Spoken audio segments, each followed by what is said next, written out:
It would be such a waste if I didn't play that every time I play a Sierra game, or at least when I start.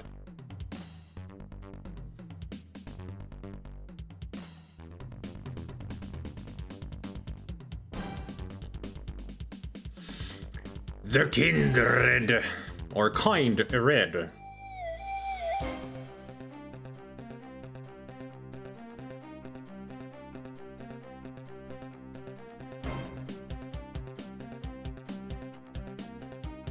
Or Mark Rowe directed this. Huh.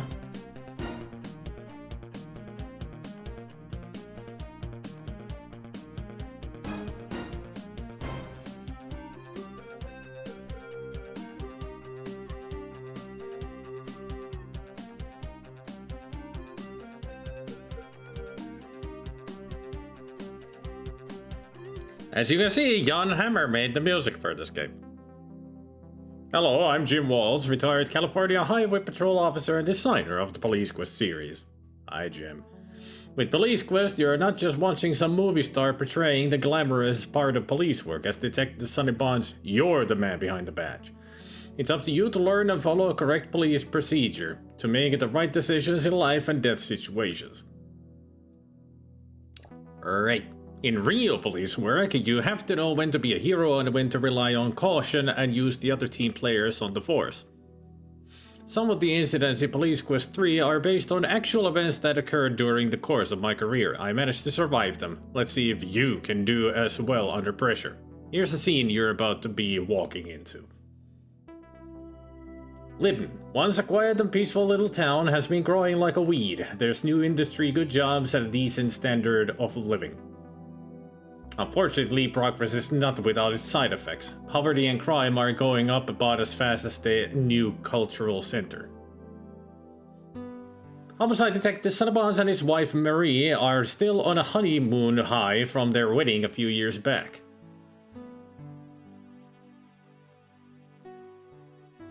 Marie's got a good job at Oak Tree Mall and the two have a beautiful new home.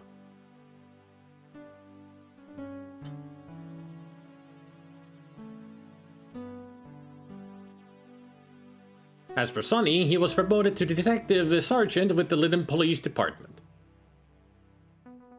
As the story opens, Sonny's just finished his sergeant's training and is back on duty.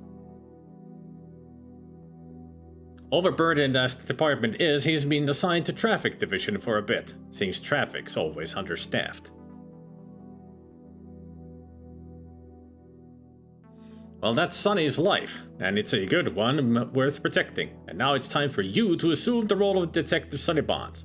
I happen to know you're in for a heck of a day. Don't you mean Sergeant Sonny Bonds? I mean, he's a sergeant now. Detective Sergeant. Sergeant Detective? There he is, the clock face.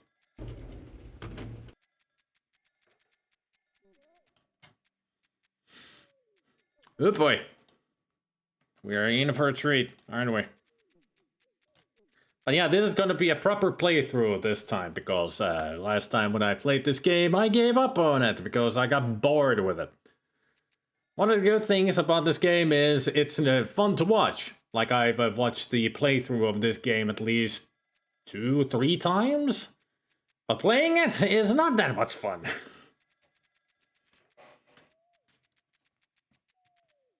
I remember last time when I tried this, I just went like, ah, and just gave up on it. But now that I'd be using the walkthroughs properly, we can do this.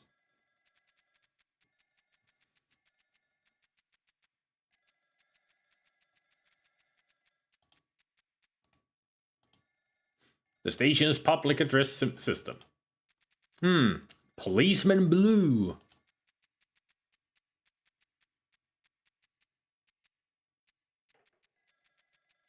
The bulletin board is where people post articles of interest, personal ads, and Chinese restaurant business cards. You look over the bulletin board but see nothing of interest.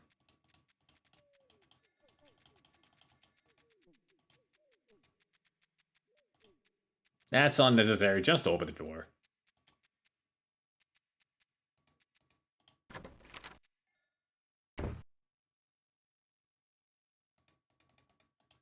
This is the sergeant's office. It's you, Sonny. Some of the fine art is displayed here at the Lyndon County Police Department. The desk belongs to the lieutenant. Your desk is neat and orderly, probably because you don't spend a lot of time here. The bookcase contains law reference materials. Those are the file drawers. This is the sergeant's office. The bulletin board in here has information so old there's a missing person bulletin about Jimmy Hoffa. Now that's old.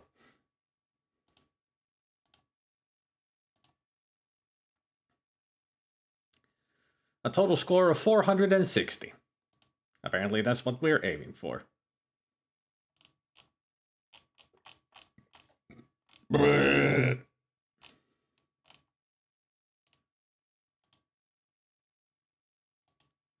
in and out basket appears to have something in it. You remove a form from the basket.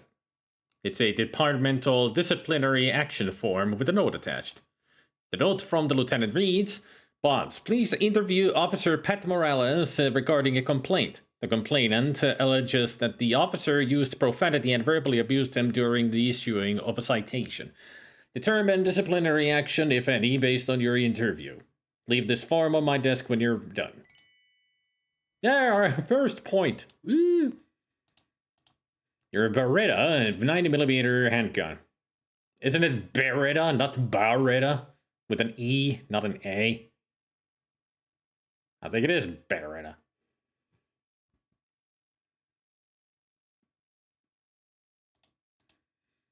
Your handcuffs are made of stainless steel, as they should. You have $10. Rich.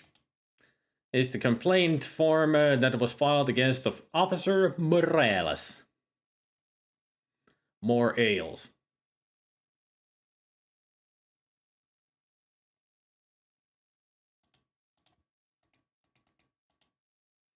Doopy-doo, doopy-doopy-doo, doopy-doo. Doopy-doo. Yeah, that's the door to the homicide office.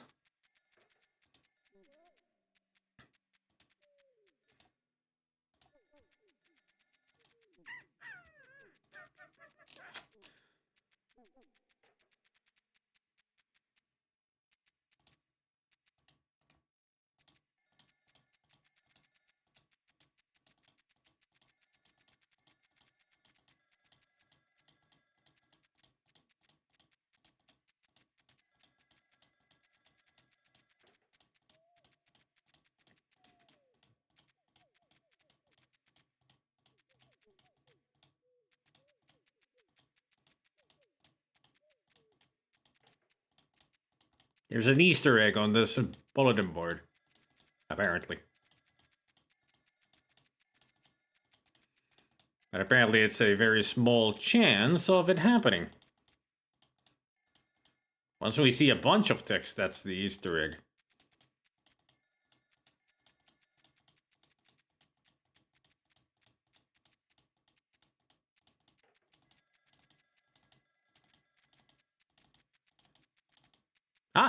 Thanks to the gang of Doug Oldfield, Chris Hoyt, Kim Bodish, and Mike Larson, the programmers who really deserve the main credit for this game. Self-congratulations are always fun. Hey, Timmer.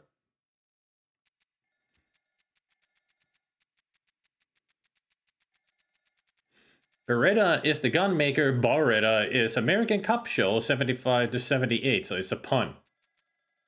Maybe they didn't get the license to use Beretta's real name, so they decided to make it as a reference to that cop show. Makes sense.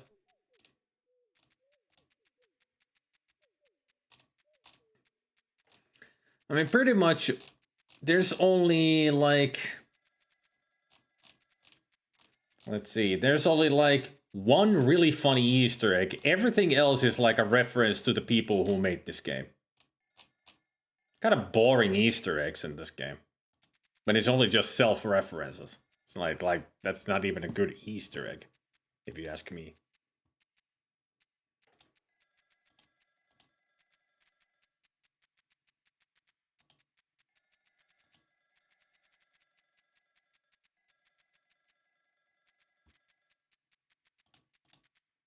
Door to device. Briefing room. Criminal psychologist's office. Policeman Blue. I can't look at the, what's open, keeping that door open? The window is in the vice office. No, it's on the wall, and it gives a view to the vice office. You're in the hallway of the second level of the Lytton police station. Several office doors line the hallway. The window is in the psychologist's office. The blinds are shut. The window overlooks scenic downtown Lytton.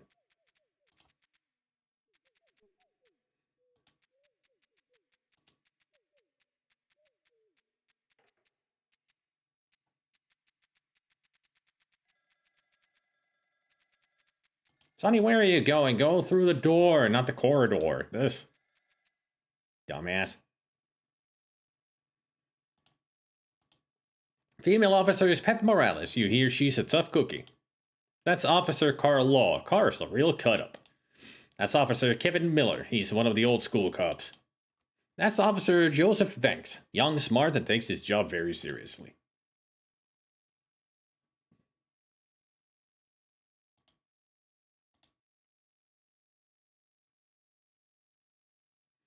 Morales, I need to have a word with you in my office after this afternoon's briefing.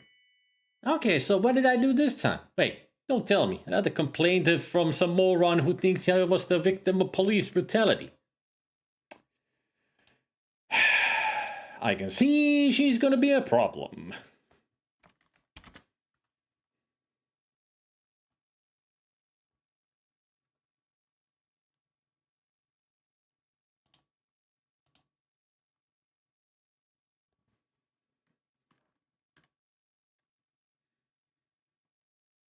Alright, what do I need to do next?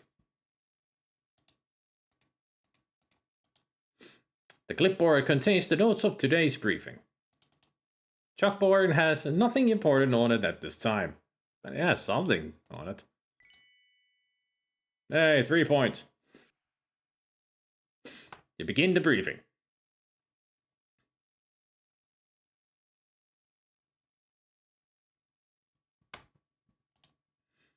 Good afternoon, people. I will be filling in for Sergeant Jaco while he is on vacation.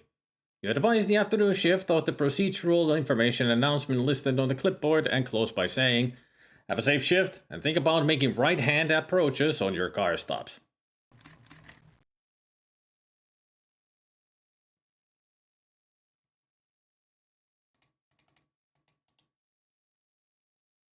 I mean, he's taking it very seriously if he's still writing notes. The message board is where the daily briefing notes are posted after the briefing.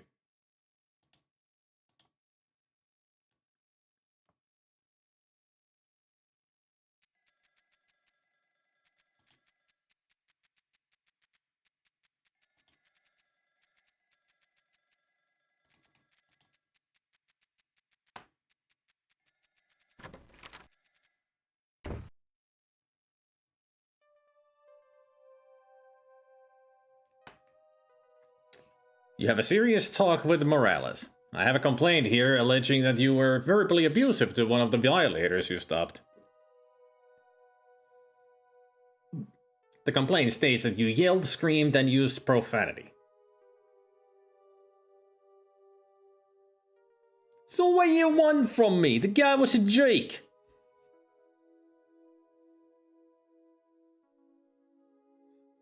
He'd have liked to do more than file a complaint, if you know what I mean. Continue in the interview, you ask. Alright, why don't you tell me what happened?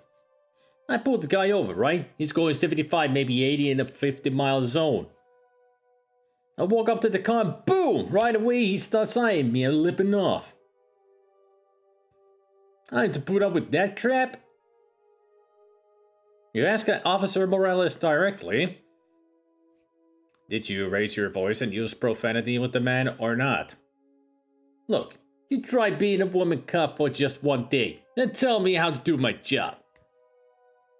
Truthfully, I don't remember what the hell I said, but whatever it was, I had damn good reason. Okay, Morales, that's it for now. Get back on duty and see if you can keep the civil in civil servant. Sure, Sarge. Whatever you say. You think about what you've learned regarding the civilian complaint. Unfounded, you find the complaint unfounded. Exonerated, not believing the complainant, you exonerate the officer. Sustained, based on the interview, you conclude that disciplinary action is necessary. You sustain the complaint against her. Undetermined, feeling undecided. Based on the interview, you label the complaint undetermined. I would say it's sustained. Because she's got a big mouth.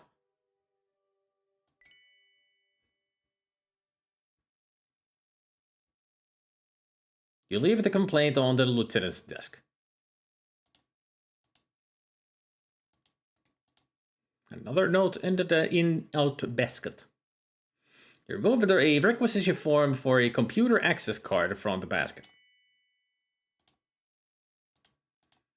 A computer ID request form.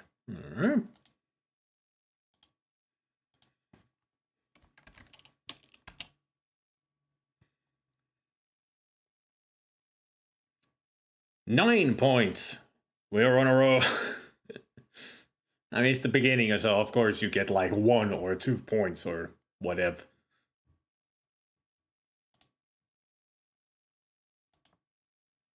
The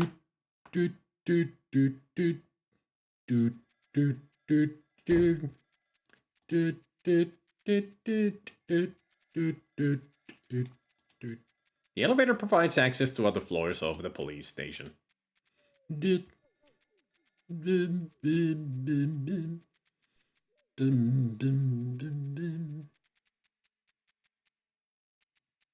Why am I saying a Gabriel Knight? This is a police quest.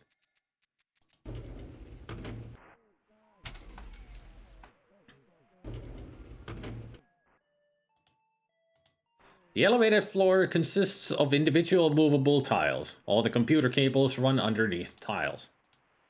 Dispatch center is equipped with the latest audio-visual equipment. Anybody playing Galaga? Or Pac-Man? Space Quest 4? She's an idiot who doesn't get it that she's in a job where her conduct affects the entire police force's image in the eyes of the public. Yeah, she is an idiot. Ah, good old computer tapes. The size of the department's main computer banks always astounds you. I mean, having 4 of these ain't much, even back in the 90s. That's not much. I mean, it's enough for a couple of days, but... The glass wall divides dispatch from the computer facilities. Mike Downs is the head technician. He runs the computer facilities. That's Mike's computer. That's Mike's desk. That's Mike's cabinet. Table holds various computer magazines, none of which interest you.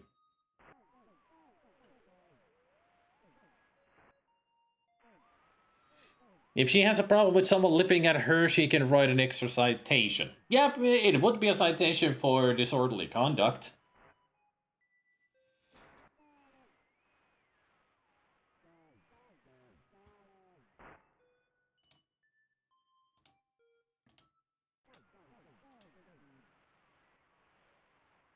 You hand the requisition form to Mike, the head technician. Oh, no problem. You got the new Mark V model, don't you? What a beaut! It goes from 0 to 30 megahertz in 3.5 seconds. And it has a 4 megabyte memory capacity XGA graphics and a 5 millisecond network access time. You wait for Mike to shut up. But like a streak of bad luck, he keeps going. Just don't spill coffee on him, man. You should have seen what I had to go through when the chief dripped the ice cream all over his. Yuck! Mike locks your new card and places it on his desk. Okay, boss, here's your card. It goes face up arrow first. I know that's a little hard for you cop types to handle, but you'll figure it out. It's real simple, man. Just boot up your machine and stick in your card. Computer access card is on Mike's desk. Pick up the computer access card. Mike mumbles to himself. I'm getting sick and tired of cops who don't return things. You hear Mike tell the dispatcher, get on the radio and tell the dimwit Banks to get that tracking device back to me. Dispatch responds. Officer Banks says that he needs the tracker for 3 more days.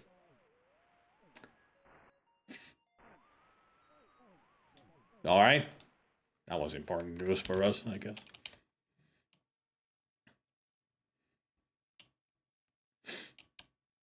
'90s were flooded with popular computer magazines. Yep. I mean, when all the computers became super popular, they had to start making magazines for all the games and such. I mean, even in Finland, we had like at least 2 really big magazines. Mikrobitti and Pelit. That's in Microbyte and Games. Those were our gaming and computer magazines. Mikrobitti was more into all of the computer side stuff, while Pelitletti, being all games, was more to just gaming stuff. So if you wanted to know about all the new PC, Amiga, whatever merchandise, you would read Mikrobitti. But if you wanted to learn more about just games, would it be Pelit magazine? Oh yeah, that was Commodore, because Commodore was a big thing in Finland, so there was a special Commodore magazine. Just all about the Commodore, like all the equipment, computers, games, everything.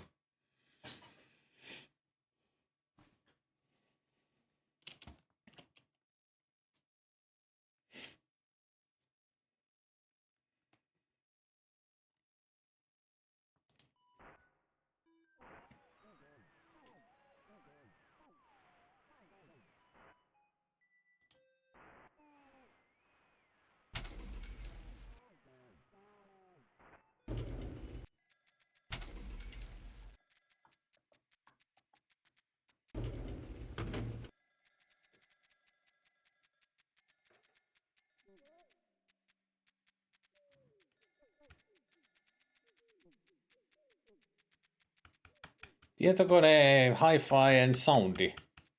I don't remember those. Sonny Bonds, please call dispatch at once.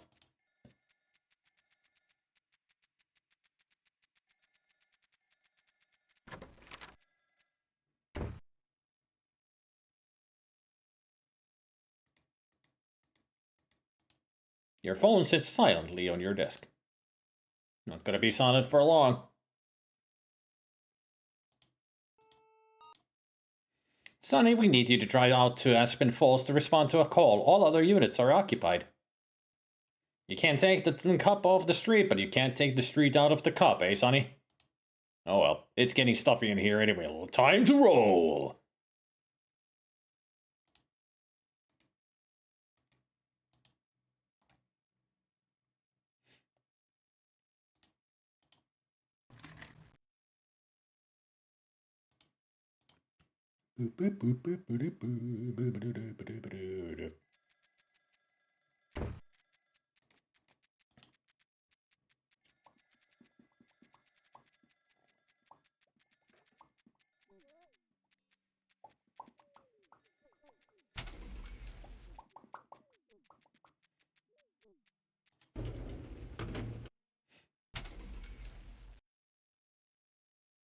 I don't think they're short on manpower, but we are a sergeant, so probably somebody wants us to go there because they're asking for a sergeant, as in the supervisor, so...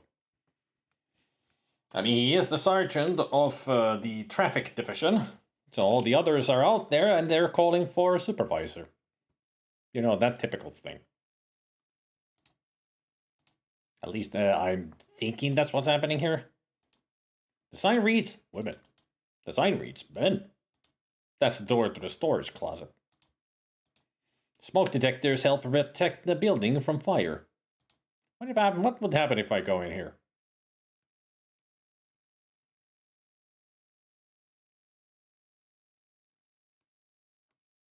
Oh! Phew! That lady ought to be in professional boxing. Guess you went in the wrong time. You men are all alike. Only thing on your filthy minds. Freaking pervert. That was funny. That's a light switch. Oh, thank you.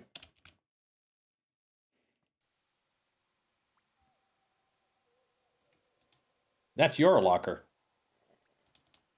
The toilet stalls lend a pleasant ambiance to the locker room. This is the men's locker room, hence the lockers. Now, what was my combination? Oh yeah, I wrote it down on the inside cover of my police manual. I don't need it to walk through as it.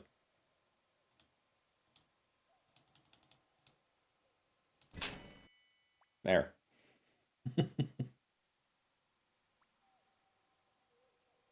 Pleasant ambiance from a toilet stall? Really now? Hey. It's always great to hear. Or just. Just. This is your flashlight. This is your notebook. This is your PR-24 nightstick.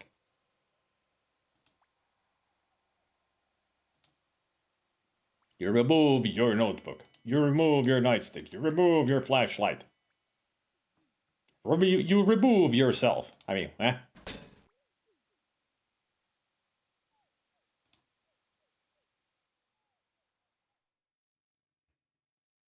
On a vacation. So we only have a nightstick.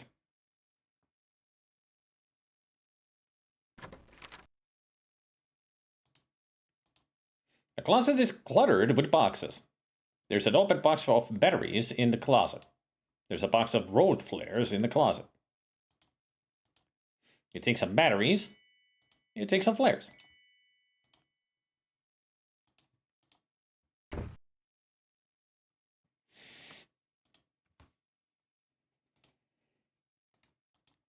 Your regulation flashlight.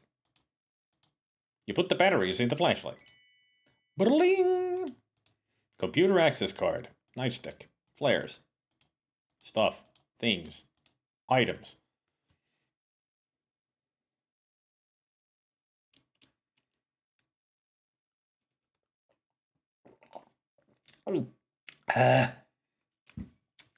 This is something new that I bought from Jaffa. But again, or any other Finnish person out there, I highly recommend this. Hedelmäpommi. Literally means fruit bomb. It's a tropical fruit mixture. I can definitely taste the passion fruit. I'm not really sure what all the flavors on here, but it's definitely tropical. I think it's like peach.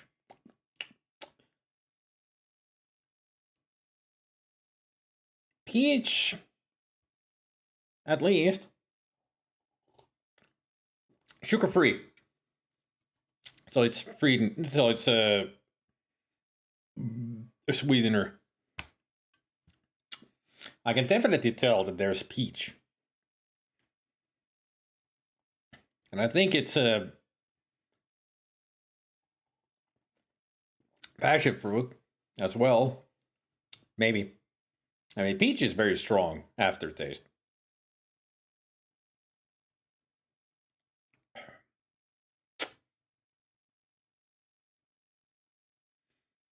Guava.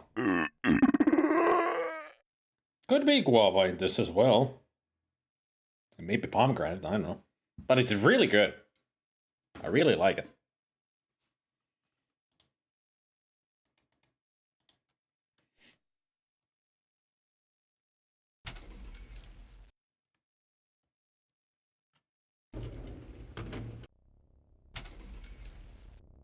Oh boy, oh boy. We get to do the one thing that everybody hates in a police quest. Driving! That door leads to evidence lockup and lab analysis. The lockers are for storing your weapons before entering the jail. The sign reads Lytton County Police Department. Oh yes, now they have the jail with the police department, so we don't need to go a different place for the jail. Automatic doors lead to prisoner booking and the jail. The marked patrol car is used by uniformed officers on duty. The unmarked department car is used for non-uniformed officers on duty. You're in the underground garage at the Lyndon County Police Department's new building.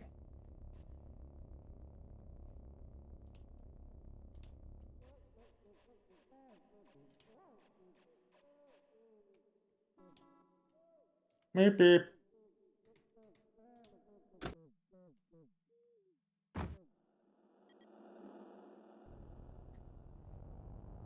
Wait.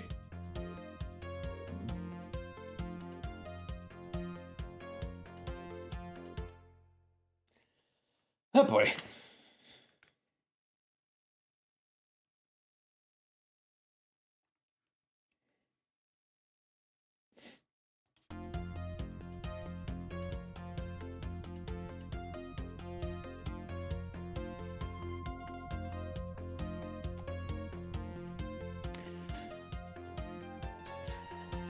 I think I need a map for this because even the walkthrough is just saying that I need to go south to river, then east. Stop and get out at Aspen Falls. Is that gonna say southbound at the river? Definitely gonna need a map. Alright, let me get my map ready.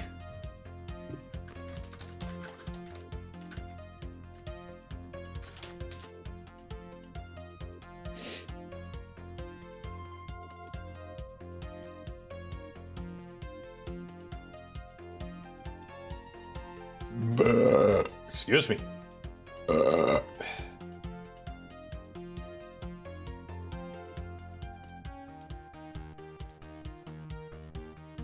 It's a Jan Hammer. You know, the guy who created Miami Vice music. That's why it sounds like that. I mean, it's almost like music from Miami Vice.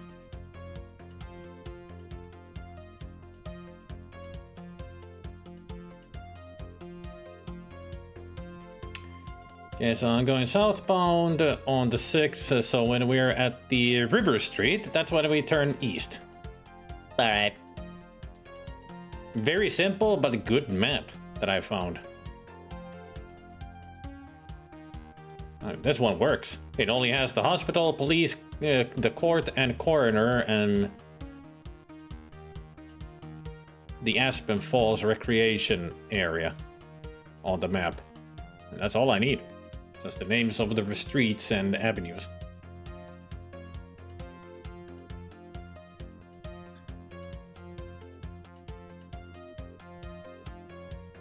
No wonder the cadence felt familiar.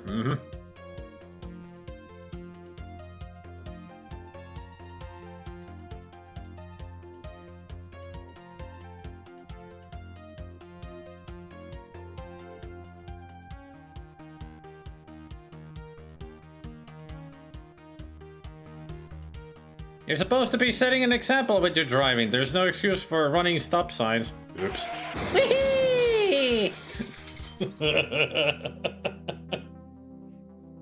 Those curbs just sneak right up on you, don't they? Yeah, especially when I don't use the brakes.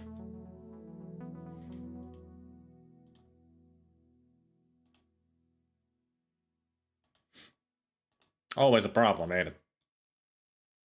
No music? Alright. Let's just drive in quiet, shall we?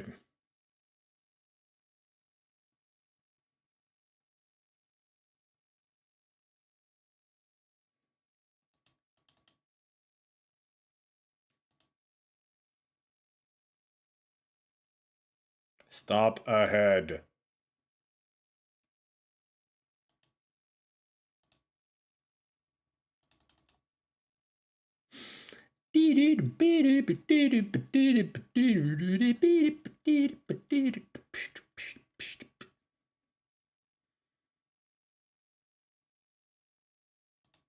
Hang on, I got a better idea.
Well, we're here. Not here. Almost there. Did I somehow miss it?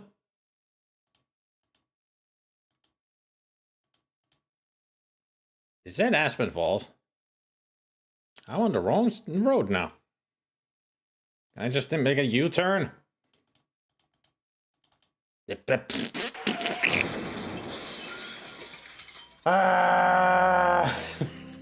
How did I miss the stop? I was right there. It said Aspen Falls. I stopped and I needed to get out, but he didn't get out.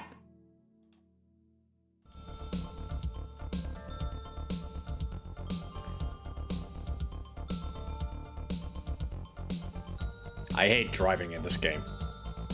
I hate driving in any police quest.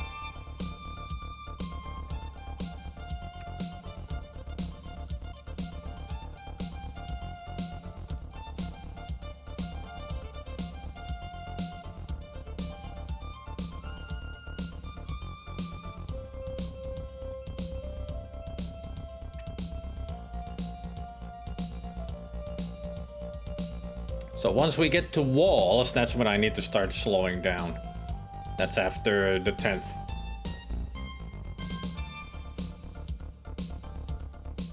Once we get to the 10th, I'm gonna save the game.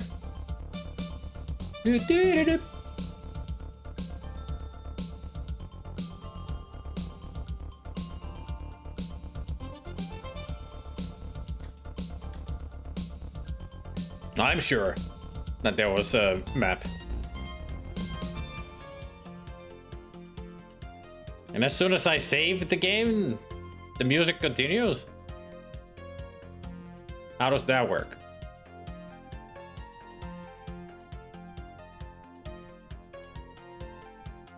Balls to the walls.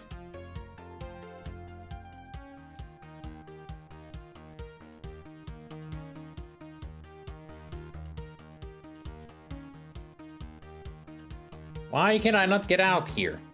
Is there some specific spot?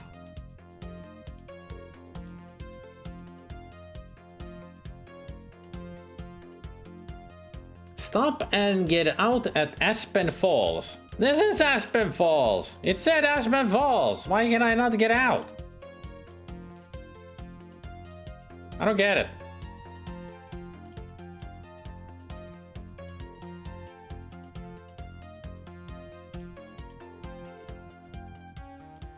I'm an idiot. That's why. That's why I can't get out, because I'm a fucking moron. I was turning to the right. That's how you get into places. Just drive in.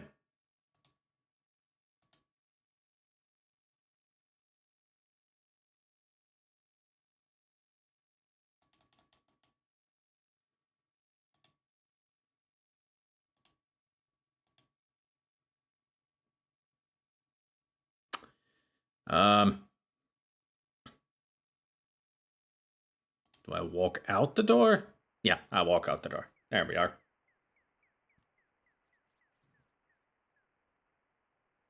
Oh, officer, thank God. You got to stop that man. He's a raving lunatic.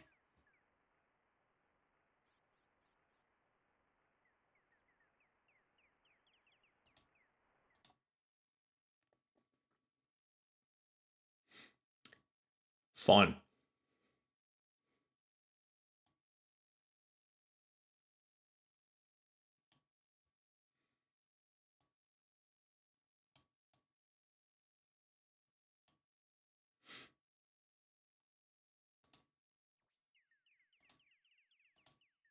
Just what seems to be the problem, ma'am? There's a madman over there. Why, he's almost butt naked, ranting and raving about aliens from outer space. He's going to hurt someone. Calm down, ma'am. I'll take care of it.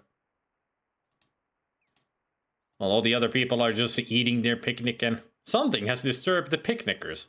Yeah, I can tell. Especially those guys just eating their food. These two just hanging out. So disturbed.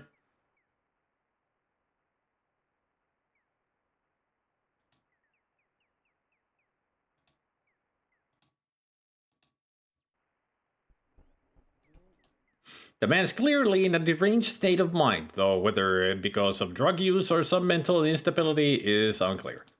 A pile of clothes, probably belonging to the half-naked perpetrator, is sitting on the rock unattended.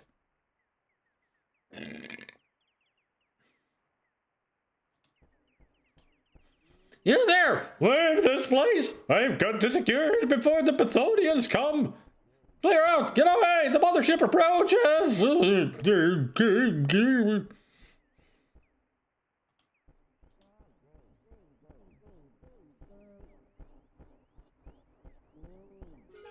You! Don't try to stop me! You'll be vaporized if you interfere! Dot. Hey! What are you doing? That's my badge! The Pathonians scoff at your badge, low man! The mothership will squash you like a pimple! This is your last warning! You can't believe this guy. Deranged men can be real. It's slippery.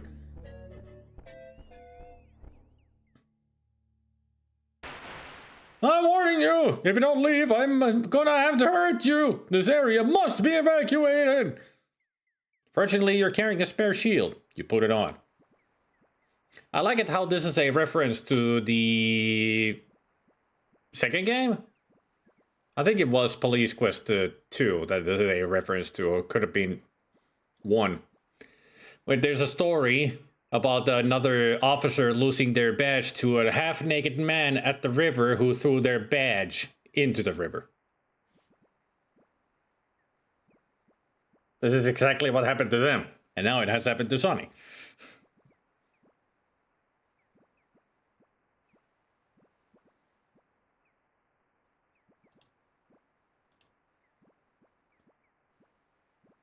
You search the deranged man's clothes, hoping for something which will lure him out of the water.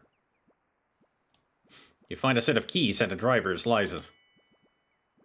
Hey fella, I think I've got something of yours.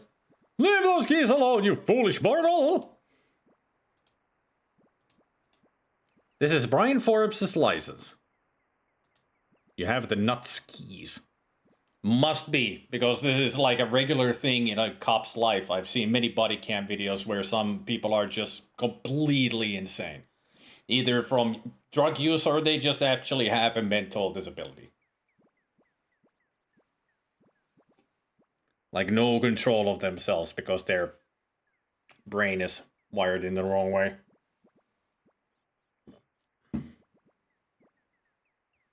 And some of those encounters are really scary because how crazy the people can be.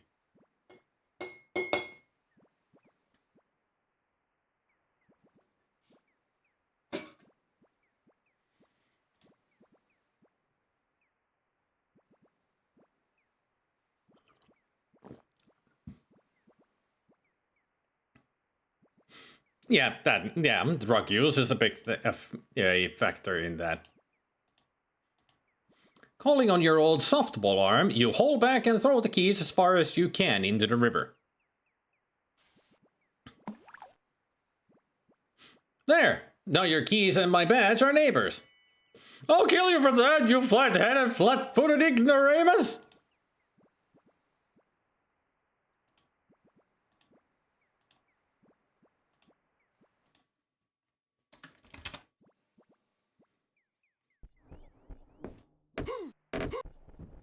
Managing to subdue the deranged man with the nightstick, you check for injuries and see that he's more shaken up than hurt.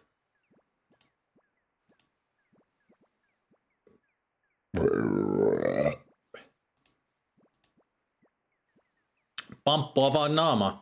You cuff the perpetrator while he's... okay? Didn't want to read that after all.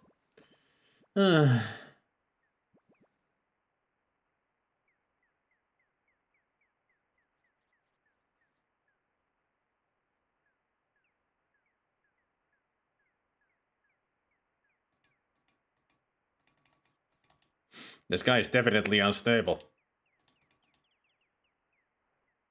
Searching a wet and nearly naked man like this is particularly unpleasant. Nevertheless, you're glad you did when you discover a knife concealed in his briefs.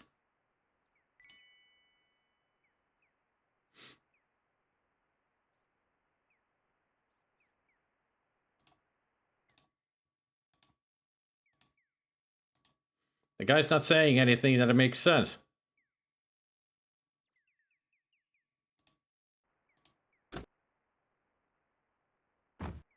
You make sure that the arrangement is secured and built in the front of your patrol car. And I noticed this is a two-seater car. That's not very safe for the cop, especially with a deranged man like this. Yeah, he did knife us because I didn't have a walkthrough. I mean, he also was able to catch me when he came out of the water. You know, I could show those. I should show those. Go for all the deaths, right?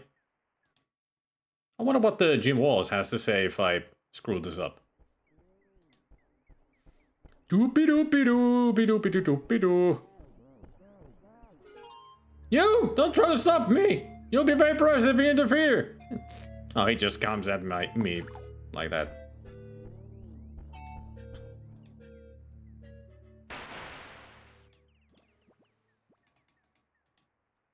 Come out of there, right now! You must leave now. If you're here when they come, you'll be toast!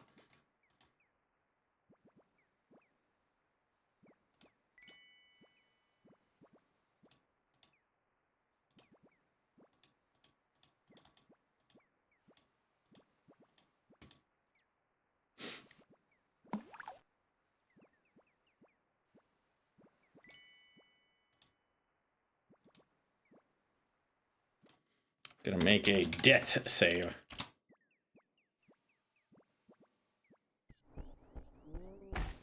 Ooh!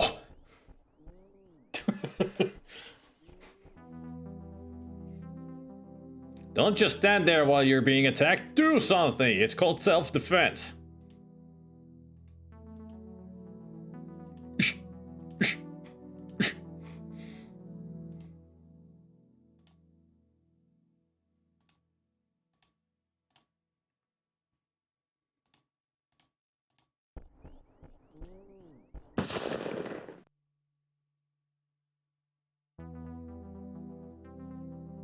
Shooting a perpetrator whose only threat to you is his mouth and fists is no way to uphold the law. You're suspended from the LPD and the press has a field day discussing police brutality. It was self-defense!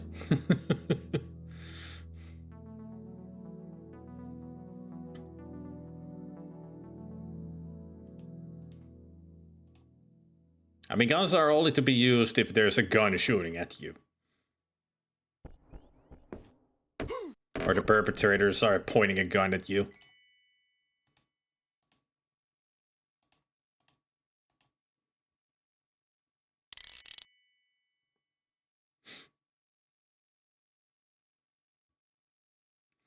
It said something like securing that he won't have another chance of attacking you or something like that in the text box. Since we now have cuffed him.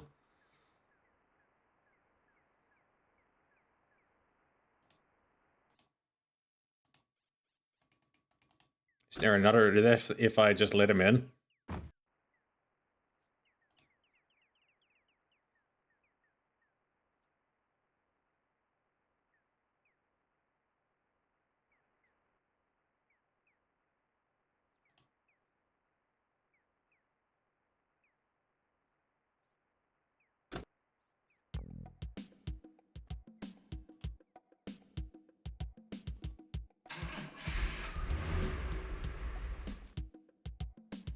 Hey, I'm back.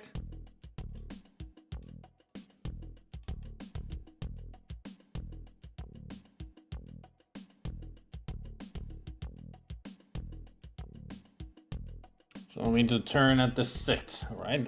Yeah.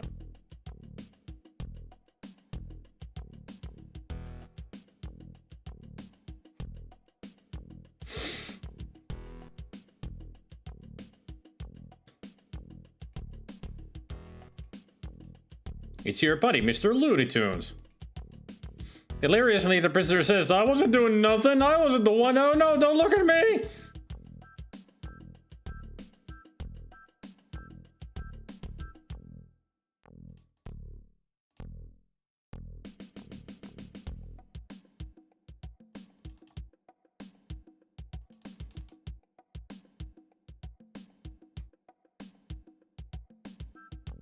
And it's after Rose. Yeah.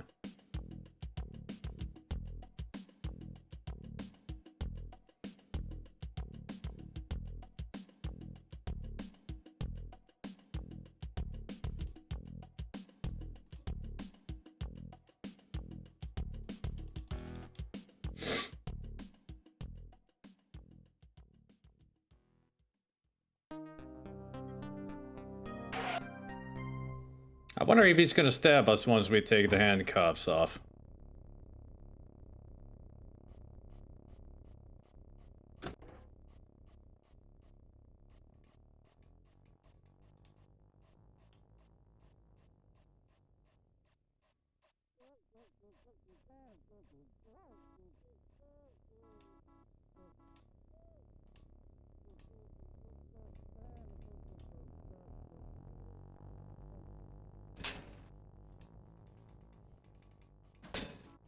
You put your gun in the locker, lock the door, and take the key.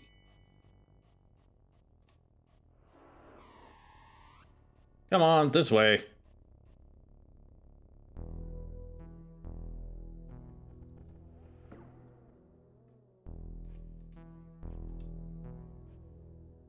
You find a knife concealed in the man's briefs. Good job.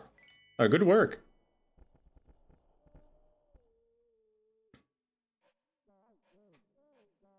Apparently, you can search him here and you still get the points. Alright. No death then. No, I clicked on him. I was trying to take the handcuffs off, but apparently that actually made a search. Oh, I wanted to see a gruesome death.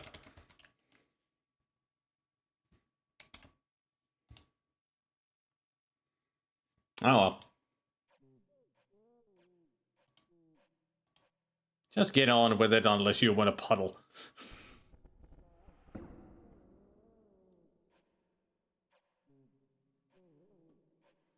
I'm surprised too. I would have thought that there would be a death. No difference. We're at the perfect amount that we should be at this point. It says it's when you place your gun in the locker at the jail, it's 50 points if we had searched him at the lake. Well, since we did the search here, we still got the full points.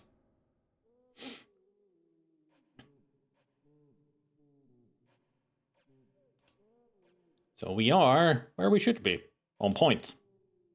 So that's an interesting detail.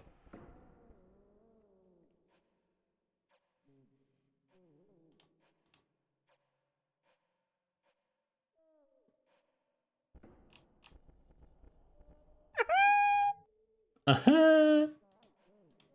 A knife. That's not a knife. You put the suspect's knife into the drawer. Apparently we throw it from here. You made to tell me you fished that out of this guy's shorts? You got some guts, Bonds. No, just very dirty hands right now. Put the suspect's license.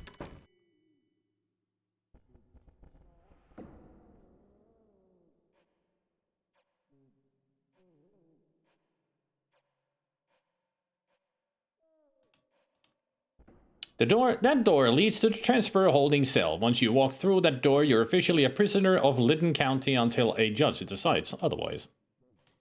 Behind the protective glass is Officer Smith, the booking officer. So, what do we book at this fine, upstanding citizen on anyway? Oh. In the manual, you get the violation codes, and you need to figure out which one it is.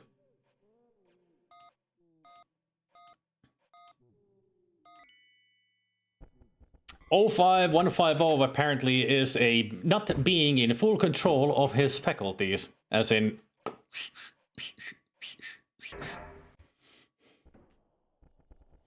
I'm returning your cups here through the drop box, don't forget him. Say Bonds, Officer Morales is requesting a supervisor for refusal to sign. She's waiting out on the freeway near the 7th Avenue on the ramp. Oh boy. You take your handcuffs.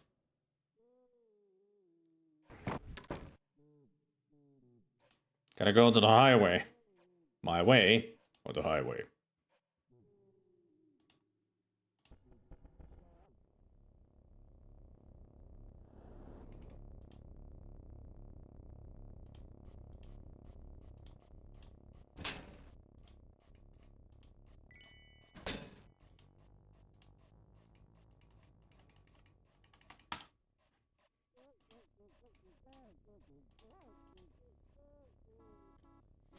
Oh, it's gonna be so much fun, I'm sure.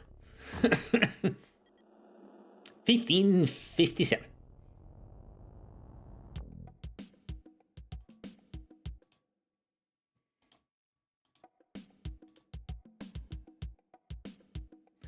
Southbound on 6th. Where do we need to go to get to the highway?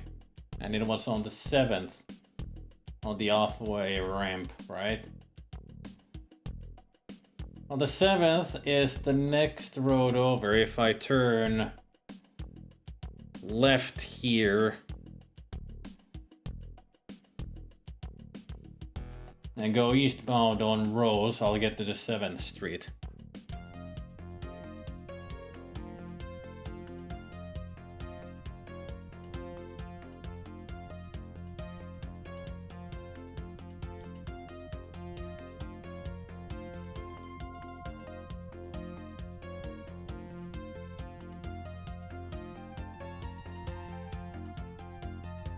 She did say off-ramp, right? Or he said off-ramp, right?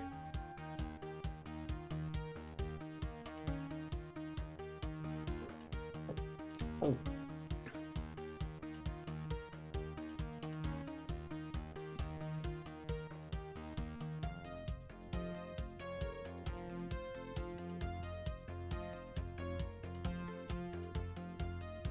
Everything was peachy.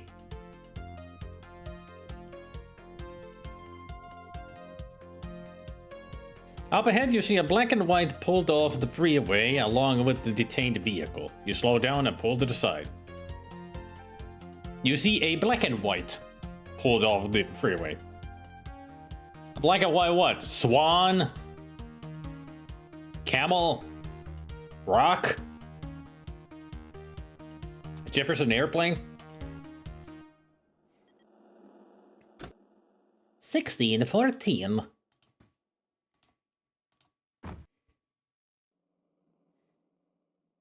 Oh, actually I should do this.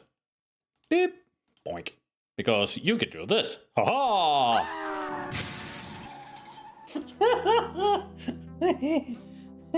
A smart cop knows that you never approach a detained vehicle from the driver's side. Better crack open that officer's manual and bone up on correct procedures.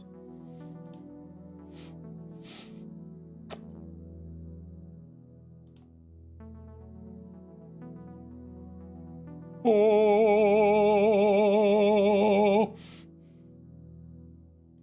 Yeah, I don't have the grenade sound effect anymore.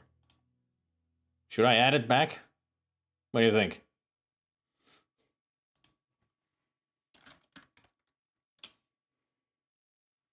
I mean, that scream was more like...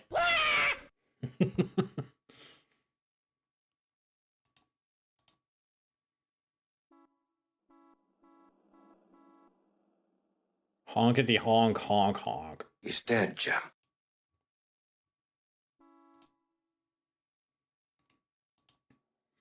There's a one woman in the car. She looks upset but not dangerous.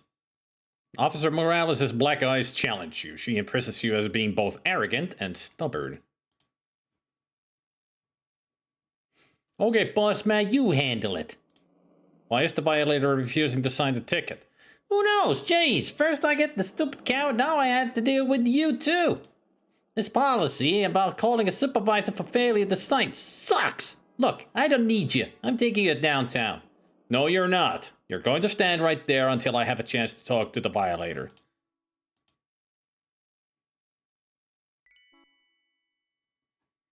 Looking at the young lady, you see that she's pregnant and nearly full term. You introduce yourself to the woman and say, your signature on the citation is not an admission of guilt, ma'am. Only your... I don't care. You think I'm afraid to sign a stupid ticket? If it was a check for $10,000, I wouldn't sign it for that. I can't believe the LPD would allow someone like her to patrol our streets. What a waste of our tax money. She's rude, abusive, and assaulting. I refuse to sign a ticket for anybody who calls me a fat girl. Would you please reconsider and sign the citation? Hell no! Take me to jail!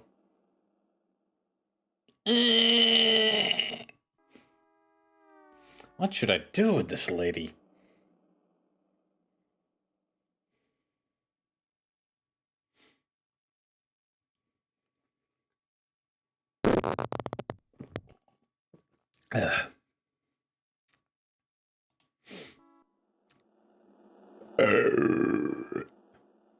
All right, Morales, the violator said you were abusive and rude. Why don't I have a hard time believing that? Look, Sarge, it's obvious the lady's hysterical. She'd pop off if you looked at her funny. She's been belligerent and hostile ever since I stopped her. She's begging for a night in jail. So what are you gonna do, boss man? Incarcerate, take her to jail, Pat. Signature, I'll witness her failure to sign. Wisely, you can correctly write refusal to sign in the signature box. Jeez, where'd you get your training? Charm school? Just let her walk all over you, why don't you?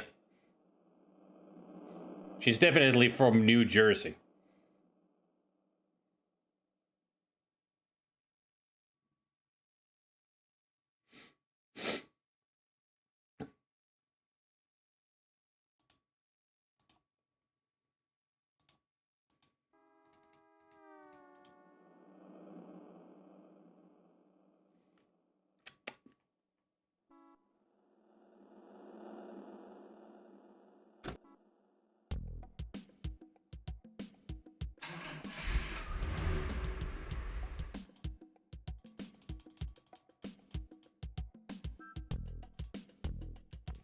Now we're gonna get some random events here.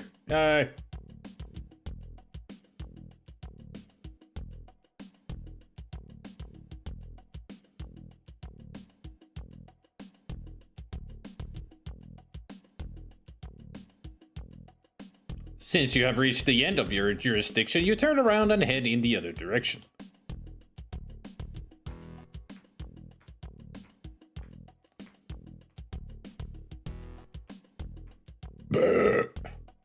Wow, this guy's going really going fast.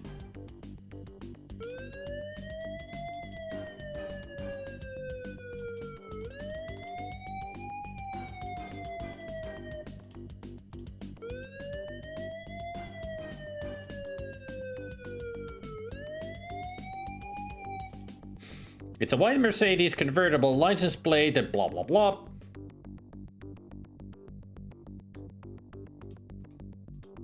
The driver of the vehicle sees your lights and finally begins to pull over.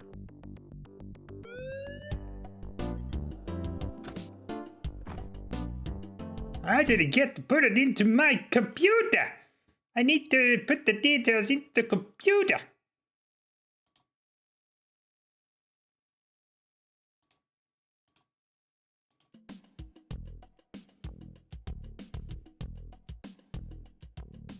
I wonder if we're gonna get the fast driver again. Wasted. Technically. But they are gonna get busted.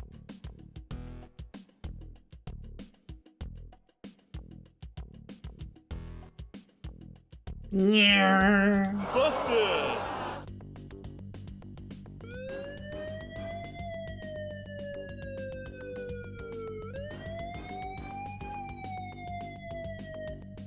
The other vehicle's too far ahead of you.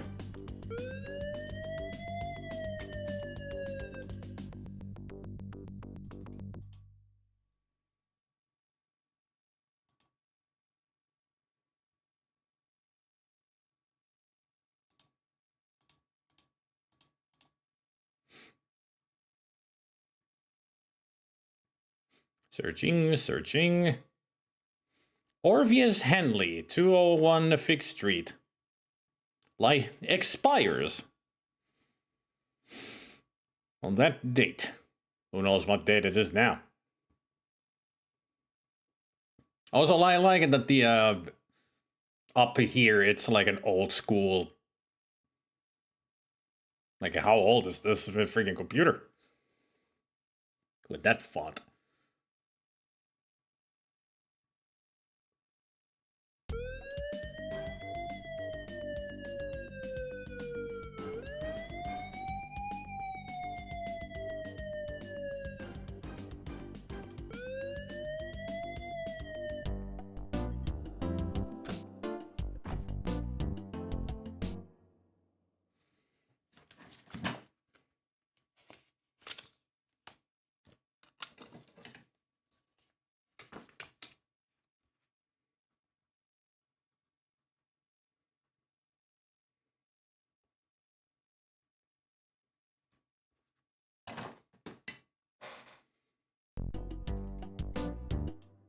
The convertible has only one occupant.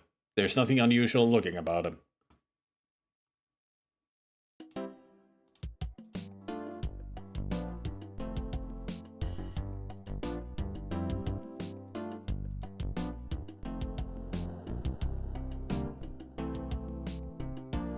Good lord, where'd you come from? You must have fell from out of the sky, man, cause I never saw you.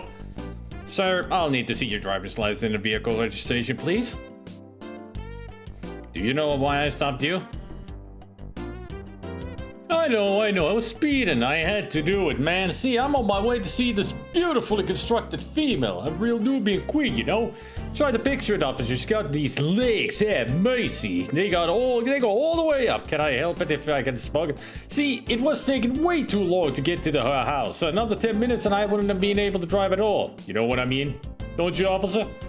I'm sure you wouldn't want a man in my condition driving around causing accidents now, would you? I was just trying to get off. The road, that is.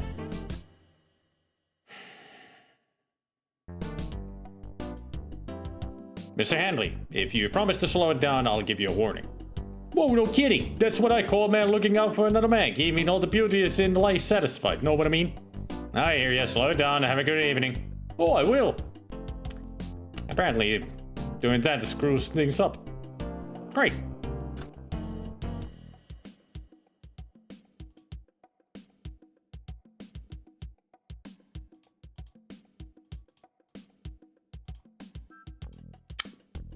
Restore. Yeah, blue balls is not a valid reason, indeed.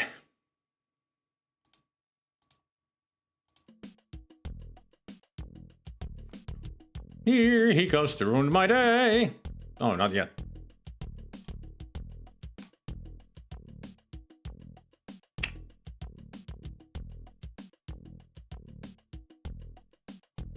Here he comes to ruin my day.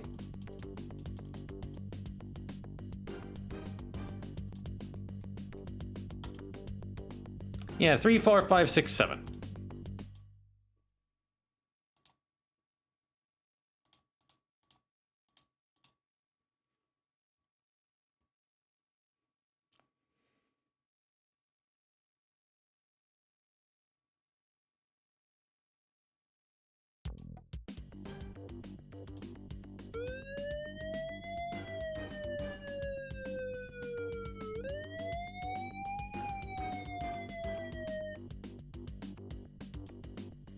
Sure took you long enough.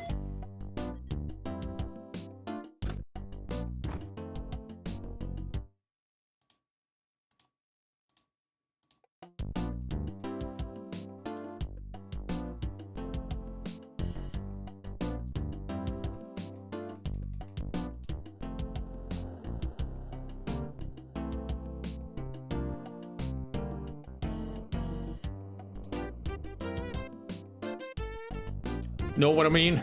I'm a sucker for beauty. Can I help it if I'm a sucker for beauty? No, you're a sucker for speeding because you're horny as hell. Orpheus's license. I'll be right back with you, sir.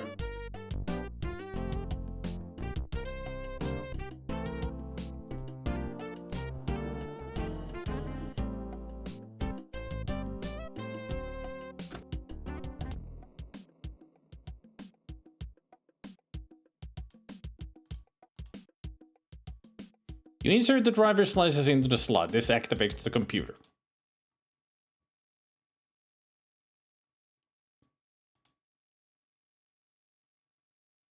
Enter military time.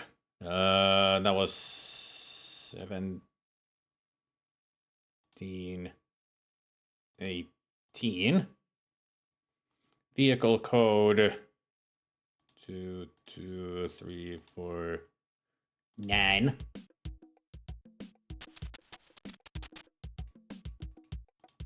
You pull the ticket and the license out of the computer.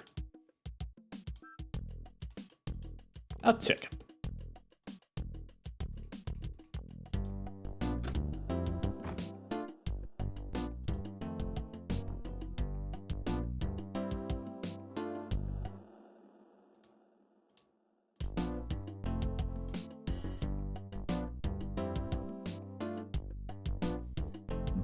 Hey, Jolly Holly. I'm sorry, Mr. Handley. I sympathize with you, but you're going to have to be more responsible when you're operating a moving vehicle. Gotta give me a ticket, huh? That's what I get for being a hero. Yeah, just doing your job. Am I okay to go now? You're all set. Slow it down and have a good evening. Oh, I will! Nice guy. Just horniness is not a good reason for speeding.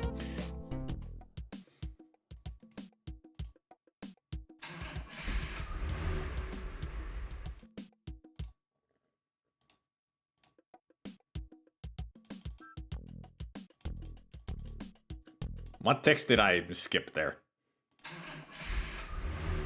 Since you have reached the end of your jurisdiction. Just turned around.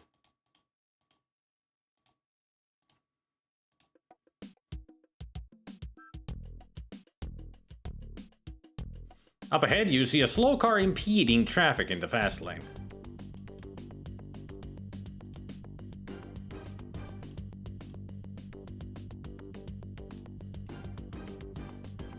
A lower rider, black Ford, license plate 22776.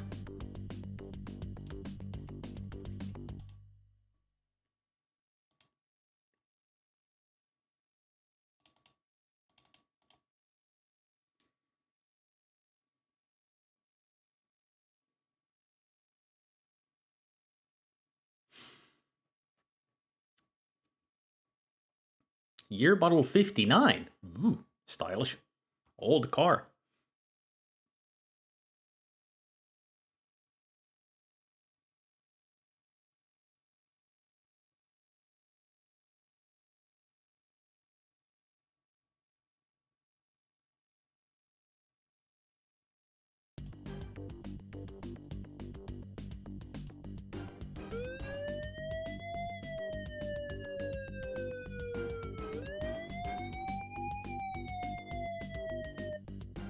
You're not in the proper position to pull the car over.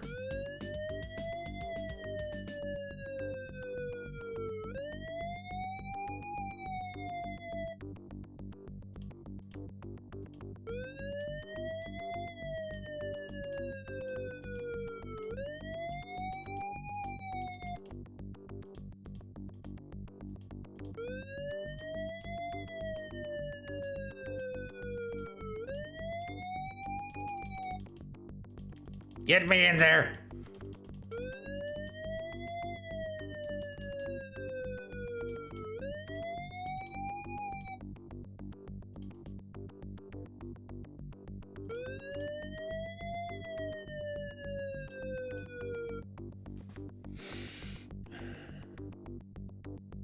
Pull him over by driving even with the vehicle behind him and switching on the siren.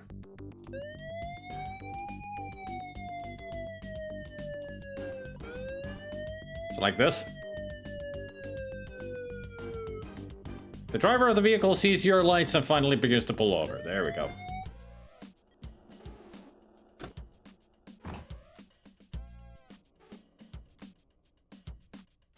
Low rider. More like slow rider, am I right?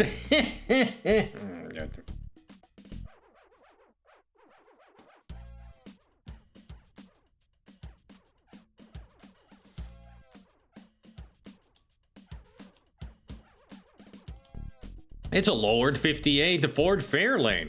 Nice flame job. And also it said 59 on the information on the computer.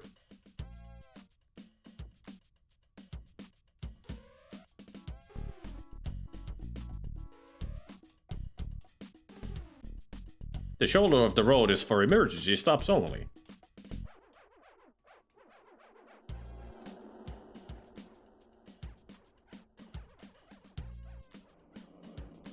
Sir, I pulled you over because you were driving too slow in the fast lane and traffic was backing up behind you. You finished by requesting the driver's license and registration.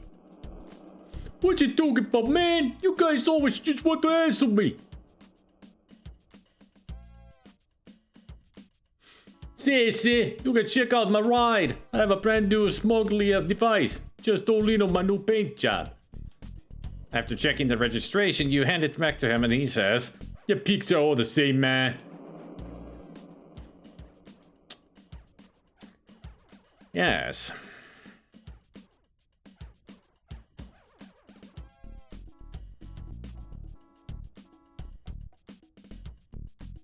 Local people.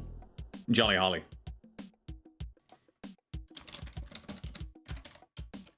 There. Beep. That's how we spell pipe.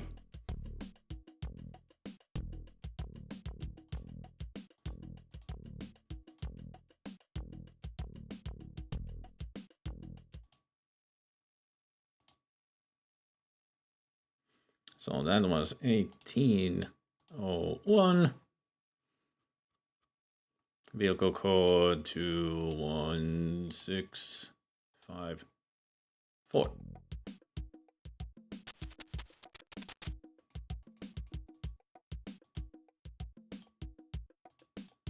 A ticket. Juan Ruiz.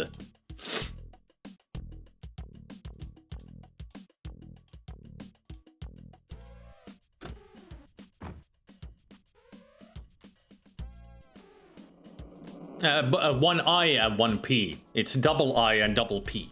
Beep. Not much, Sampa. It's just a slow rider instead of a low rider here.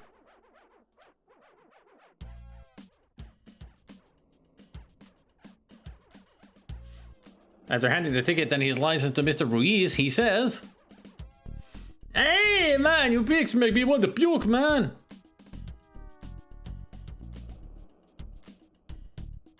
I'll see you in the people's court, man.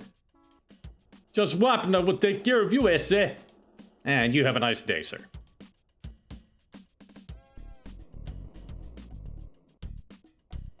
Trying to dispute that ticket, are we? Ain't gonna work. Ese hombre. Not Chico, Fatso, definitely.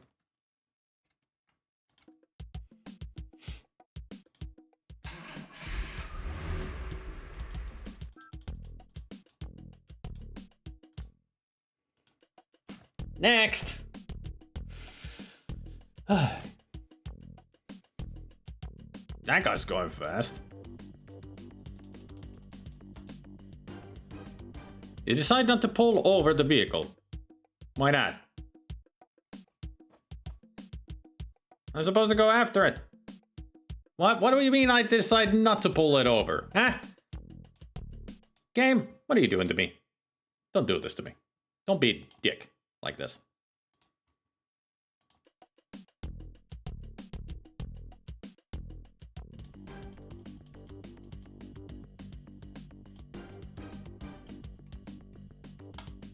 A black Dodge with the exempt plate of 12896.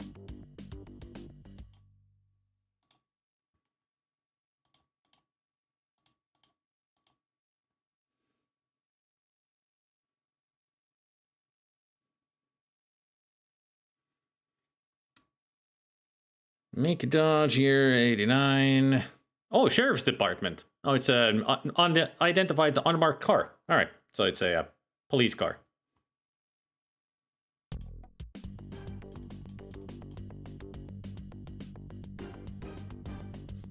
Wisely decide not to pull over the allied agent. Hey, points.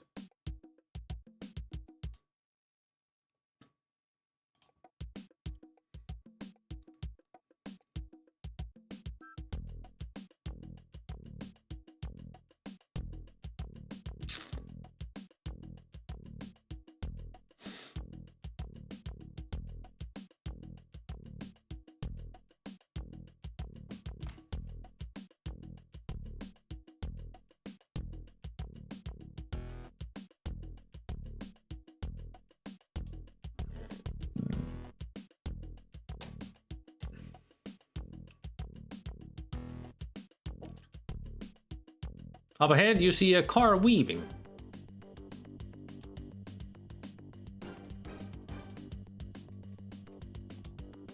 Light blue Ford Escort, license plate 01923.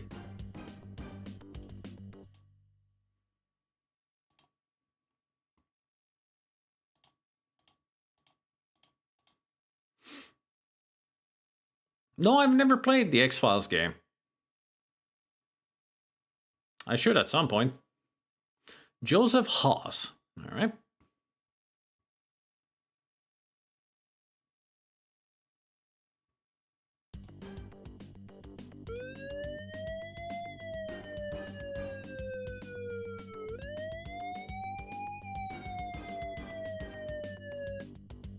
The driver of the vehicle sees your lights and finally begins to pull over. 1905.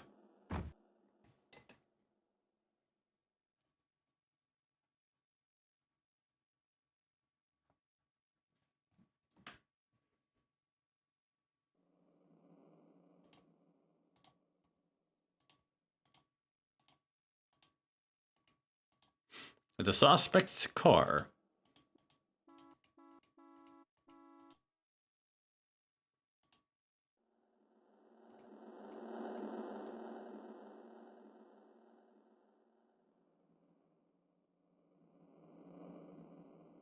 Sir, you seem to be driving a bit erratically. I need to see your driver's license. As he fumbles through his wallet getting his license, you think to yourself, it's obvious by looking this man is inebriated. Have you been drinking, sir? Just a couple. Say, Ossifer, are you sure you polish off up little Birmingham together? You think to yourself, if I continue inhaling the pollution this man is exhaling, my lungs will be worse off than the ozone layer.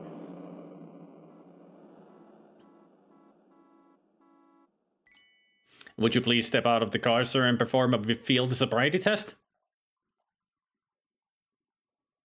Wait, there's say, Ossifer.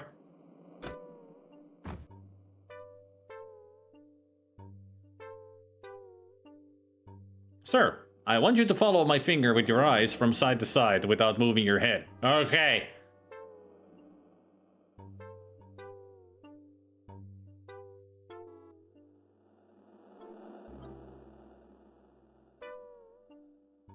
Holy smokes, this poor guy is plowed.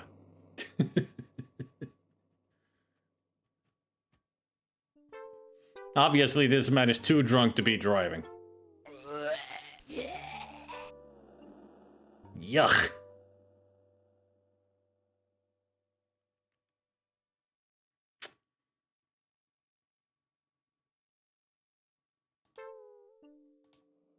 Please place your hands on the hood of the car. A four-finger Bennigan.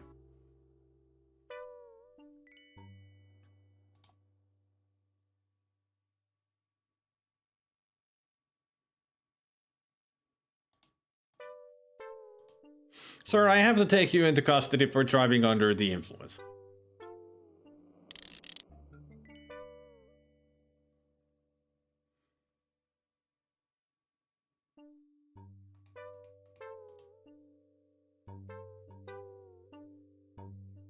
Please step over to the patrol car. We will need a lot more hemp before we're through. Hey, Spiggy, welcome to Jan Hammer's music. I mean, Police Quest 3.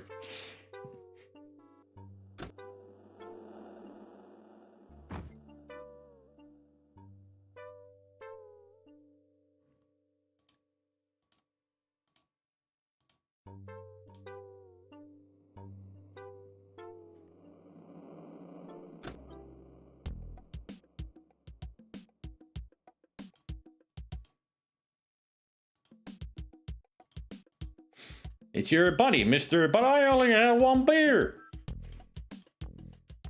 This isn't necessary also for a perfectly fine. Perfectly fine. Then I don't need to arrest you at all. When you're perfectly fine.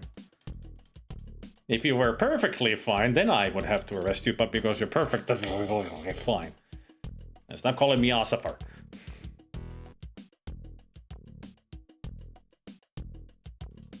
Damn it.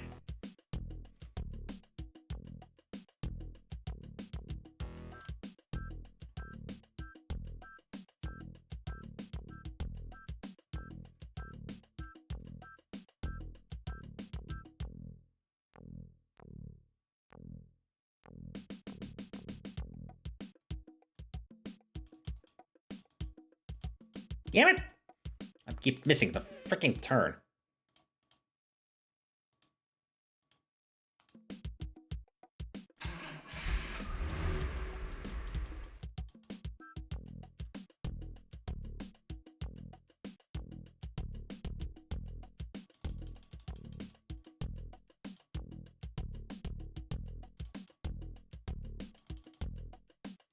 I'm on the 7th, eastbound on Peach on the 7th, so I need to just make a roundabout kind of a thing.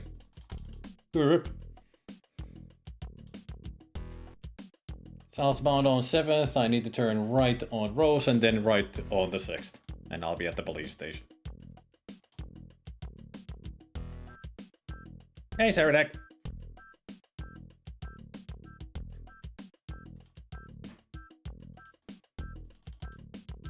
Oops, don't stop all the way. There we go. Safe and sound. At home base.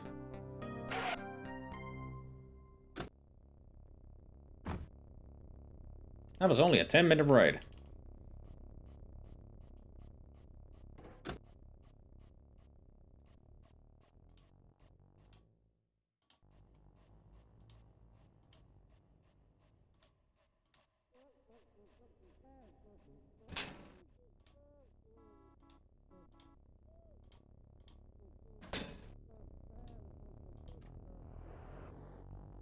Come on, this way.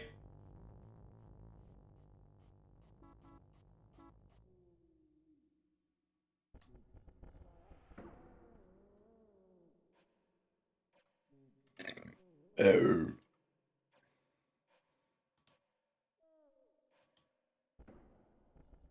You remove your cuffs from the drunk. The gas chromatograph. This machine measures the blood alcohol content of the breath samples.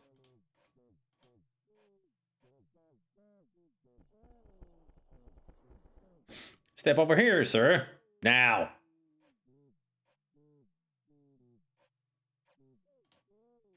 You turn on the gas chromatograph. I want you to blow as hard as you can in this tube. Ooh, almost doubled over the limit.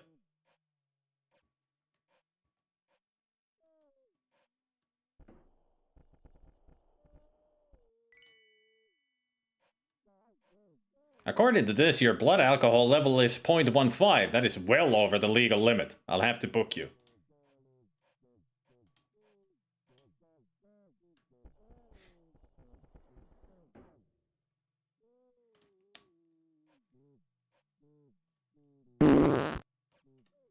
Indeed. You pass a prisoner's personal items in through the drop drawer. Sir, please step over here and empty your pockets into this drawer.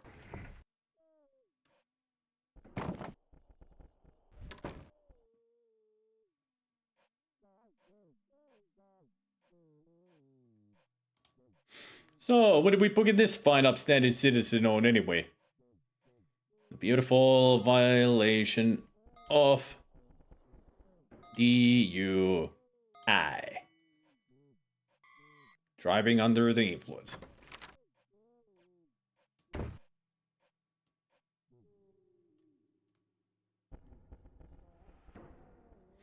Thanks, Sonny. Hope the rest of your patrol is less exciting. Meanwhile, at the Oak Tree Mall, Sonny's wife, Marie, is just getting off work.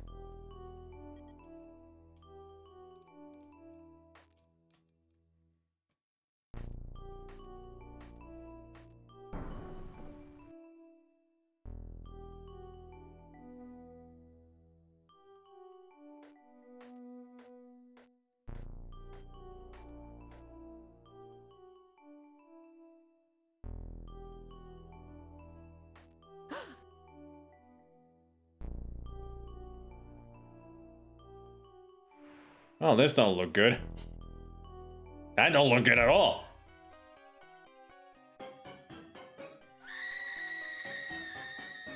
They stabbed Marie.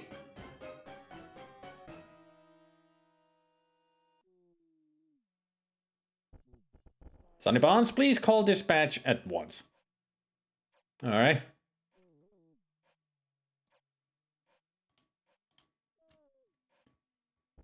Gonna go get my gun and go to the office.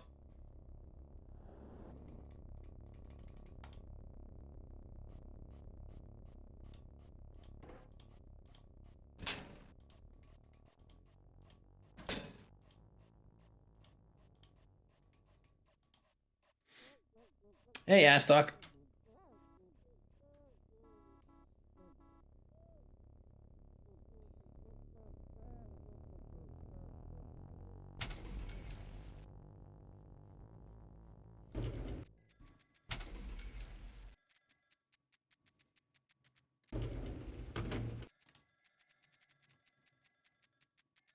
It's nighttime. City has never looked better.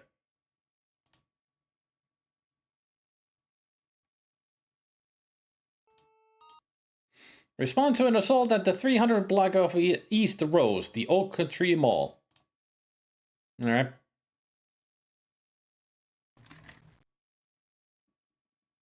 I wonder what that assault is.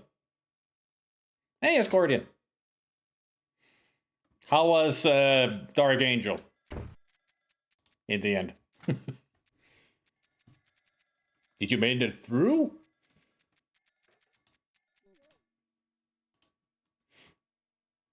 Yeah, Escortia was doing the Mega April challenges today.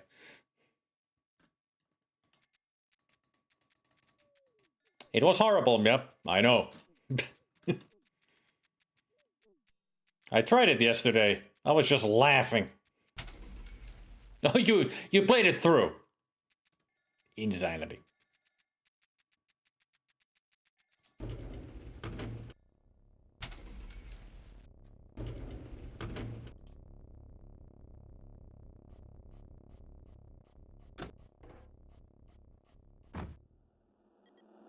$18.38.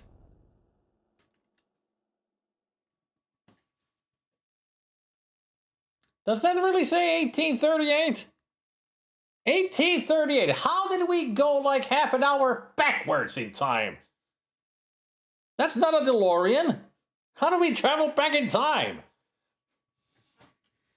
I mean, we were here at the police station at the 1911. We went backwards like 33 minutes. Aliens! The madman was right!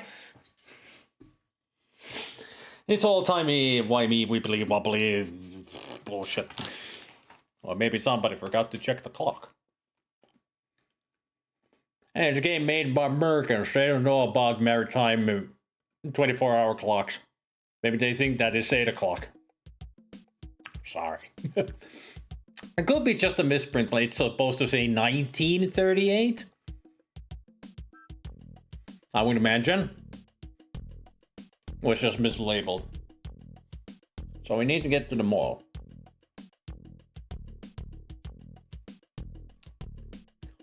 We're gonna go eastward on Rose, which is the next street.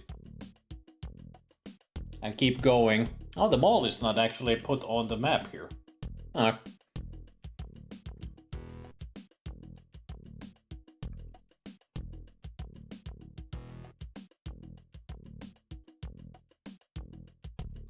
It's between the 9th and 10th Street, which is not too far.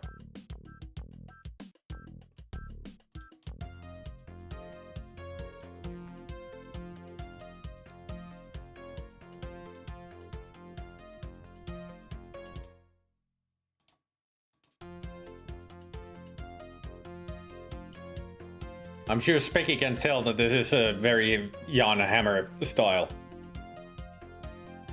Because even Bennigan earlier said that this is like from a cop show, and Jan Hammer made the music for Miami Vice. Oh, you set all your computers and home phone to 24-hour clock. Nice.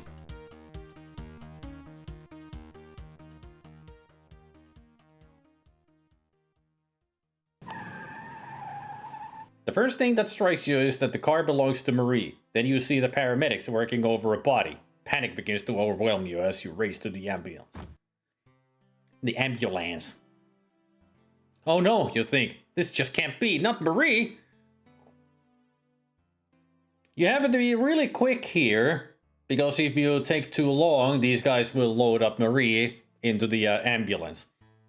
Can you guys tell what you need to do here?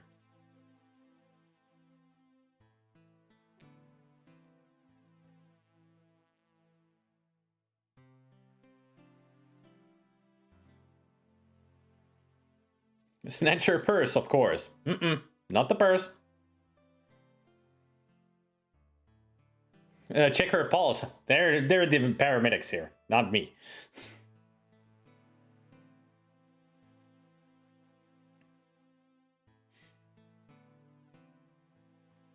Americans are confused by the 24-hour clock, but since we have that mashed into our skulls as kids, we find it very simple. I'm not saying all Americans are confused by it, but generally speaking, yeah.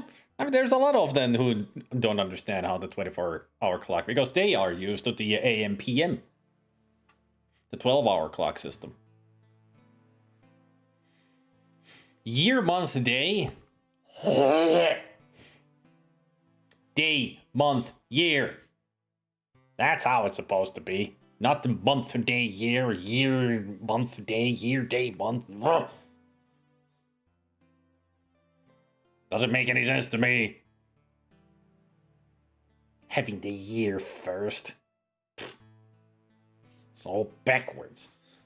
But that's just me. I'm just used to it being day, month, year. That's how it's in Finland, has always been.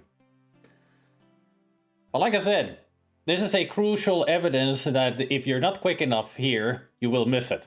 There's a chain on her hand, and you need to grab it. Remove what appears to be a chain from Marie's hand. Looking at the broken chain, you'd think Marie must have pulled this from the attacker's neck. And you ponder the thought, I just wonder if something else was on this chain. What's wrong with her? Multiple stab wounds, damage unclear. It doesn't look good. We have to get her to the hospital stat. We're ready. If you're going, you'd better climb in, officer. You jump in the ambulance and respond.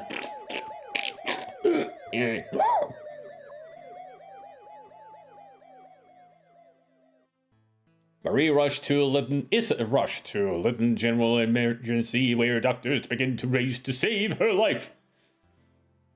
They work through the night, fighting to stabilize Marie's condition. Sonny spends hours of agony in the waiting room. Although they manage to save her life, Marie remains in a coma. When he's finally allowed to see her, Sonny holds her hand until the pre-dawn hours, hoping to searching for some sign that she'll come back to him.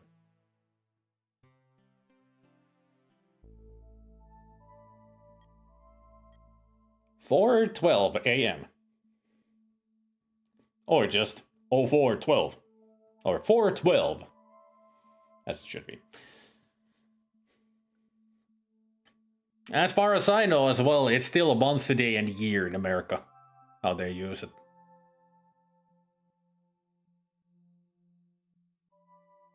I hate month, day, year. Day, month, year is forgivable, yep.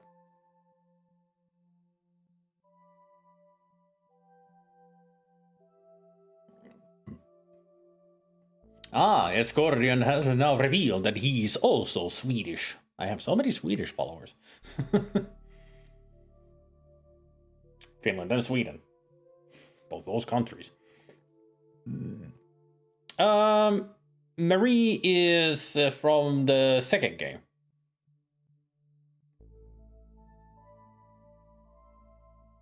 No, she is the Sweet Lips from the first game, yeah.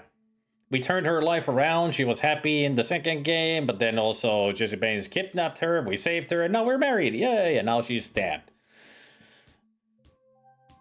Marie should have stayed away from Sonny Bonds. Made her life dangerous.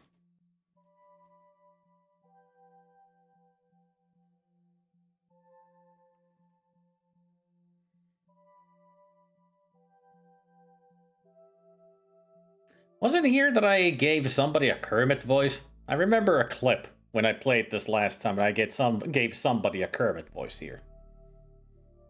Was it the doctor? I think. Or maybe it was Sonny's thoughts. Officer Bonds, I'm Dr. Wagner, the resident neurosurgeon. No, he's Dooley. Dr. Dooley. I'm sorry to say that your wife's condition is still quite serious. She's suffering from internal injuries sustained from the multiple stab wounds. Yay! How long she'll remain in a coma is anyone's guess. In my experience, the presence of loved one urging the patient to come back from that void is an incalculable asset. We're doing all we can for her physically, but you might be the only one who can reach her now. Bienvenue, Power Bottoms! Sergeant Bonds, you look beat. You really should go home and try to get some rest. There's nothing to be done for your wife right now.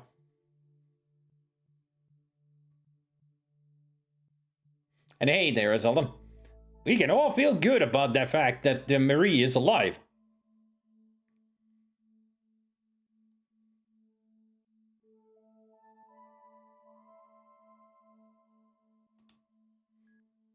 Your beloved wife lies motionless in a coma. You wish there was some way to know that what she's thinking, if she's thinking. The digital readout indicates Marie's IV dosage. Marie, please come back, baby. I can't go on without you. You fight to pull yourself together. I've got to go now, baby. You need your rest. It's been a rough night.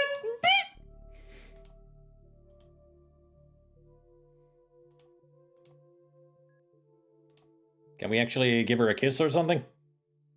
Marie is resting gently. You do not disturb her. You do not to disturb her. That's what it said. You do not to disturb her. You decide not to disturb her. You do not disturb. You do not to disturb her.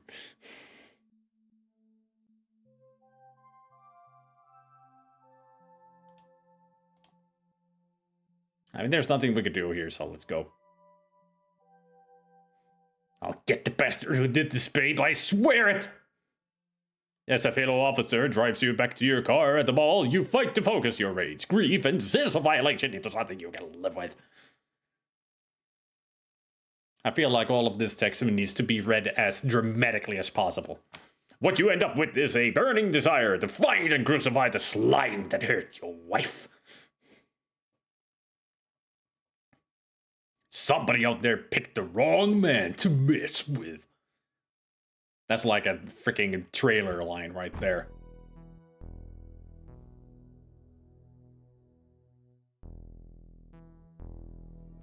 Looks like another one bit the dust, eh? I understand you were here before they removed the victim. Did you catch any dying words? Notice any signs of sexual assault? Anything at all?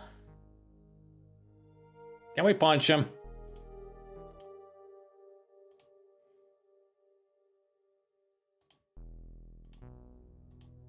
Responding to your silence, the reporter says, well, if you don't want to talk to me, I'll just get the information elsewhere. Listen, you little blood-sucking piece of filth. The victim was my wife. You guys are all the same. Now get out of here before I forget that I'm wearing this badge. I'll give your paper some details, alright? All about how I rearranged your face. Oh, geez, look, officer, I'm terribly sorry. I'm just trying to get the facts. I thought you cops liked that kind of loose talk. It helps keep things from getting too serious, know what I mean? Here's my card. If there's anything I can ever help you with, officer, give me a ring, huh? Again, sorry about your wife.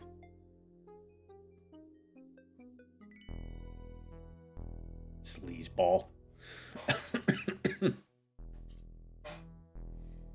Hey, Temphia.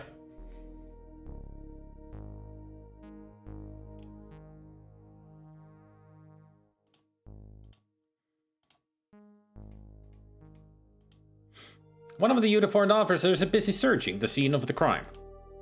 The scene of the crime is over here.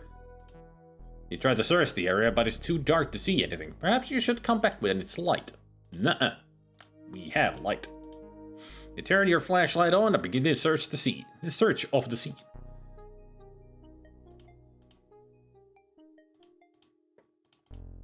Marie's Trans Am still sits in the poorly lit parking lot of the mall.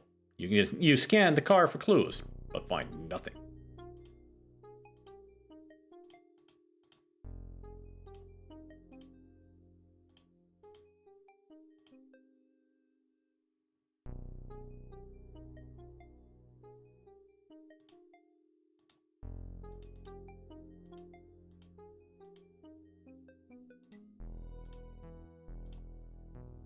Hey, there it is.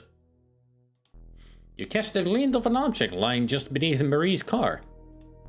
You pick up what appears to be a medallion. Upon closer inspection, you recognize it to be a Bronze Star war medal. A broken chain. On the back of the Bronze Star is a number, 09987.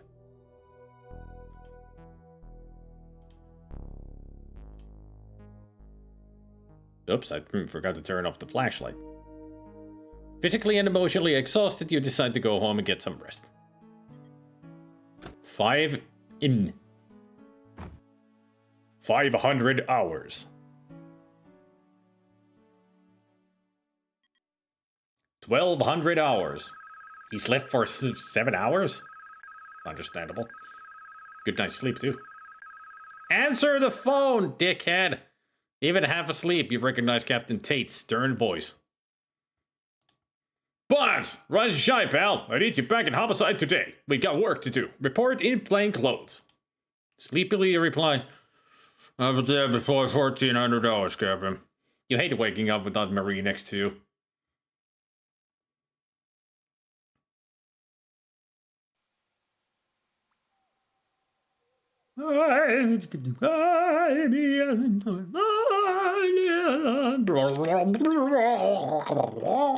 You go through the motions of getting ready for work.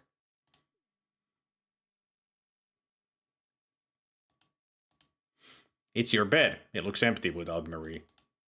Marie used to curl up in that chair for hours. This was her favorite little reading area. Maria was so excited about buying this house. She loved decorating this room and handpicking each accessory. It's a nightstand. You glance at the phone and hope that nobody bothers you at home for once. The closet contains Marie's clothes and other personal items. On the shelf, there are several of her favorite mementos, including a music box. The music box plays Marie's favorite song. You'll like to listen to it while you were on duty because it reminded her of you.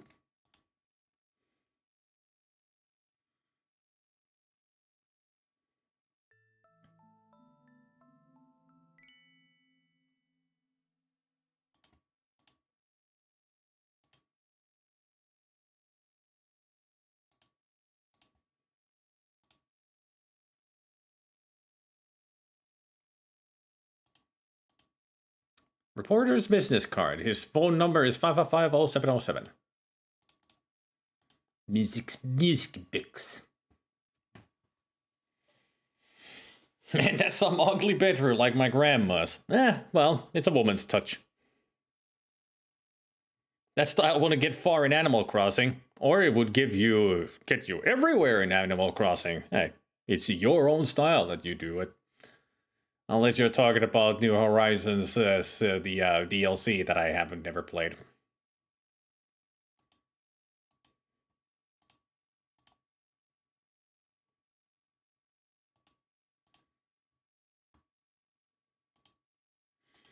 To the office we will go, the office we will go, oh, Mario, to the office, the homicide place thing, Captain. Stuff. Where do I leave? Where's the freaking door?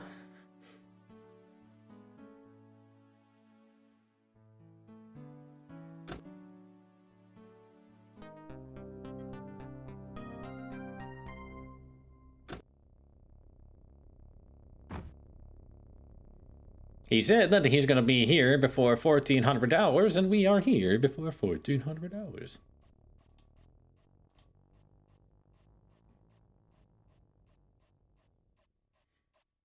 That's how you end every song, right? Just mumble your way out of it. Especially when you don't have lyrics for it.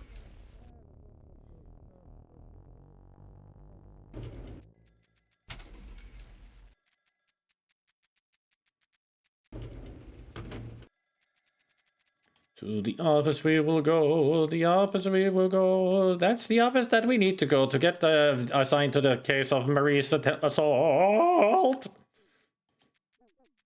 Perfect. I should be a songwriter at this rate.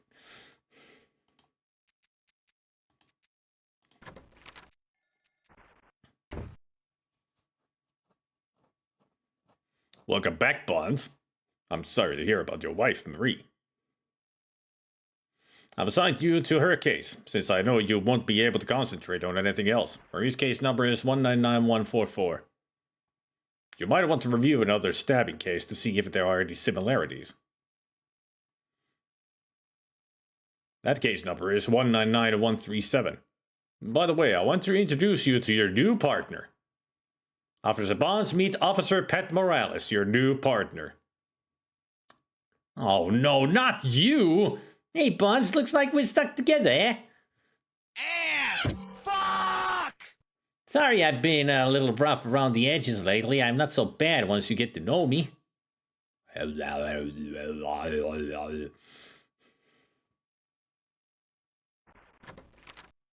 I mean, I think we already know you quite thoroughly. You're a dick. You're an ass. A shithead.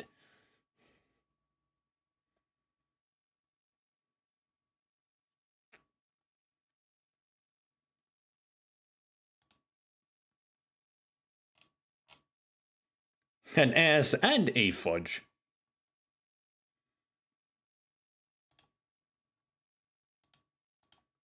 Officer Hanks is soft-featured but hardly soft-spoken. Your partner, Pat Morales, is an attractive but tough-looking woman, and also a loudmouth. Don't worry, your lady... I hope Marie's doing better. Marie's got a tough cookie to put up with you this long, Sonny. Major drag about Marie, Sonny. Hope she's pulled through. You interrupt Earl's reading. Whoops. There's a good article in here about the newspaper helping another department find a witness to shooting. You don't say.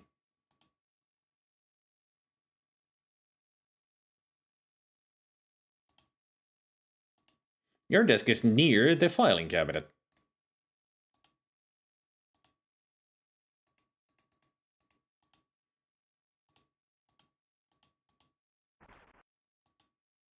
A phone.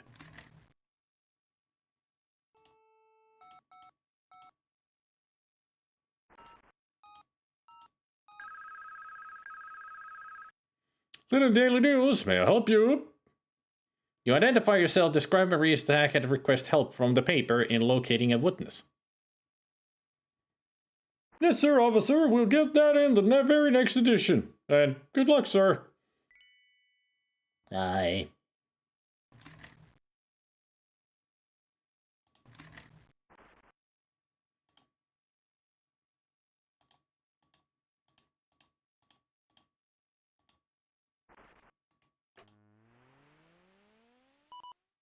Deep. All right.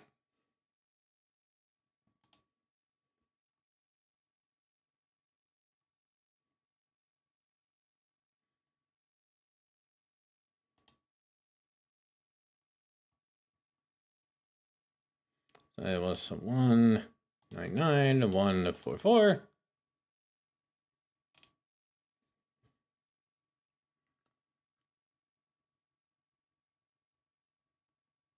Mary Bonds.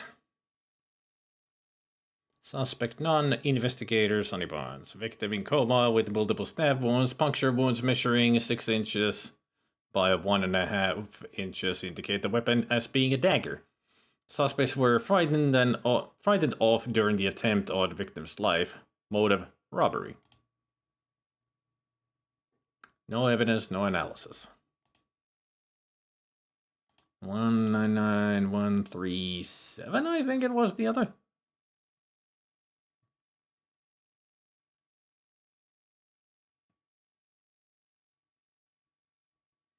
Clifford Jones. Lacerated heart and liver due to multiple stab wounds. Puncture wounds measuring the same size indicate to be a dagger. A hair clutched in victim's hand. Lab analysis blood type A negative. Incisions in the shape of a pentagram were located in the left lower quadrant of the torso. The pentagram was carved after death. The suspects during the process of a burglary were interrupted by the victim. A struggle ensued and the victim was murdered. Motive: burglary.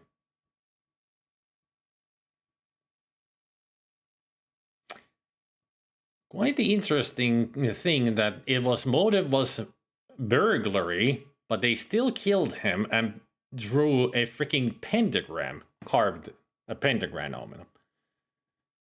Why to go to this length? Putting a pentagram.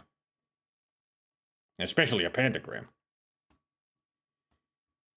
Methinks that the motivation was not a burglary.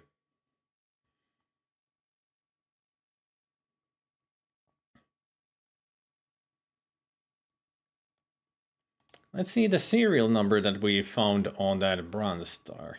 It was 099 87.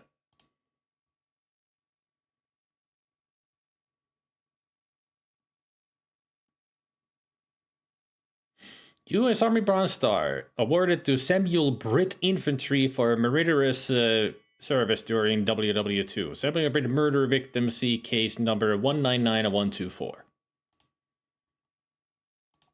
99124.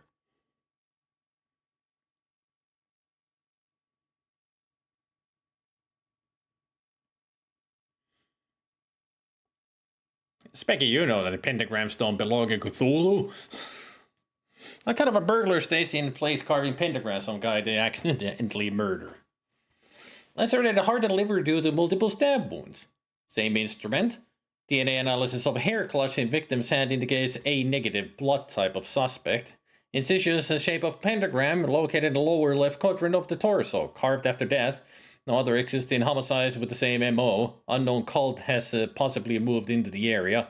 Robbery, ritualistic sacrifice based on the pentagram. Stolen property, military Bronze Star, serial number 09987. There's the connection. No, ei ole pakara, vaan siis tuolla vatsassa. Vasemmalla puolella vatsaa tai torsoa, että niinku sydämen alapuolella suunnilleen. Että se on niinku tällä alueella. Kun tossa on niinku sydän on tossa, niin se on niinku just sillä alueella. Koska tää on torso. Tämä näin. Pakara on pakara. Se on ihan toisella puolella vartaloa. Se oli vitsi niinku, tietsä. No pistä siihen vittu se käppähymiö, niin sitten tiedät, että se on vitsi. Muuten sä näytät aika tyhmältä, kun siinä ei ole sitä emoottia siinä niinku lopussa. Se yleensä auttaa, jos sä aiot kertoa vitsiä, niin pistä siihen se emote siihen loppuun, että me ymmärretään, että sä vitsailet. Muuten mä luulen, että sä et ymmärrä, mikä on se torso ja muuten. Ei siinä muuta.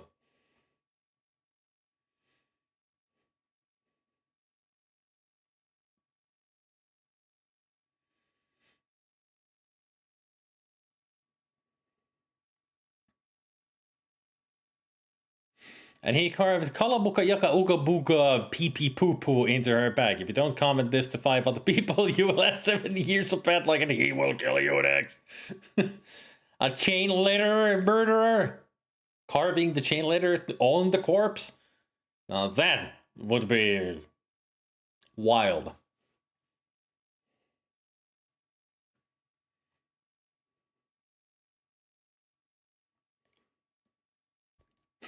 Victim left this VHS tape for you. 7 days.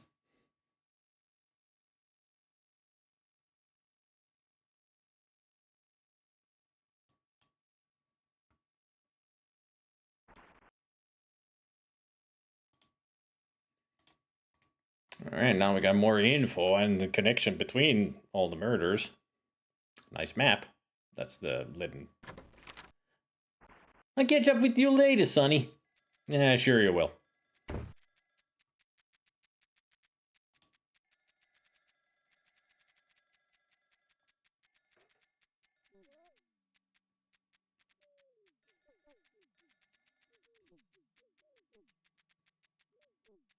Ding.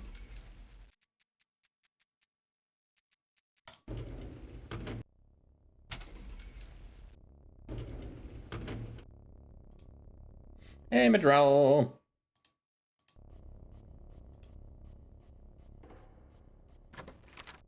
I'd buy that for $1. Welcome to the Plushy family. Thank you for the resub, Madrell. 14 months. Officer Martha Gibbs has been the evidence officer for 2 years. Yes, Sergeant, can I do something for you?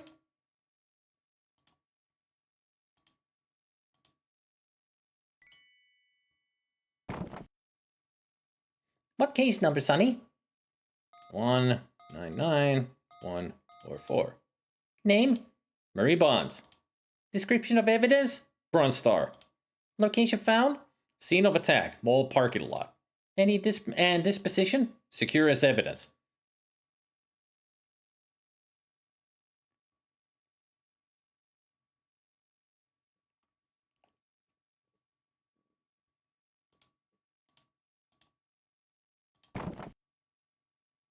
What case number, Sonny? 199144. Name, Mary Bonds. Description of evidence and broken neck chain. Location found, clutching the victim's right hand. And disposition, secure as evidence. Guess it's time to call it a day. Before you close out your shift, you head over to the hospital to see Marie. That was a short day. You only did an hour of work. Time to call it a day. I work for an hour. That's good enough for me. You notice a flower shop off the lobby. The reception, it looks friendly enough. It's the front desk. It's a computer.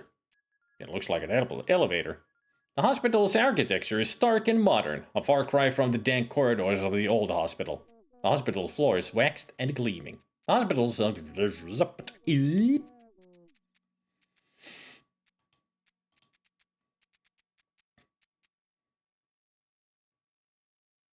Can I get you something, sir? I'm visiting my wife.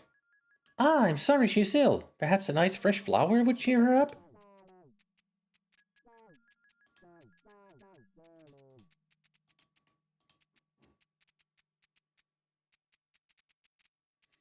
And also nice that she offers us 1 rose.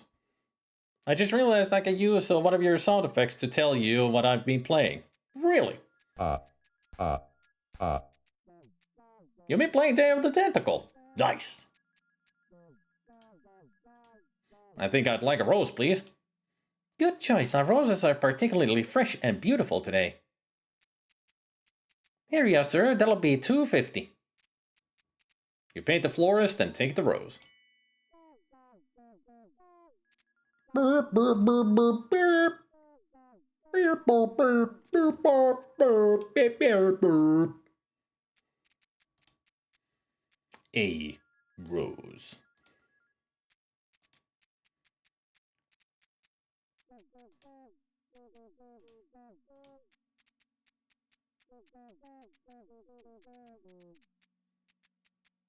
May I help you, sir? I'm looking for my wife, Marie Bonds. Could you tell me what room she's in, please? Oh, yes. Your wife has been moved to room 307.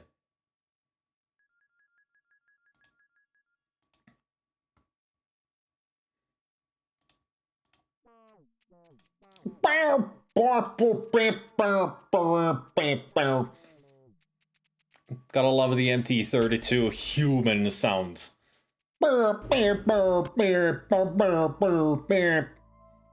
It's almost like peanuts. Only adults use the speakers in here.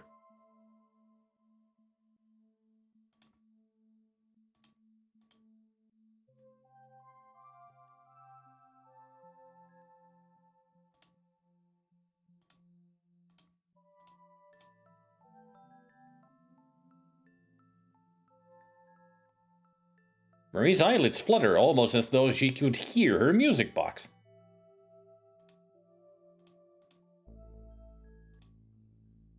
I saw your finger twitch. You could swear that you just saw Marie's finger move. I did. I can swear it. I can also swear.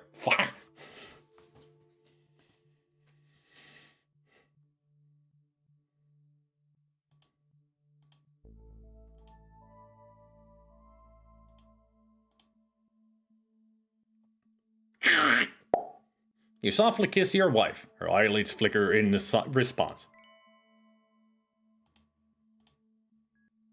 You gently talk to your wife, hoping that some part of her hears you.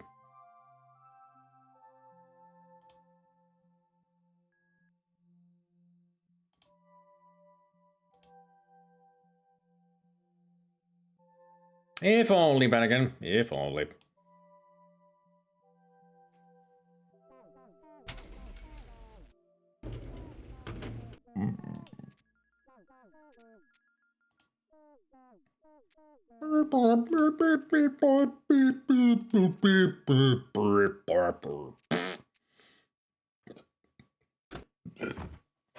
Oh, what a long day of work. Just doing an hour of work and kissing my wife at the hospital. So exhausted. Feeling physically and emotionally drained, you drive home. What were you doing for 7 hours? Did he just drive around for 7 hours? I mean, it was like 3 p.m. when we left the hospital. What the heck did they do for 7 hours?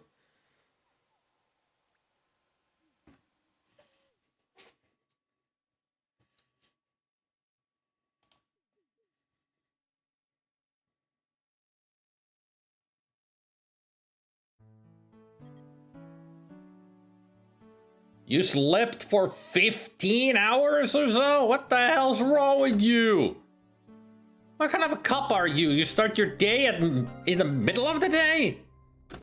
Don't you have morning hours to work? Is this normal?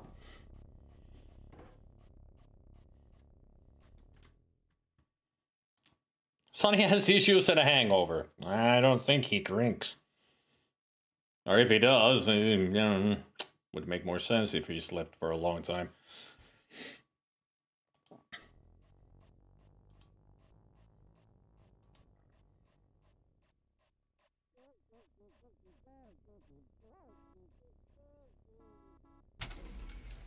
These are the adventures of Night Cop.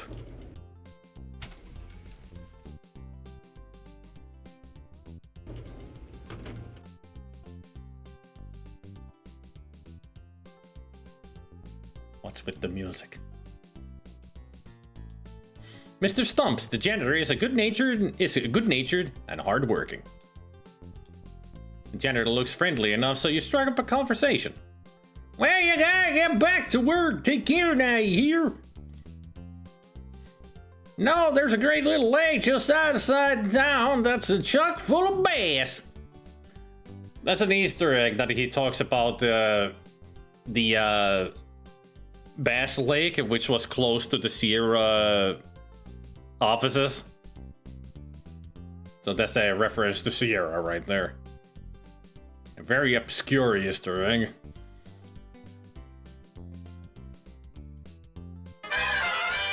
Maybe I'll like to go fishing with me sometime. Well, I gotta get back to work. Take care now, here.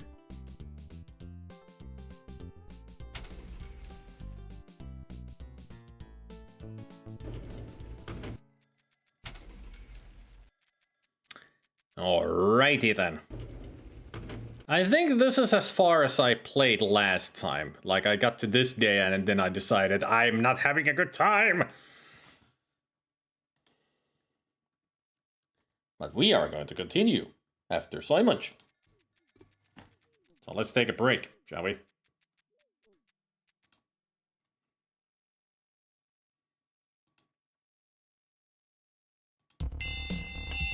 Dinner.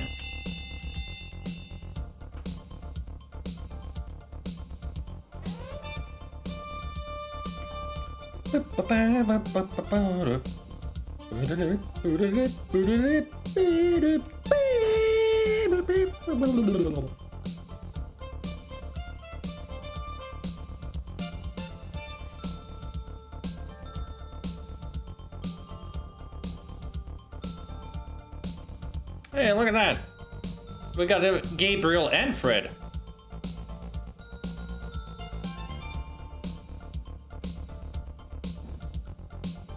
Totes adorbs.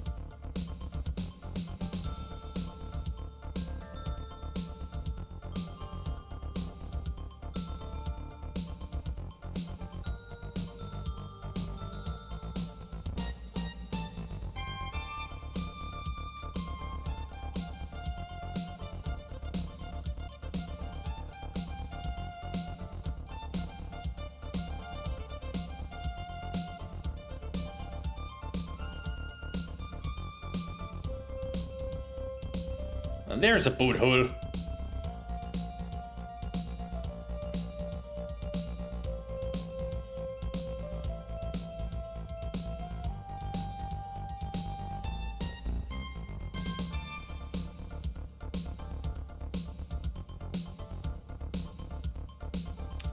Was that Bandit or Spooky?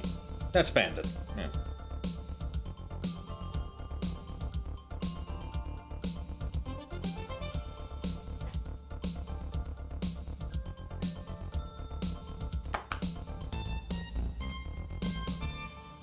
So those who do not know, and this is when I take a break from games and eat dinner. Thus the dinner time sound effect for Soy Munch.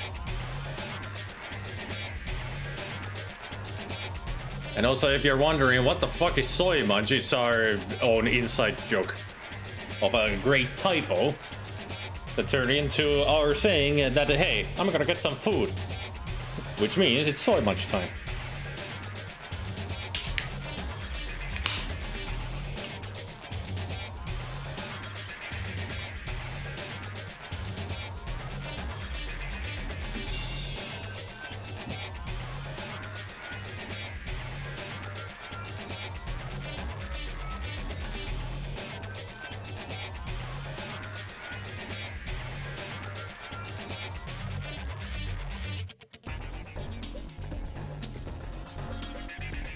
I'm gonna stream it at some point.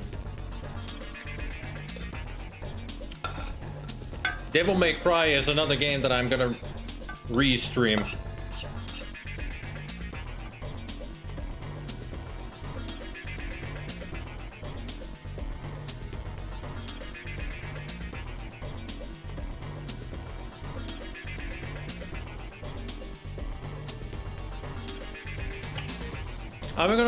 I'm gonna stream 1 and 3. I'm gonna skip 2 because that game is just bad. But after that, I don't know, maybe I will stream 4. I haven't played 5, but 4 I have.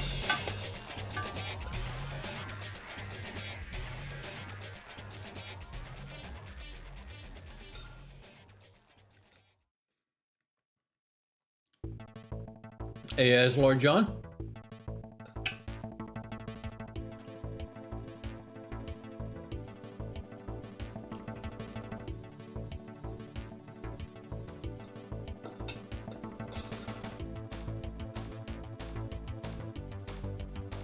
Oh, I know I'm missing a lot. People have praised the 5th game a lot. Devil May Cry 5.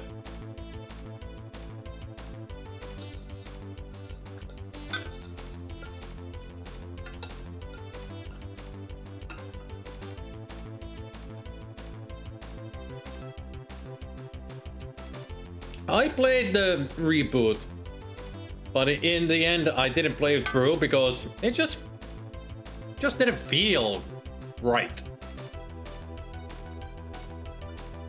There was just something about it that in the end I was pretty much like probably 80% through the game and I just felt like this is so flat. Why am I playing this anymore?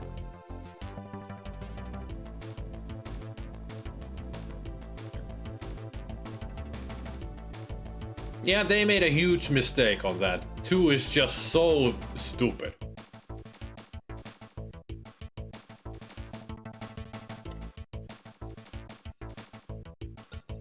I mean, I did play it through, but in the end I was like... Alright.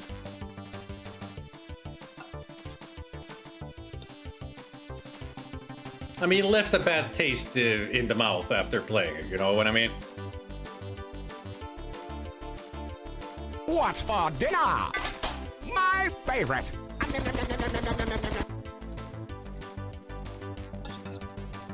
It's just the noodles and meatballs that I made earlier for lunch.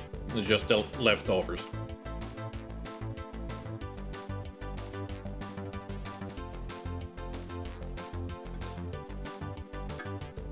And when 3 came out, when I played 3, I was like, yes, this is it. This game is it. Ah, the French.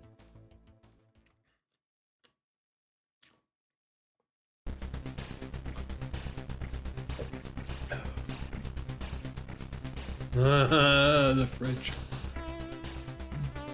You know what number 2 isn't bad and deserves a bit more recognition? Dino Crisis. I've never played those.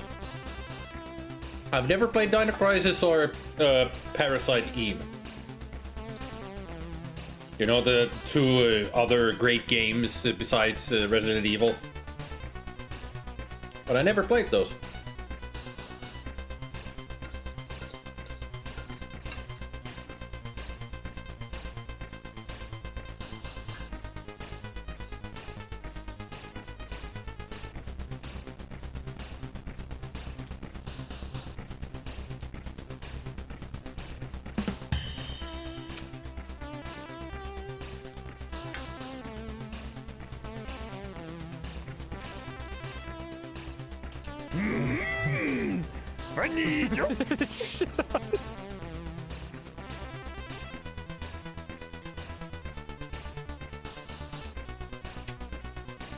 You should always use that as Elton when you make a joke.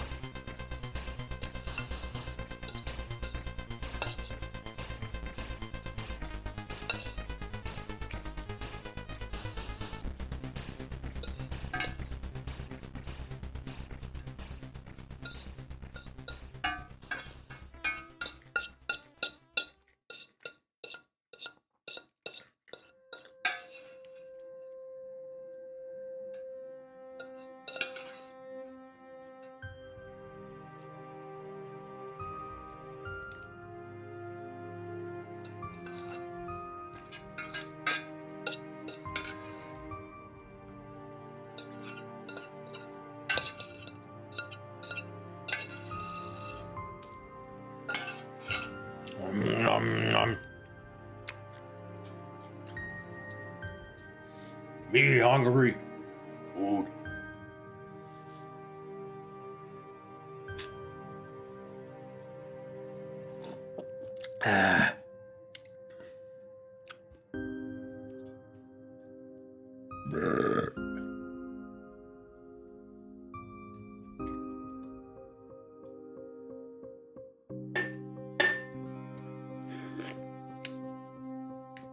I can't remember where in the game this plays. Despair. What part of Dying Light this plays on?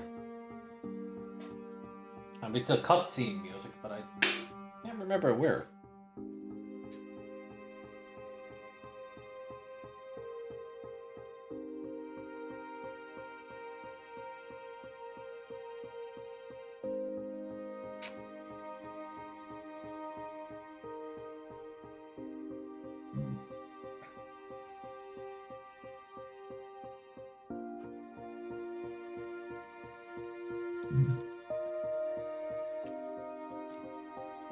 Could be that moment.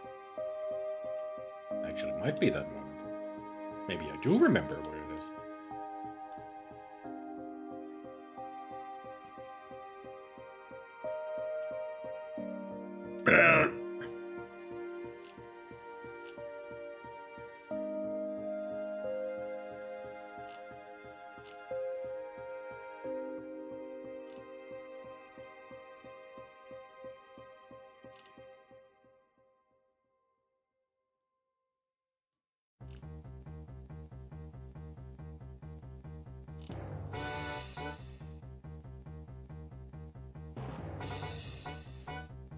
By the way, you wanna know when was the last time I played Dying Light on stream?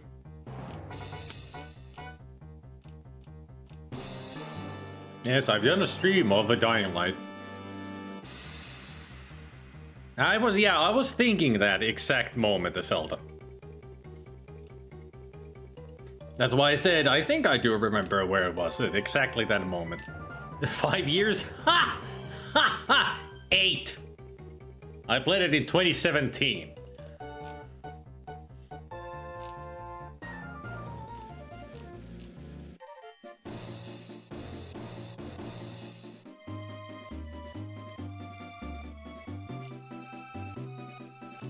It's been that long. But the beauty of it is, when I do stream it again, I'll be streaming it with a Zelda. We'll be playing co-op.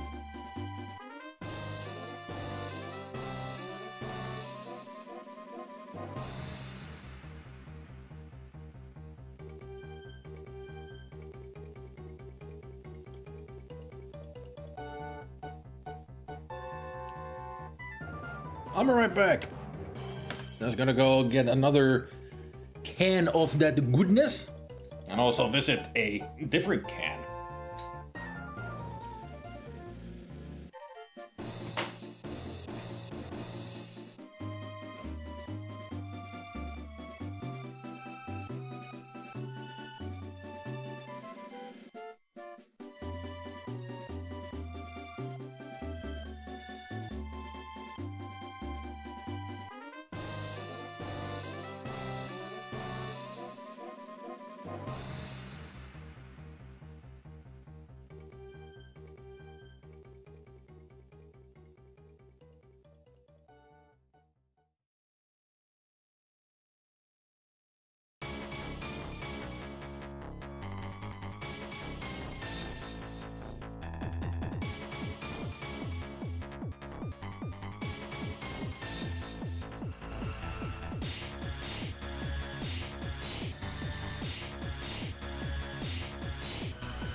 You will? We would? When did I get that memo?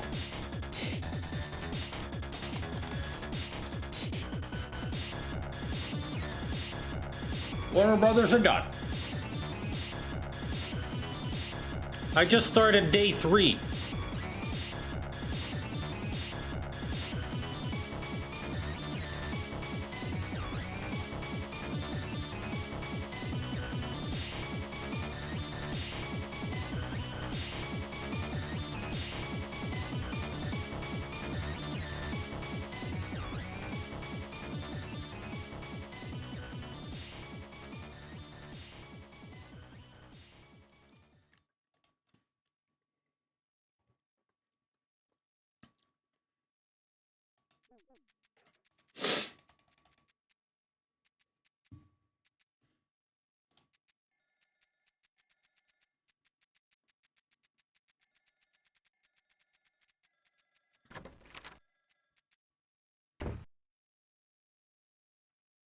Afternoon, Bonds.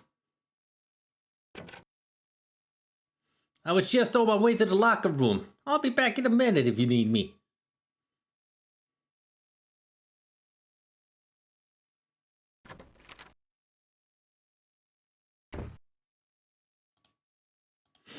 You have a phone message from the captain in your basket. You pick up and read the message. Bonds, Carla Reed called for you, said she saw the newspaper article about Marie. Better get on over there. I think she may have something for you. Strange address, though. 325 South 2nd Street. That's the old industrial park. Alright, let's go. 2nd Street. Where is 2nd Street? To the west. So when we get to Rose, we turn west. And then north on the 2nd.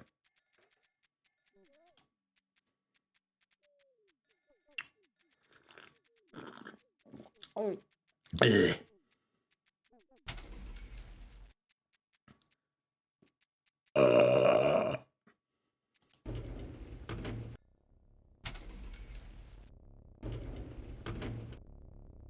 Which car do I drive? I wonder.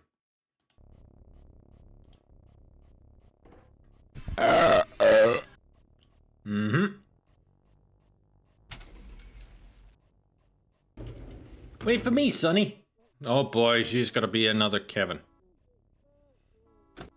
Just gonna do nothing. Isn't she? Actually, she's gonna be worse than Kevin because she's gonna be a loudmouth bitch.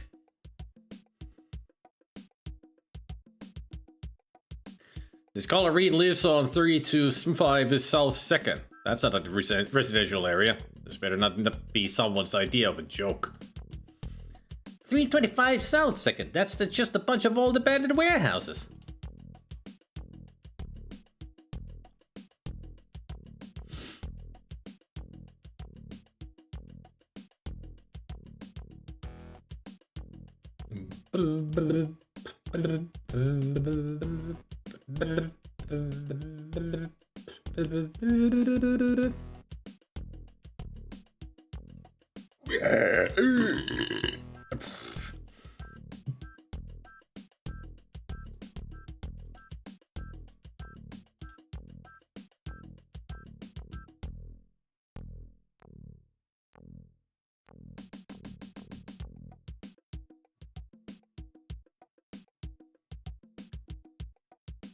Oh, I gotta go actually southbound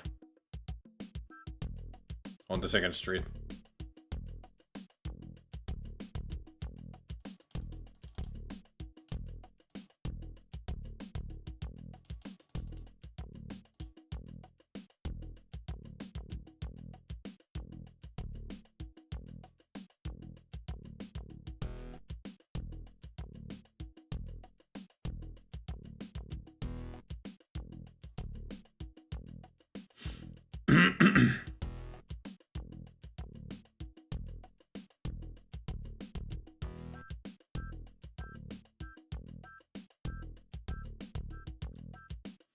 So it's between Poppy and Rivers, so it's after we see Poppy, it's after that. Once we're past that intersection. So somewhere around here.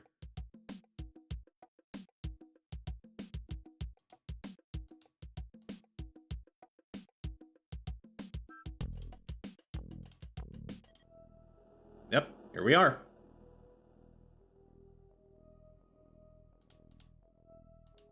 I can't look at the location here, apparently. It's a large trash bin for the warehouse. Loading docks is littered with trash. Rusty shopping cart is loaded down with junk. The shape of that pile of newspapers looks vaguely familiar.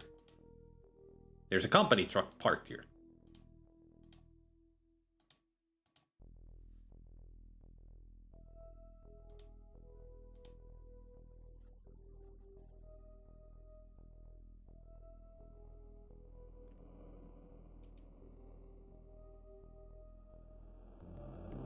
Hey, who's that? Where you at?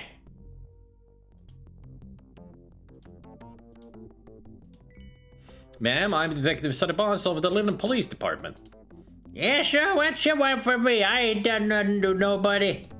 You called and said you saw something at the Oak Tree Mall last night. I'd like you to come downtown with me and help us out. Maybe give us a description.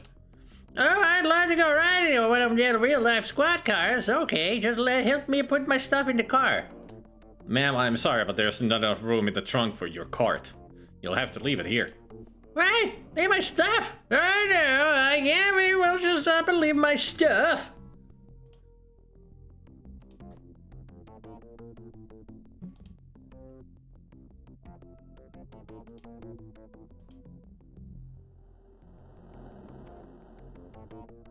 There. You decide to soothe the old gal by securing her cart with your handcuffs. That's the ticket, Sonny boy. Let's go. I mean, secure now. Hey, sweet.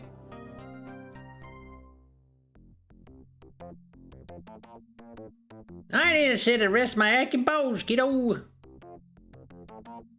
You do that, lady.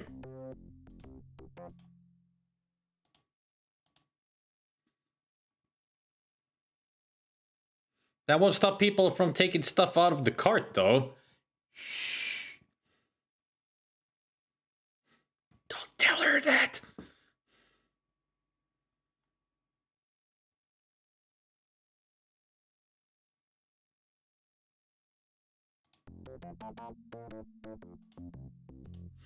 There's a brown bag sitting on the desk. It's probably someone's lunch. It's Carla Reed. I ain't eating in so long, my taste buds have amnesia. You grab the lunch. You give the lunch to the lady. Peanut butter and jelly. You guys are real gourmets, ain't you? Thanks. Real gourmets.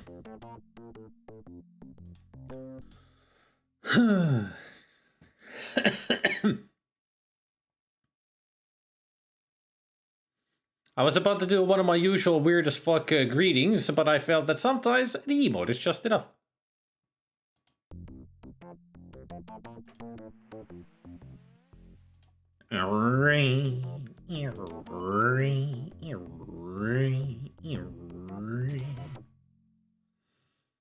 Okay, tools. Drawing composite. Now, if you would give a general description. He was a mean-looking fellow, all dark and hairy. Real sour face with a hawkish nose, sharp beady eyes, and a leery brow.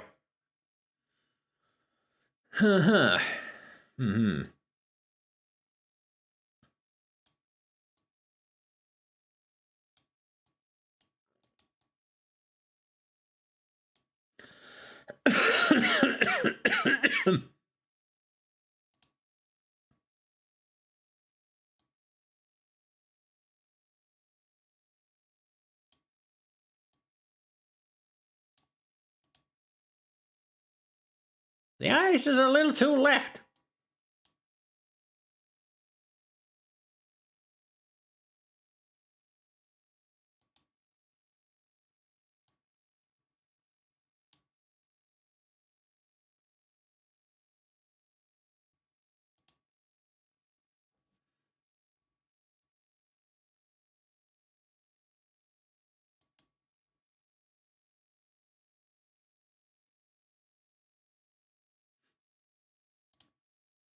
The hair's too straight. It was kind of wavy.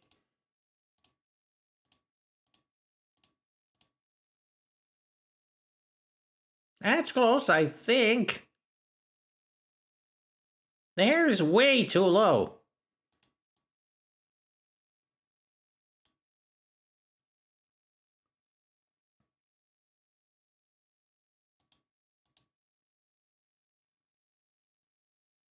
The hair looks okay. The eyes looks okay. He had him a full beard.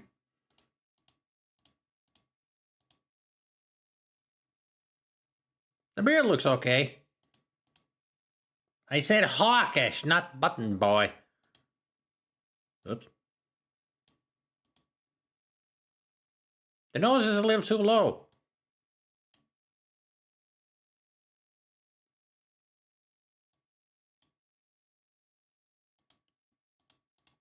The nose looks okay. It could be. He sure looked mean.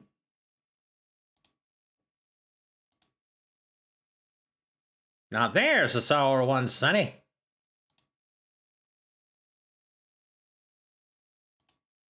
Yeah, his face looks right.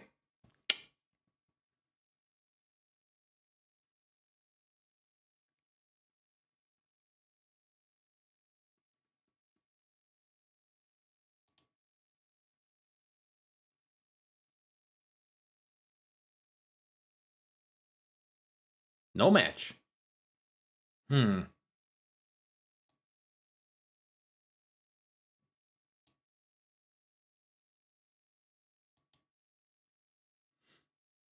Could be the face shape is not right.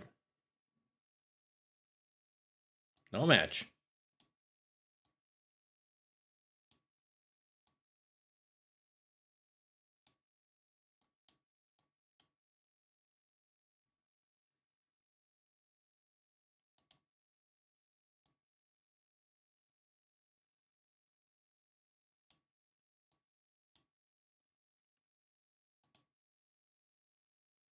Oh, wait. I don't have eyebrows.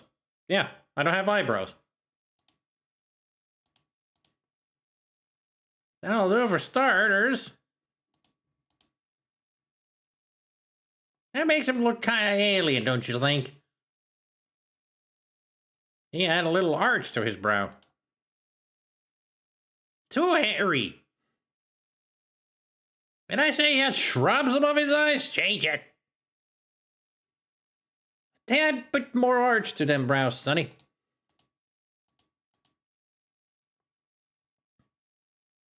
The brow is a little too high.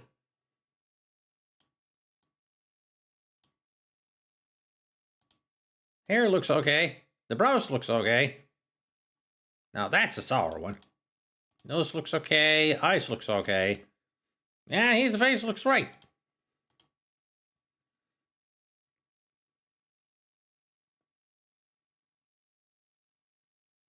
No match.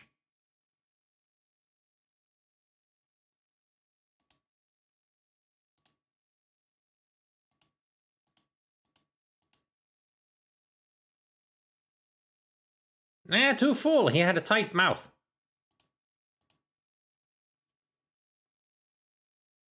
I don't know, could be. That just doesn't look right to me.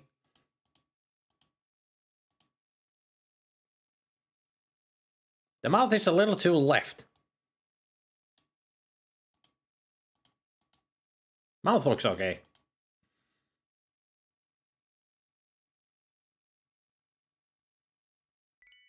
There we go. That's the rummy. The one there in the middle. I'd never forget this mean-looking mug. This guy. Steve Rockland. 6'2" and 210. Convicted on 2 counts of burglary in 85. Sentenced to 5 years in state penitentiary. Paroled at 88. It is currently serving 3 years probation. No warrants. Rockland associates with and at one time was known to be a member of the cult Sons of Darkness. It is suspicion the cult deals in the sale of crack cocaine. Yeah, she's got a photographic memory for sure.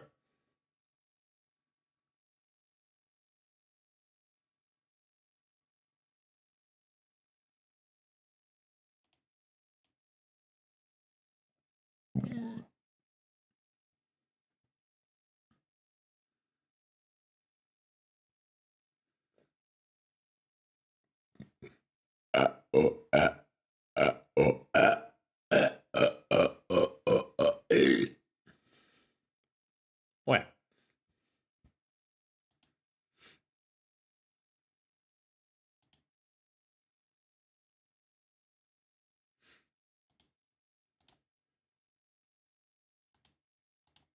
I want to go home.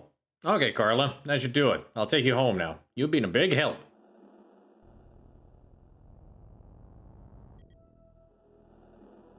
He looks like David Letterman. Yeah, kinda he did.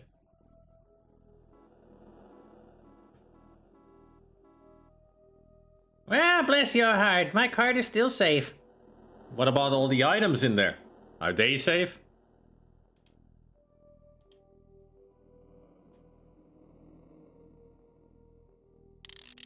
You retrieve your cups.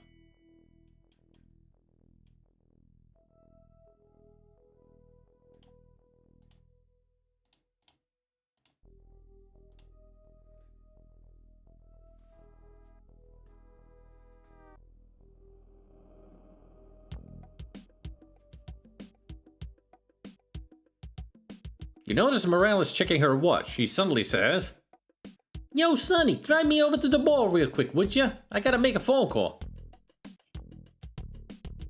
Grudgingly, you drive Morales to the mall. "Sit tight, boss. I'll only be a minute." You notice that she's careful to take her purse with her.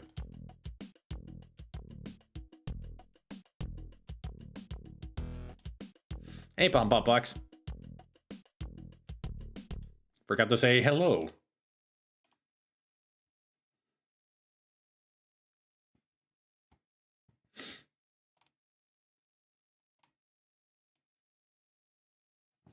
One time I had to push a shopping cart home and then bring it back. I left my cell phone at the store as collateral. Ah.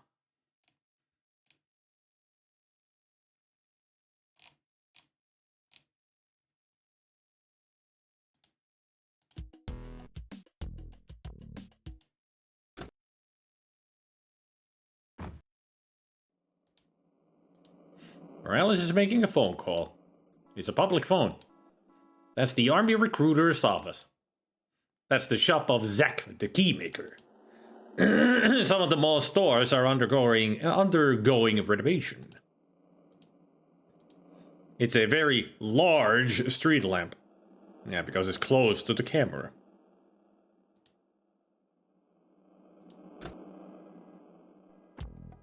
I like it that we can actually get out of the car and look at her on the phone. It's a tracking screen. The device allows you to track a person, vehicle, or any other moving object that a tracking device has been attached to. It's a computer. Lyndon sure is going high-tech. See, I'm back. Let's go. So ends another shift. You drop Pat off at the station and head home.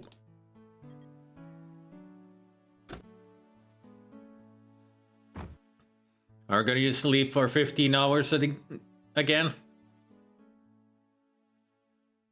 Day 4. If it's going to be noon, then we'll be 14 hours. But if it's 1, that's 15. 2200 hours exactly when he comes home.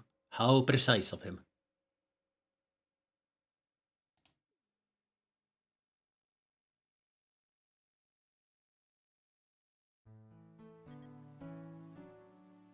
$15.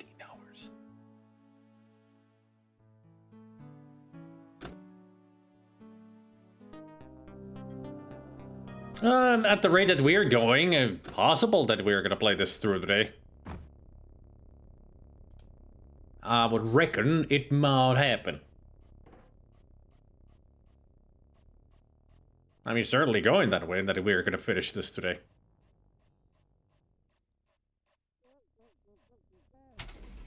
So why not go for it? You know?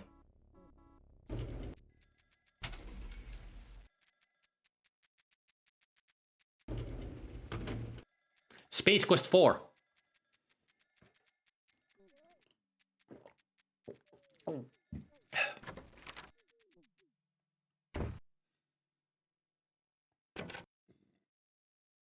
Gotta take care of some woman stuff, Bonds. Be right back. She goes out of the office a lot when we arrive here.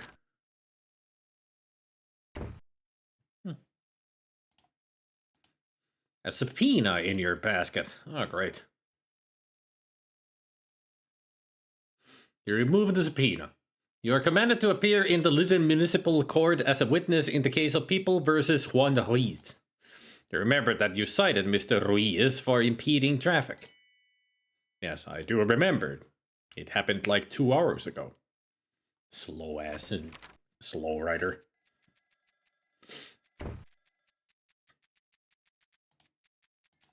Slow rider.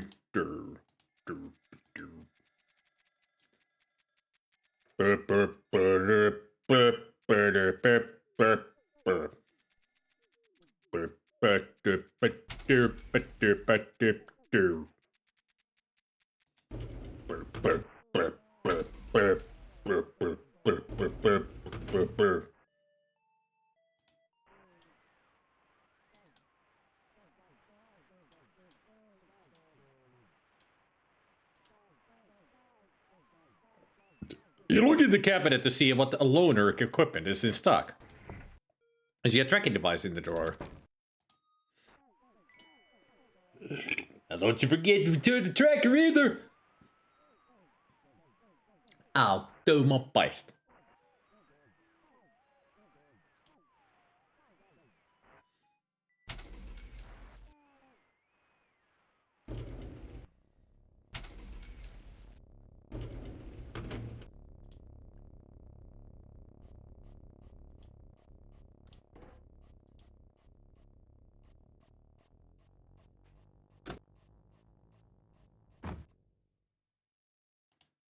You reach over and open the glove compartment.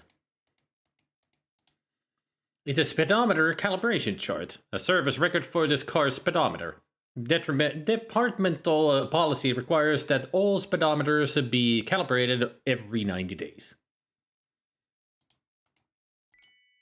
Thinking about your upcoming court appearance, you wisely decide to take the speedometer calibration chart with you. Speedometer, as I used to call it before I heard the word speedometer. A speedometer is how you calculate the length and tightness of speedos on the men. How much package is showing and how much it's clenched into the buttocks.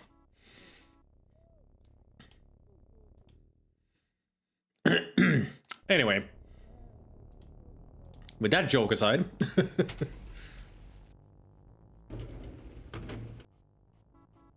I still haven't played those.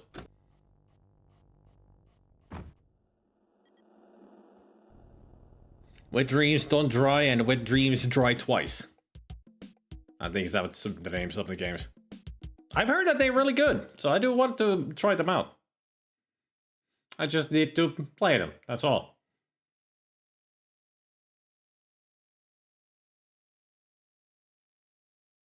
Eighth Street between Rose and Peach. We are at Rose. I gotta go to the left.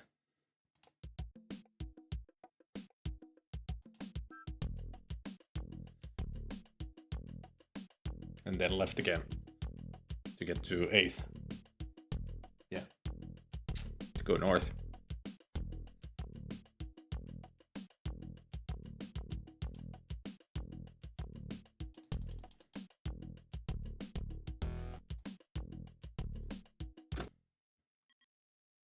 $13.55. I'll be waiting for you in the car, boss. Stop calling me boss.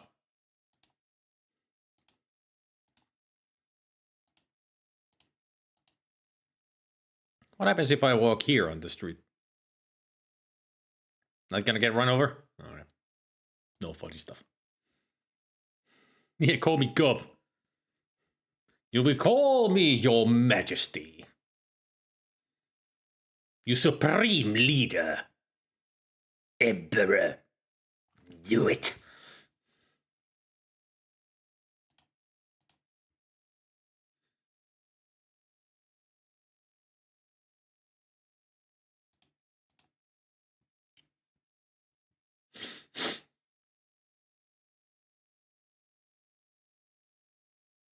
You take the witness chair next to the deputy district attorney. The bailiff says in a loud voice, "Alright, for the Honorable Judge Mildred Simpson."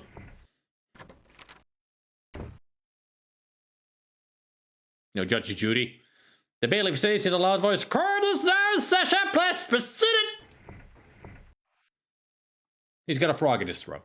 Directing her attention to the prosecutor, Judge Simpson says, "Mr. Cannon, please call your first witness in the People versus Rees." The People call Officer Sonny Bonds to the stand, Your Honor.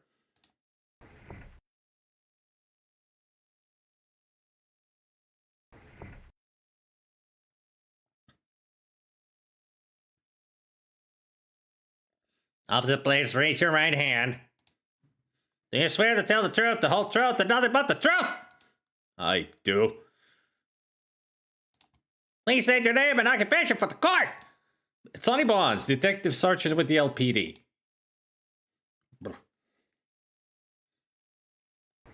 Hey, Dutch Retro. Officer Bonds, on September 14th, you issued a citation to Juan Jose Ruiz. Is that correct? Yes, that's correct. Officer Bonds, do you see Mr. Ruiz anywhere in the courtroom? You point out Mr. Ruiz and say, that's the man there, seated at the defendant's table. Speaking to the court reporter, and let the record reflect that Officer Bonds has identified the defendant, Mr. Juan Ruiz. Officer Bonds, would you please describe the events which led up to your issuing a citation to Mr. Ruiz? Certainly. I had routine traffic duty that day. I had been on duty for about 6 hours and was patrolling the highway when I drove up on a line of slow-moving cars in the fast lane. I pulled around them in the slow lane, and when I reached the head of the line, I saw Mr. Ruiz in a 1948 Ford Fairlane. I could see immediately that he was going way under the speed limit, so I clocked him. My speedometer registered at 35 miles per hour. That's low, man! Irritated, Judge Simpson raps her gavel. You're out of order, Mr. Ruiz. You'll have a chance to tell your side of the story in due time. Officer Bonds, could you show the court the speedometer calibration chart for the police vehicle you were operating that day?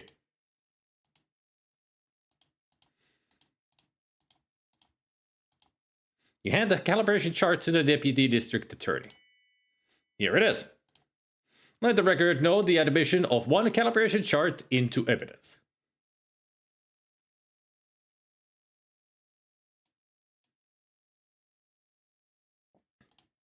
I have no further questions, Your Honor. Judge addresses the defense attorney. Your witness, Mr. Mayor. Take that!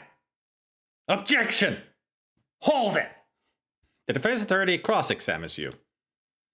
Officer Bonds, do you recall the time of day this alleged violation took place?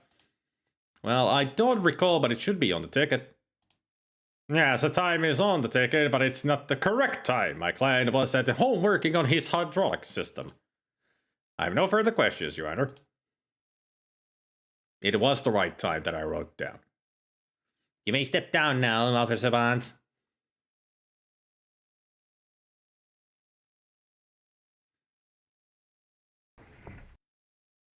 Mr. Rees, please step forward and be sworn in.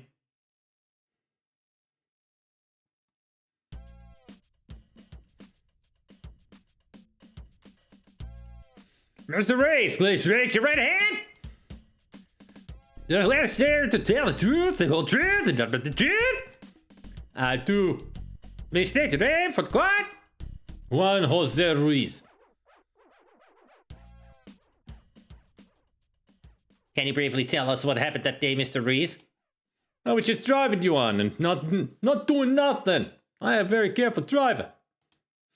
I don't do no showing off or nothing on my ride. I wasn't speeding, I wasn't going slow, I wasn't doing nothing. These cops just don't like these Chicanos, man. And that's the truth. He'd have busted me if I was going 754. Your witness, Mr. Cannon. I have no questions for this witness, Your Honor. Do you have anything further to say, Mr. Ruiz? No, Your Honor. Any closing arguments? No, Your Honor. No, Your Honor. And I'll proceed with my decision. You may step down, Mr. Ruiz.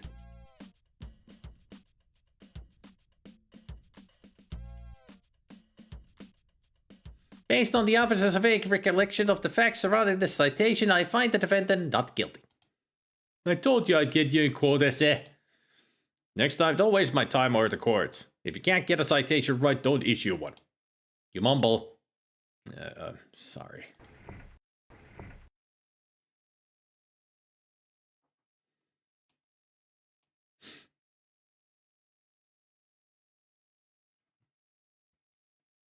And if you're wondering, did I make a mistake or anything? No, that's how it's supposed to go. I mean, of course, the ticket is not in the evidence because I'm sure he did the old the ticket that threw it away.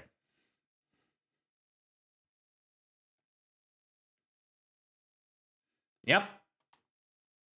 I put the right time on it and we got the score of 211, as it should be.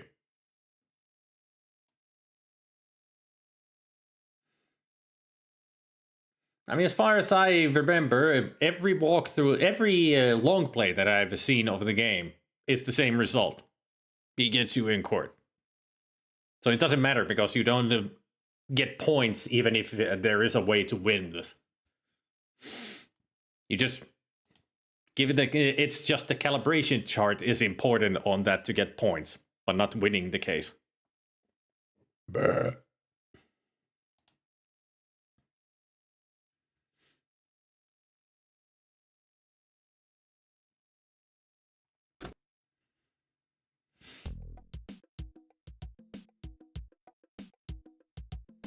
You notice Morales checking her watch. She suddenly says, "Yo, Sonny, drive me over to the mall real quick, would ya? I got a big phone call."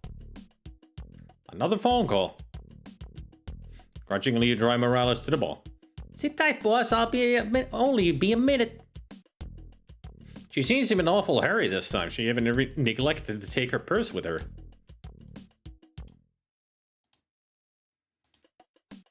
Get a cell phone, woman. What is a cell phone? What's a paladin?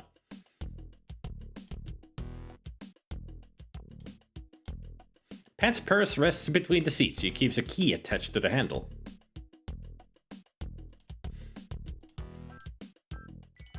You take the key, knowing that it'll have to be returned before Morales notices that it's gone.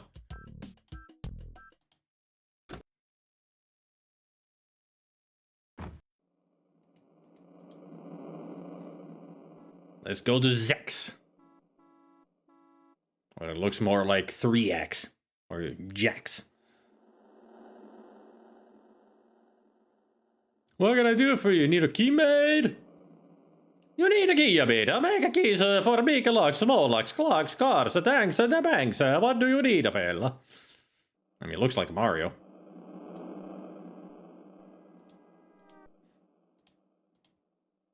I thought I had a key, not a bunch of keys.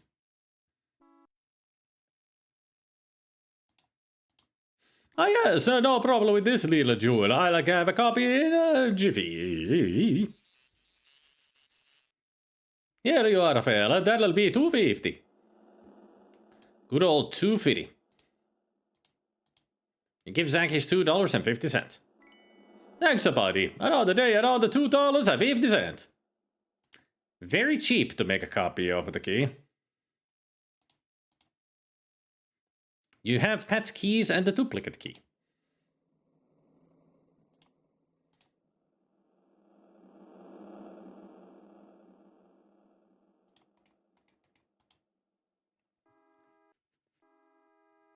No, we still have $5, Bannigan.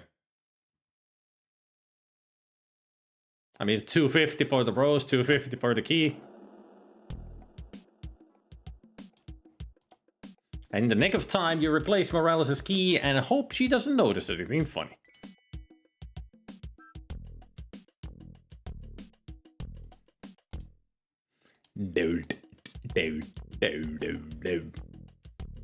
See, I'm back. Let's go.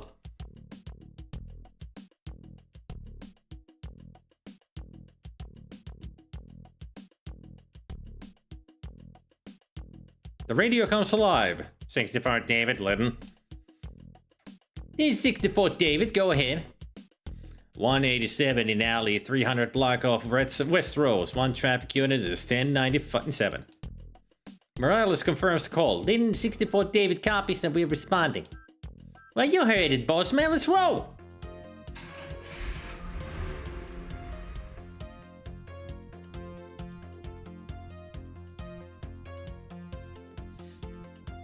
Rose between the 2nd and 3rd Street. And we are currently on Rose. And we're eastbound. We should be westbound.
1760. Wait, there's something there in the dumpster. I called the coroner, he's on his way. I'll be posted at the entrance of the alley waiting for the meat wagon if you need me. I'll do the camera bit, Bonds.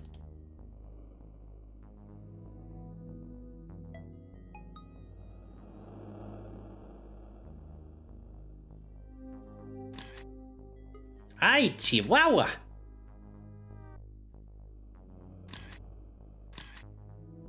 Okay, Sonny, I got them.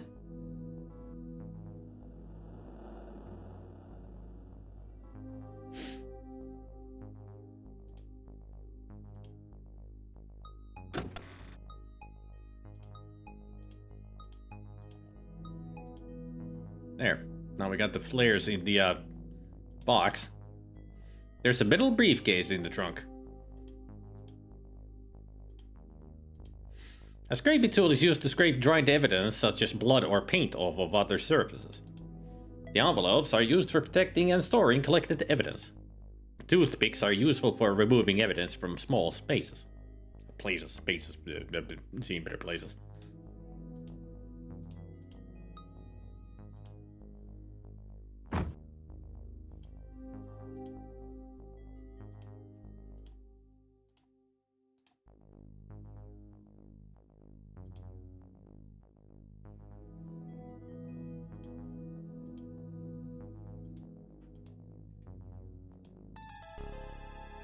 Yeesh. You examine the body. By its skin color and state of rigor mortis, you'd guess that the victim's been dead for at least a few hours. His face looks anything but peaceful. The bloody shirt covers upper torso. Looking closely at the victim's hands, you notice that appears to be hair and skin embedded under the fingernails.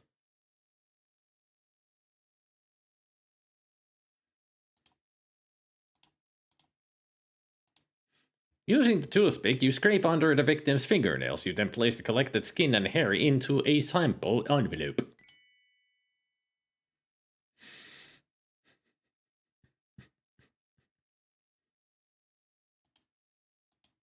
You examine the body. Examine the body. And I examine the pants. You look carefully at the knife wounds in the upper chest. Not a pretty sight. But it's the pentagram carved into the flesh that really hits you between the eyes. Not another one, you mutter. That's all it needs. Some freaked out serial killer that thinks he's got a hotline to Satan. That's not even the lower left torso area, that's in the middle. You carefully search the body and remove the victim's identification. Andrew Dent.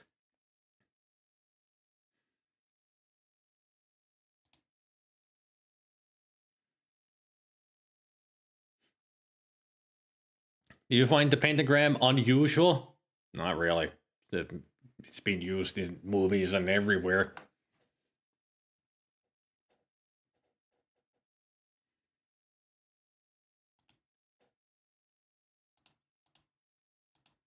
Carefully write down the information in your notebook.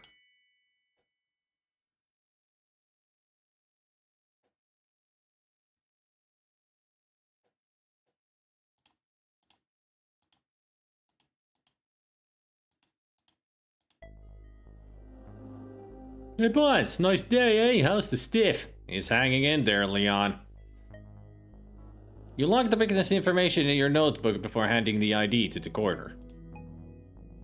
Ah, not a pretty picture, eh? Let me guess, his name isn't Lucky. I'll take care of him now, Bonds. You can go catch some bad guys.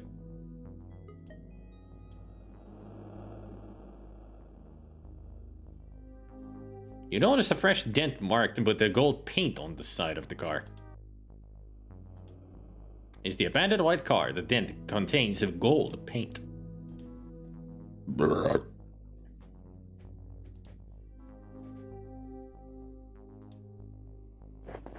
Carefully scrape some of the gold paint transfer from the side of the white car along with a little white paint into the paper envelope.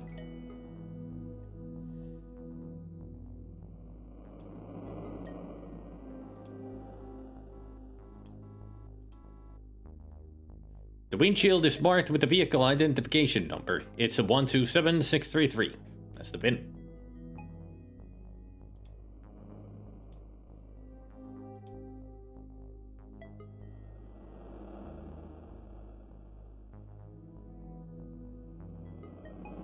You betting on who in the Super Bowl? Are you crazy? Are you insane? You want to kill yourself? Let me do it. Did you hear about the one about the Orthodox Jewish corridor and the hot dog salesman? Nope. And I don't want to. Yeah, the pentacle is the positive symbol. The pentagram is the evil. Pentacle is the right way up, and the pentagram is the right way down.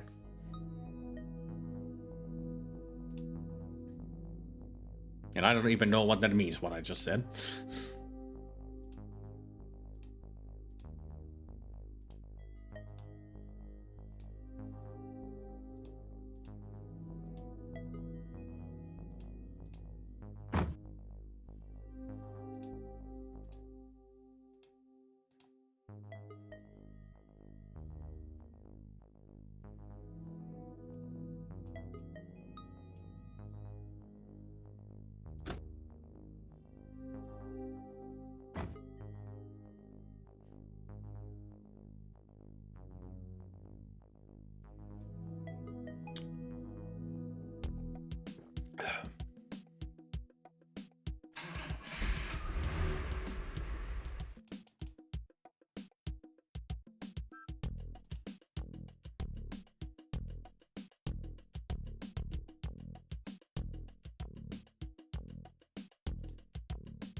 I catch up with you. Gotta run to my car.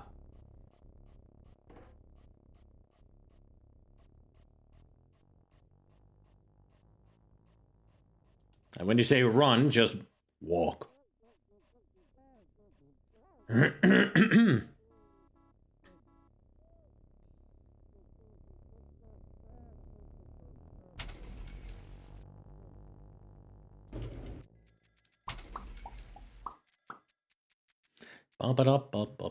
We are back in here.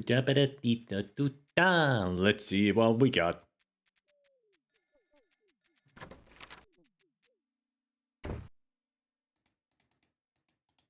There's a note in your basket.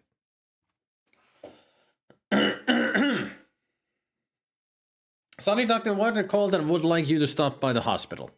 Alright. Rarely do you find anything interesting on the bulletin board. The graph on the wall charts homicides for the past 3 years, like inflation and the crime rate rises steadily. Grand.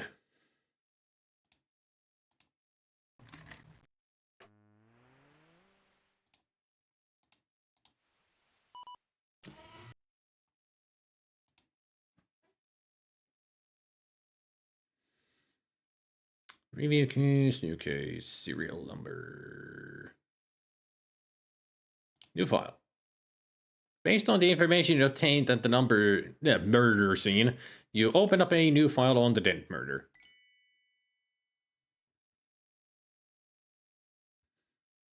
Multiple stab wounds, a dagger, ritual cult murder associated with attempted murder of Murray Bonds, cult murder.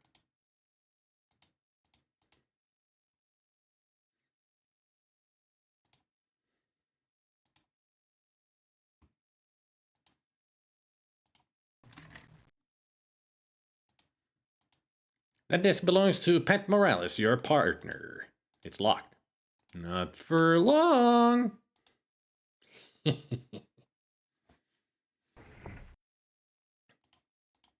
You find a piece of paper with a series of numbers on it, 386. Carefully you close and relock the drawer.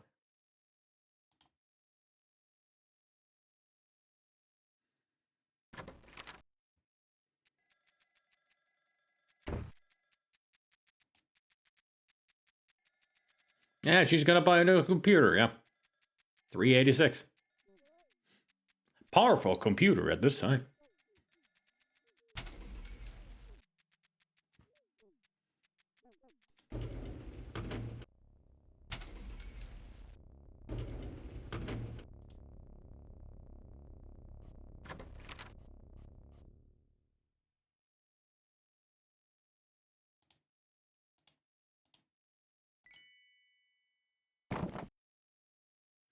What case number, Sonny? 199145. Name? Andrew Dent. Description of evidence? Gold paint transfer. Location found?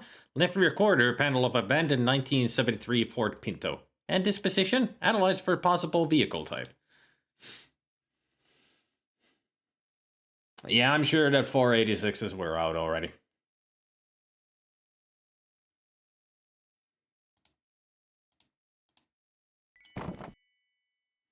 What case number, Sonny? 199145. Name? Andrew Dent. Description of evidence? Skin and hair samples. Location found? Under victim's fingernails. Disposition? Analyzed for DNA profile.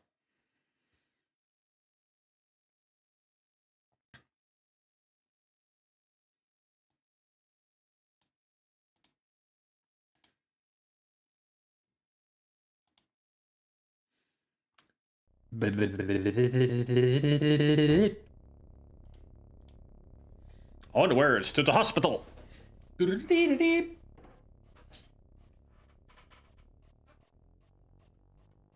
That was the empty evidence bags, Mannequin.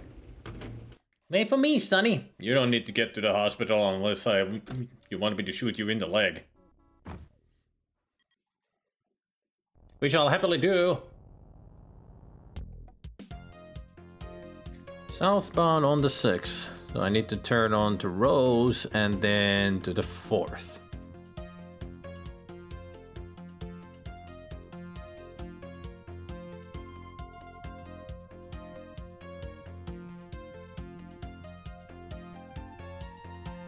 If you're wondering why I'm quiet like an otter enjoying his evening oyster, it's because I'm watching the last episode of House of the Dragon. Alright.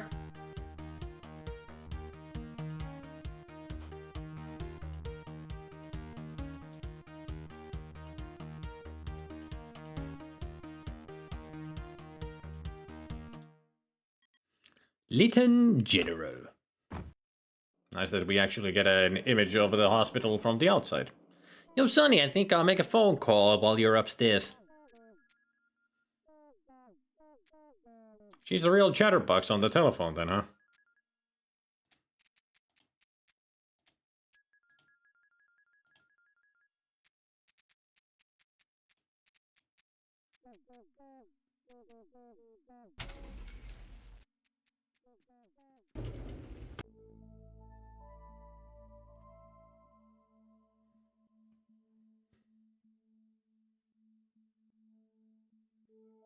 Dr. Wagner's face is grave as he says, I'm afraid I don't have any good news, Sonny. Marie's condition is unchanged. There's nothing more we can do but wait and hope. Again, I'm sorry, officer. If you'll excuse me, I have other patients to attend to.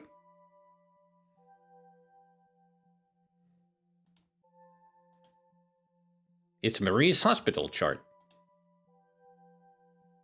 The chart shows that Marie's IV dosage is supposed to be set at 0.005. It was 0.015 as far as I've seen. Digital readout indicates Marie's IV dosage. Yeah, it's way too high. It's a call button. You press the call button and hope that the nurse is on the way.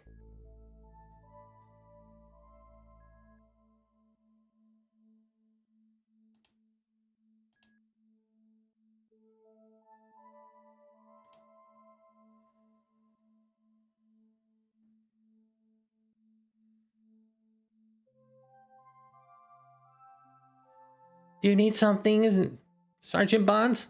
In an anxious voice, you tell the nurse you're concerned about the IV dosage. I'll get the doctor to check out that right away, officer.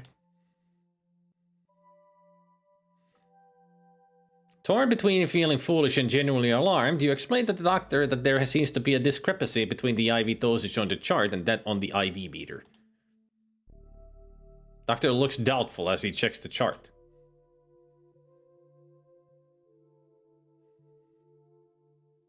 Then the IV. With a red face, the doctor says, "Why, you're correct, Sergeant Bonds. This dose is obviously incorrect. I don't understand this at all. I can't believe our staff could make such a serious error. I have readjusted the IV. Perhaps Marie will feel better now." Policeman by day. A surgical doctor by night. Sonny Bonds. The man of all kinds of skills. There, much better.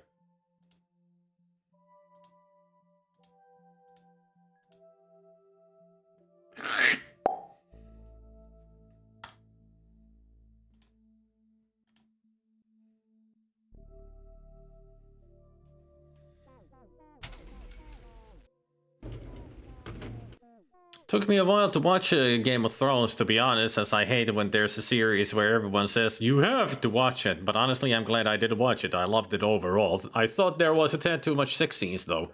And then I watched True Blood, and it was as harmless as a Disney movie. I was only able to watch 6 episodes of Game of Thrones, and then I decided, nah, not my kind of show.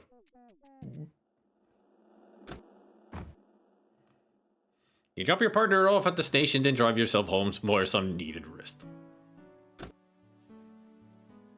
The man of many hair colors, true. I mean, this is his natural hair. He was a blonde in the second game because of the bleaching in the first game. So he got stuck with it, but now he's back to his natural hair color.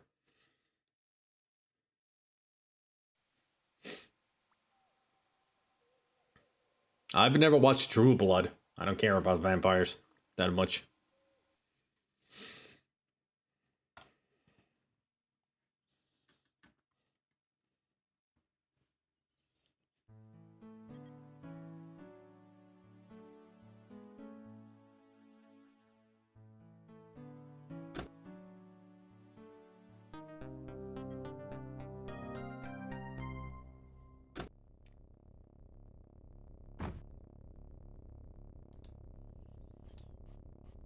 Backing up all the floppy games. Hey there, Epleb.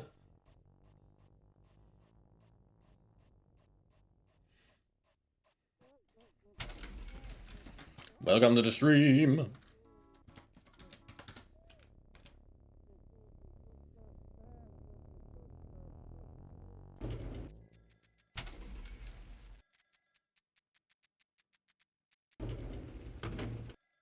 I remember seeing Epleb in some other person's stream a lot, but I can't remember where.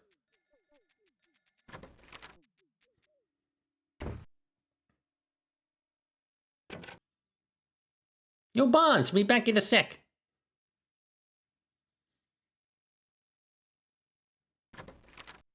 Haven't streamed in ages, but thank you. You're welcome.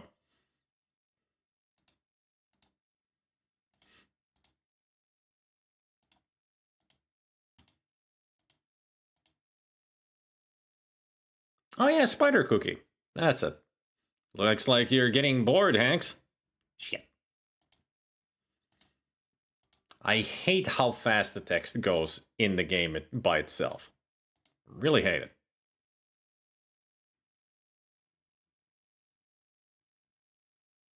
No, but just trying to see if there's a particular pattern to these homicides by marking the locations. Is that so? I'll look into it.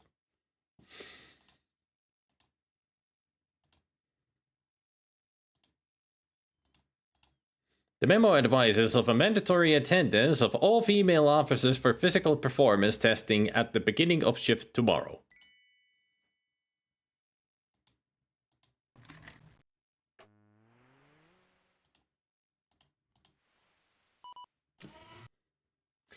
Beep, beep. Evidence added to case number 199145.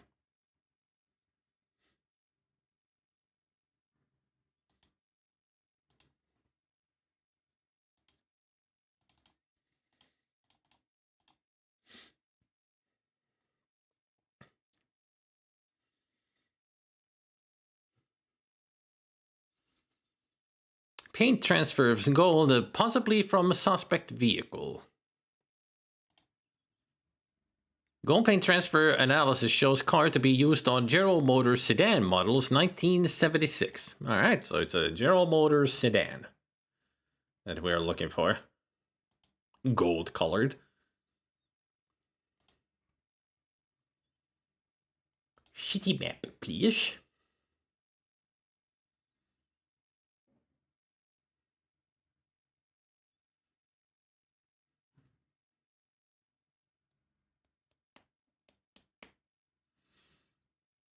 Plot crimes.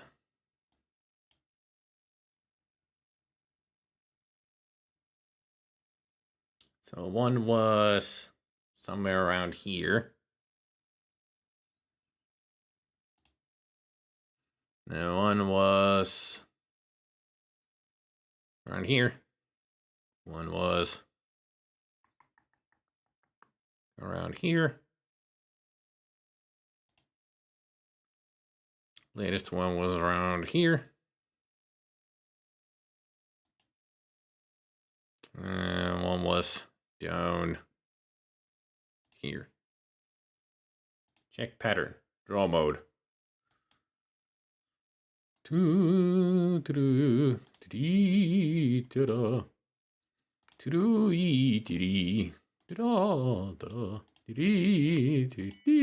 pattern has formed a perfect pentagram. Can this show the location of the next murderer?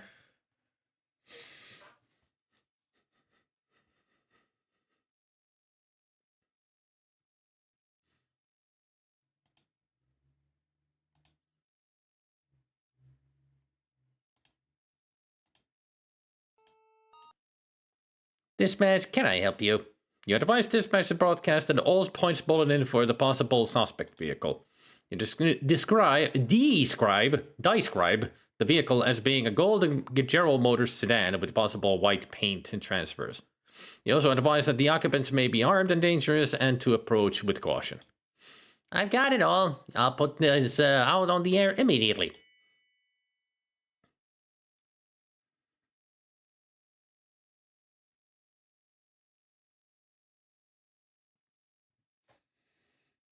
Yeah, describe, not describe, describe. Just the way to do things. Describe them.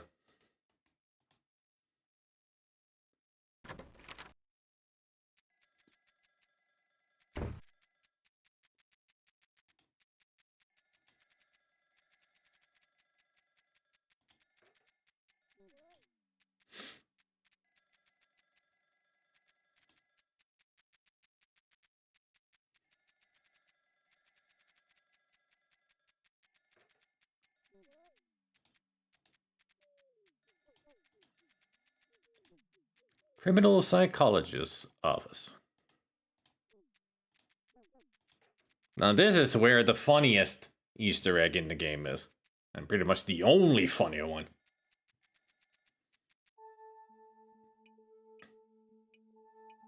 Huh. I guess not today because the psychiatrist is not here. A personnel file. It's one of those mindless executive toys. But you're not a mindless executive. No one seems to be around, so you pick up the file. You notice that it's a personnel file of Pat Morales. Afraid of being caught snooping, you read only the doctor's summary. 1. Displays chronic insubordination. 2. Irrational hatred of authority figures. 3. Low self-esteem, borderline sociopath. Summary. Evaluation was suggested by Internal Affairs. Officer Morales was involved in the destruction of evidence on 3 different occasions. Internal Affairs concluded that incidents were coincidental based on insufficient evidence for disciplinary action. They returned the file to the desk. Our partner is in the shady business, it seems.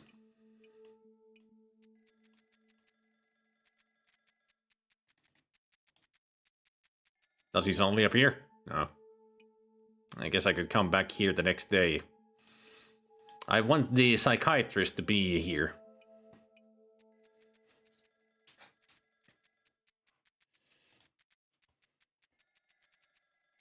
So we can do the Easter egg.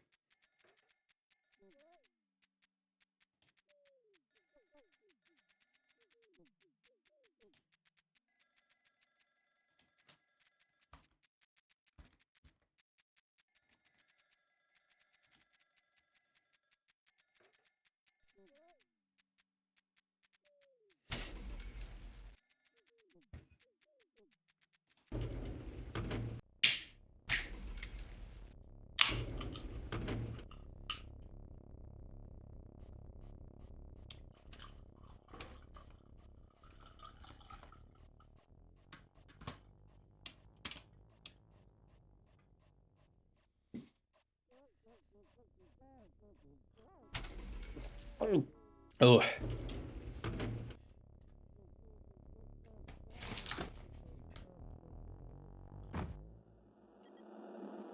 $13.33.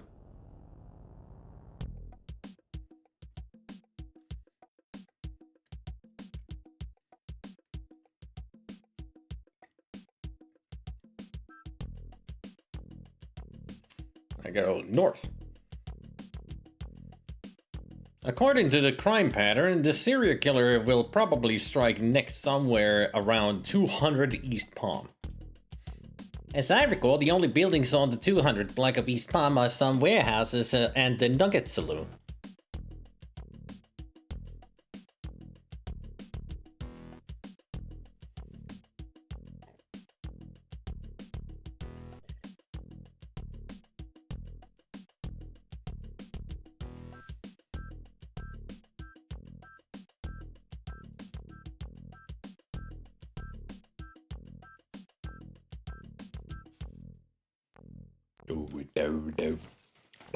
Do.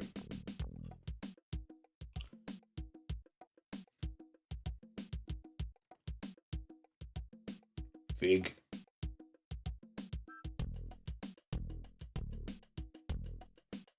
Oak.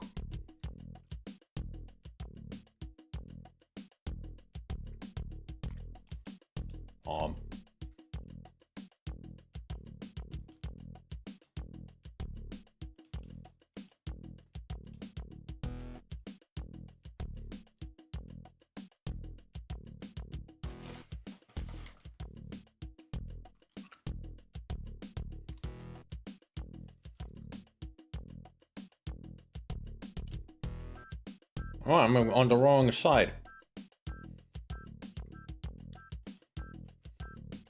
We should be going eastbound. Because we're going East Palm.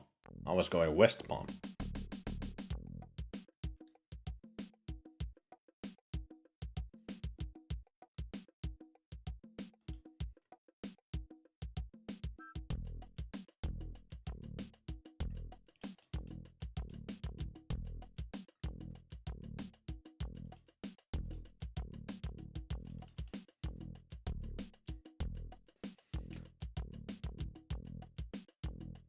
We're at the 4th. I need to be at between 8th and 9th.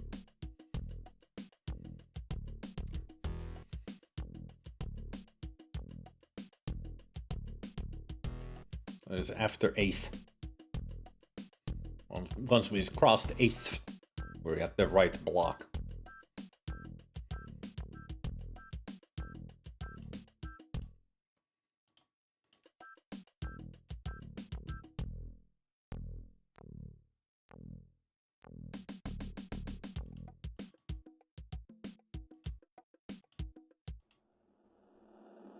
The old Nugget.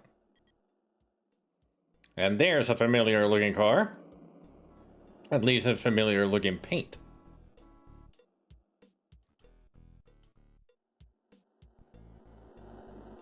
You look at the parked car and notice that the license plates are missing. The car matches the description of the suspect vehicle. Giving the car a closer look, you see what appears to be fresh white paint transfers. Bingo, you mutter. Get you now, you son of a bitch. Billboards are not uncommon in this part of town. They make streets even uglier than they already are. You inspect the suspect car once more and find no evidence other than the paint transfer.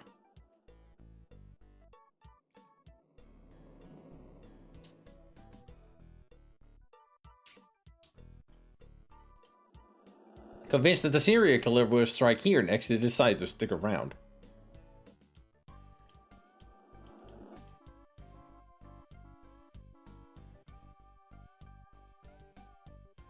But I need to get to my trunk. How do I get to the trunk?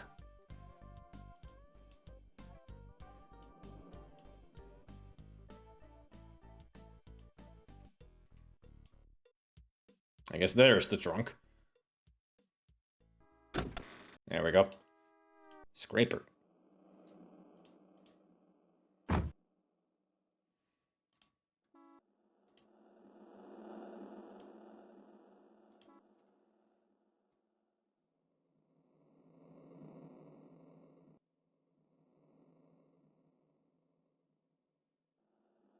Carefully scrape some of the white paint transfer off and put it in the envelope.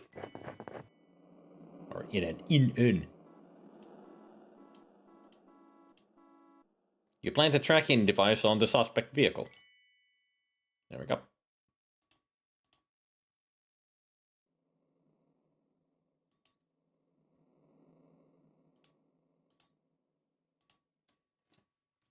My beard itches. Seem to be saying under your beard itches. We don't need a warrant for a tracking device. Apparently.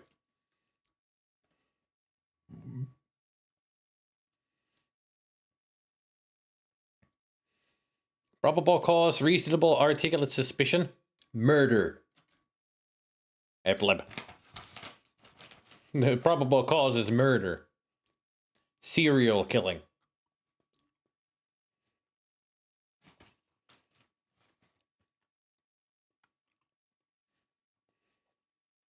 Hey, Sam.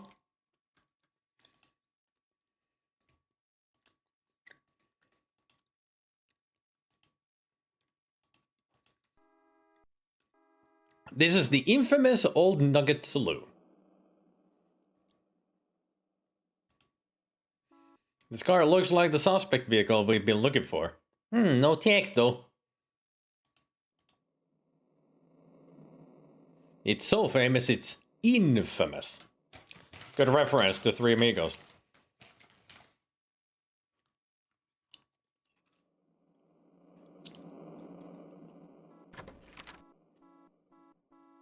Infamous.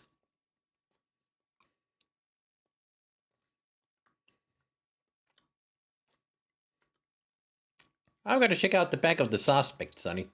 Or back for the suspect.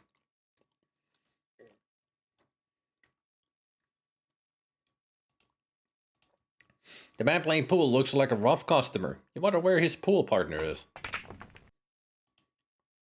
The bartender is a tough-looking woman. She's sporting a Peterbilt t-shirt that "Don't mess with me" grimace. She looks as though she's perfectly capable of keeping her customers in line.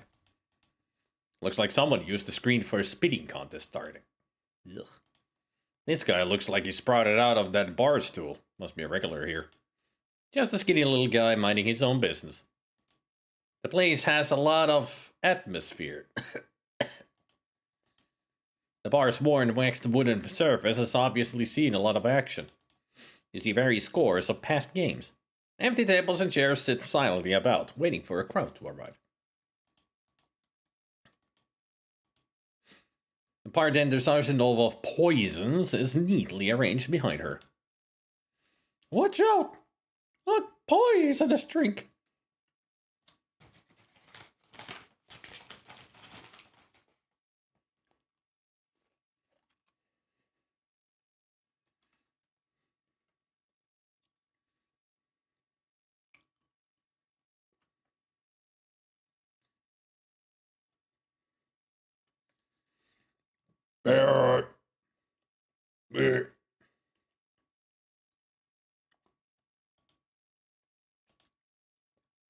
Excuse me, sir, is that your car parked outside? Not me, I drive a Harlem, man. Sorry to bother you.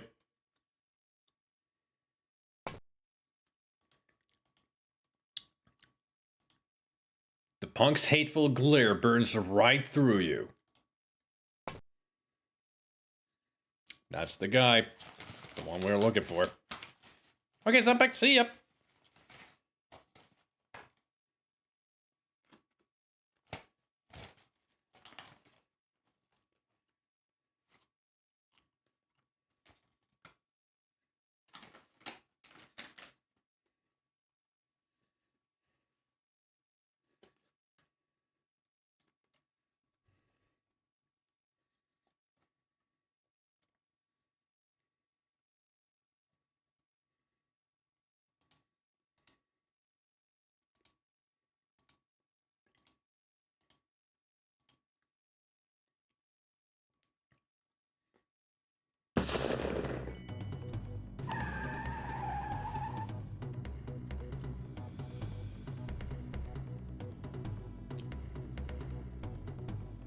You curse as you watch the suspect getting away.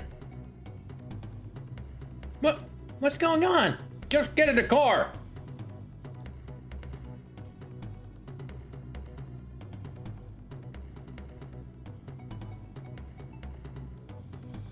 The engine must be running to use the tracker.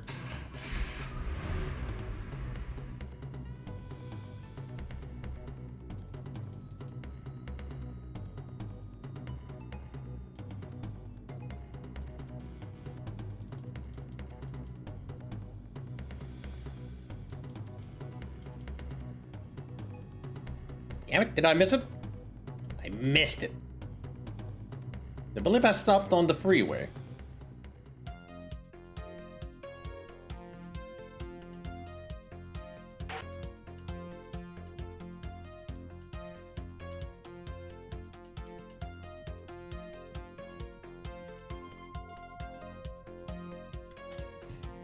Where am I? Westbound on Rose.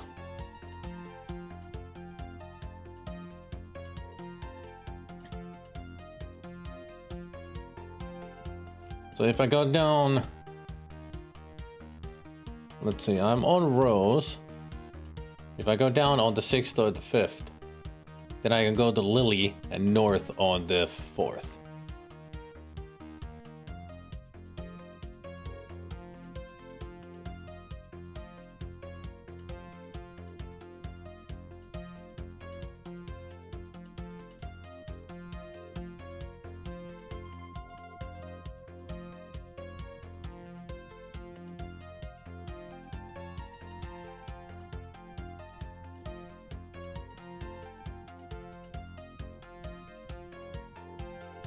Up ahead you see a car overturned on the other side of the freeway. You turn around and slow to a stop. Damn. Holy mother of God, look at this mess. I'll get on the radio, call for support, Sonny. Go ahead, I'll take care of the...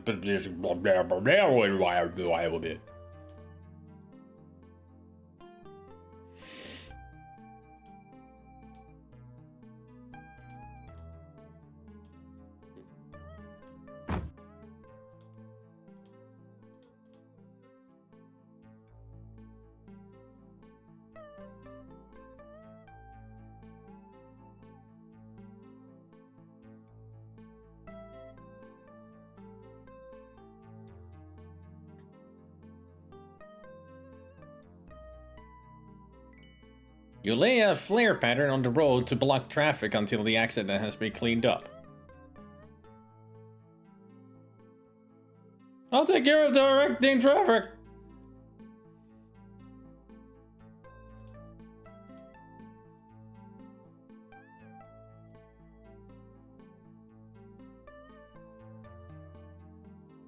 He's the guy from the bar, alright. He won't be doing any talking, though. But then, he'll never stab another man's wife in a parking lot again, either. The keys are still in the ignition. You remove the keys from the ignition.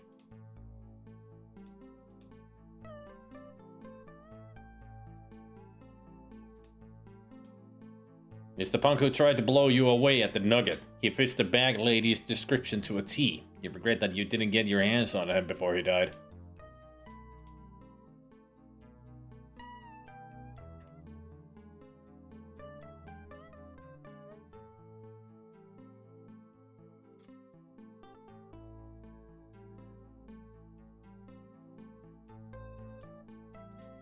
It's Leon, the county coroner. You see him all too frequently at accident scenes. The ambulance attendant is used to this kind of scene. The ambulance will remove any injured accident victims.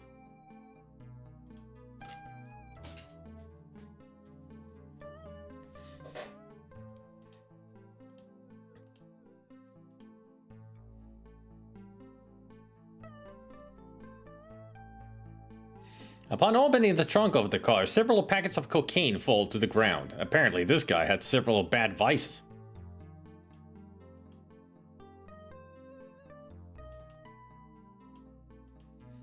The car trunk. Cocaine is packaged in 5 heavy-duty plastic bags. Apparently, a murder wasn't this guy's only pastime. Hey, Sergeant! Go ahead, I'll round up the evidence, Sonny.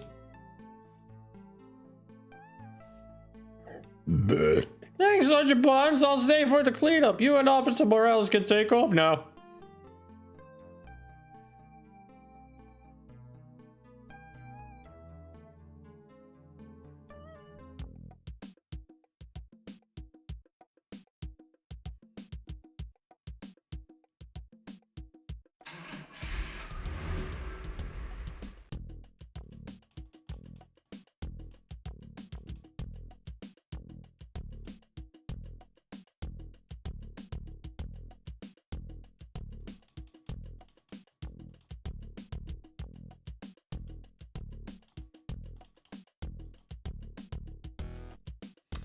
South Mountain on the 7th. And we were on Peach. Alright. Next is Rose. And then to the 6th.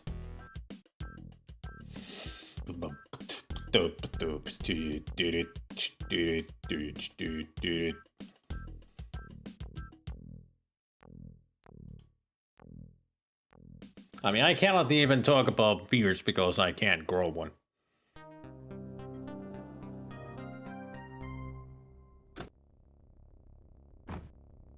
I'll catch up with you. Get to run to my car.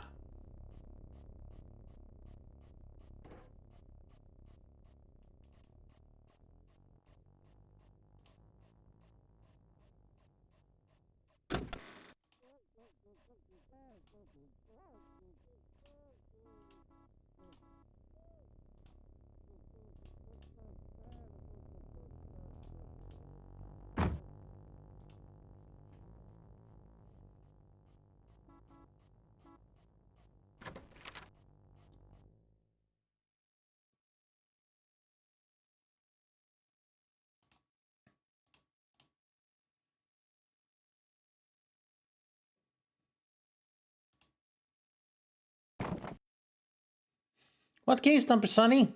199145.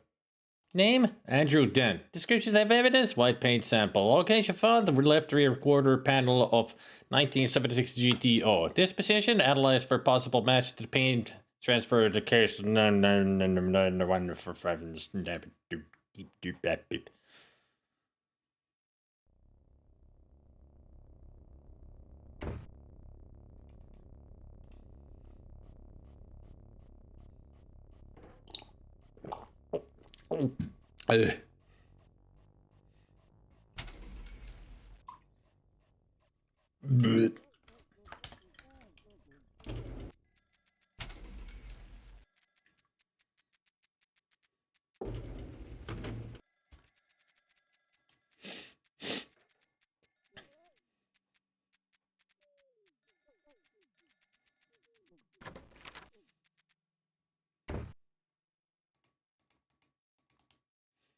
Another note in the basket.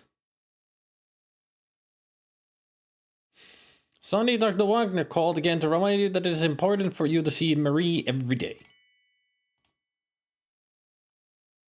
Then let's go to visit Marie at the hospital, shall we?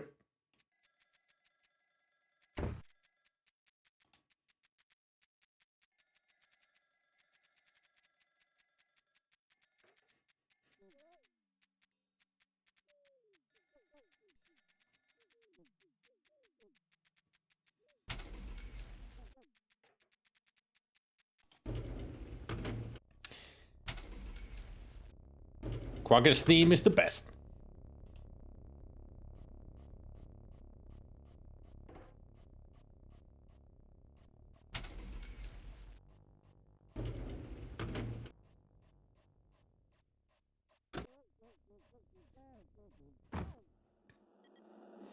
Also, have you noticed how much our partner has done work to help out in the cases and all?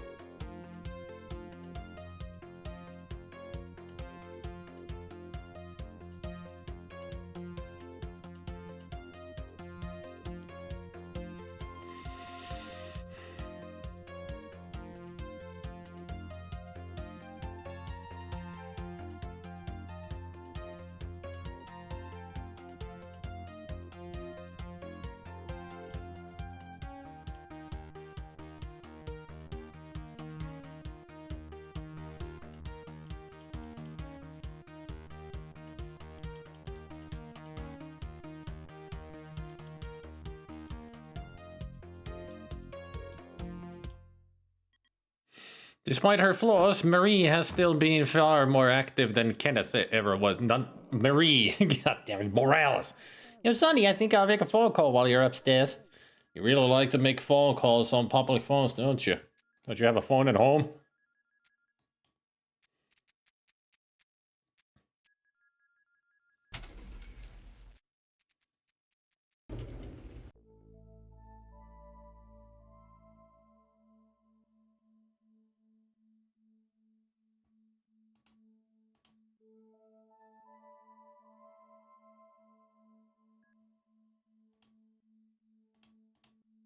You talk gently to your wife, hoping that some part of her hears you.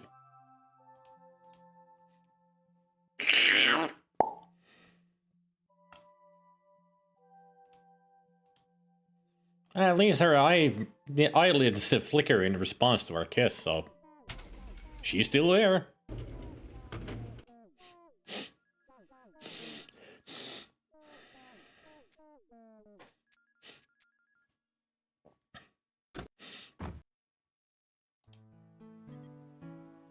End of day 5.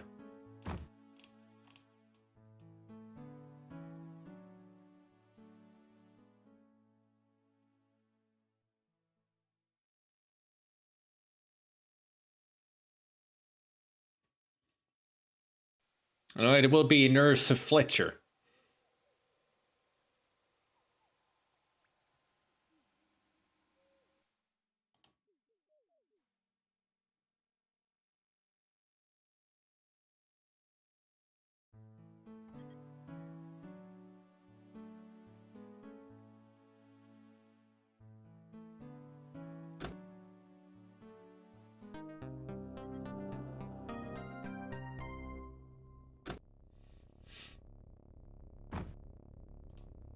To the office we go.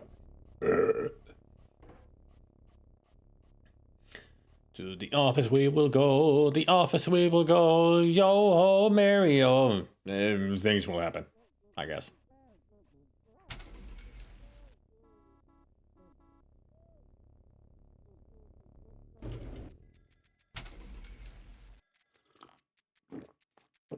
Oh.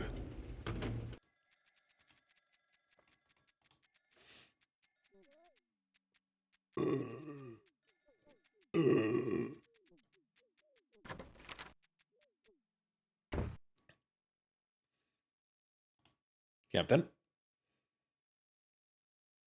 Bonds, the governor called and said he has something important for you. Something he found on the fatal crash victim last night. Better get over to see him. Pronto! Comma dot dot. Instead of dot dot dot. Your partner should be back from physical testing any second.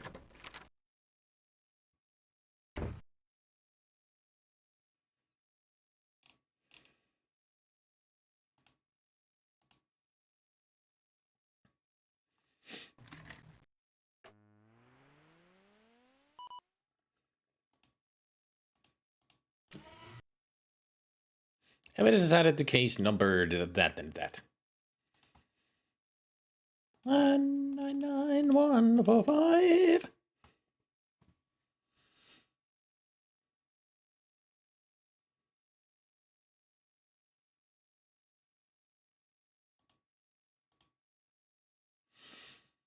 Gold paint transfer analysis, stolen property, the military Bronze Star, 4 1-pound packets of cocaine.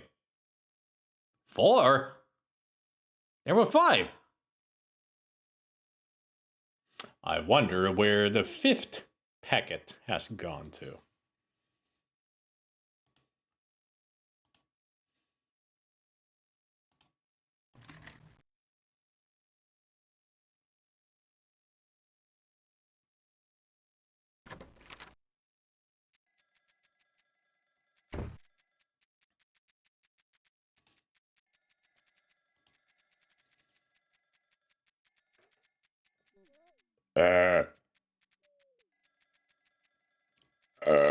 Pardon me.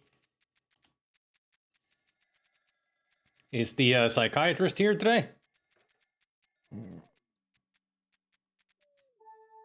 Yeah, he is. Dr. Ames is one of those intellectual types. Not a bad guy, but a little patronizing.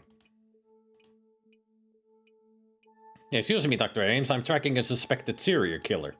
Think you can help me out by putting together a psychological profile on him? Oh. I told you, I don't diagnose thin air. That's Corey Cole, by the way, playing as the doctor.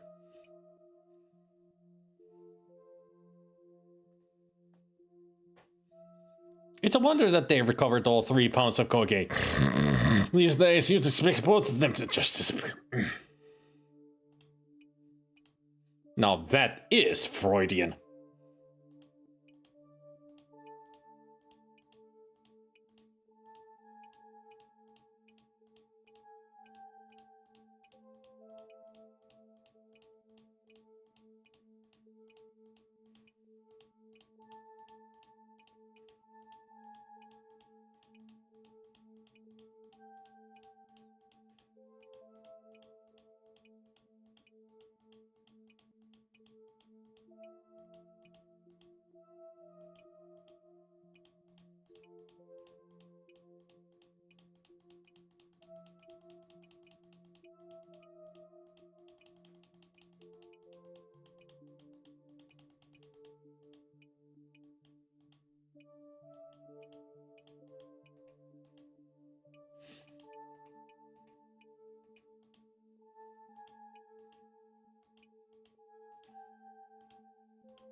Would you mind not playing with my balls, please?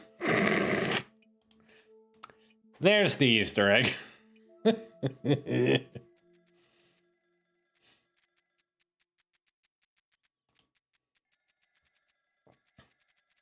You're welcome. Took long enough. That's the only funny Easter egg in the game. Everything else is a freaking programmer reference. But that one, that's a good Easter egg. Well hidden. Well hidden and funny.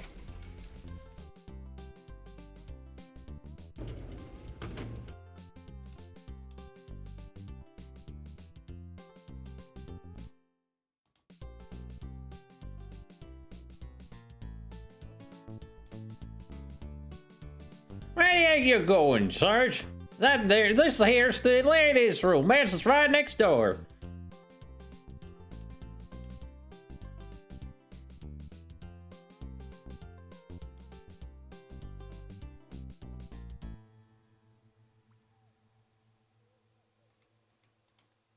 If at some point in other days when you get in here, he might be... the janitor might be cleaning up this toilet.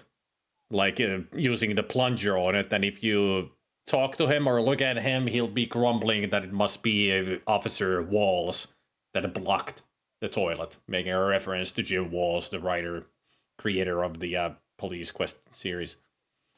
Or advisor. The Roll King dispenser is filled with a fresh new roll of standard issue 2-ply timber soft toilet paper. You unroll all over the 2-ply toilet paper, creating a big wad. Toilet paper. Yeah, that's a wad of toilet paper right there. Not a roll, but...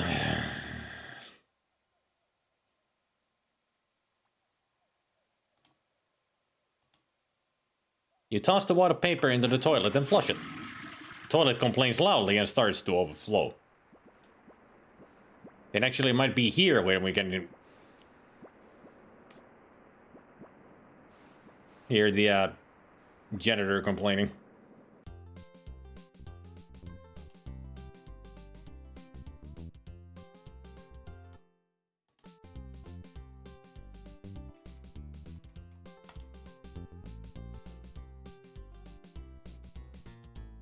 Mr. Stump, the toilet in the men's locker room is overflowing. Think maybe you could take care of that for me? It's a real mess. Well, I sure can. Yeah, get right on it, Sarge.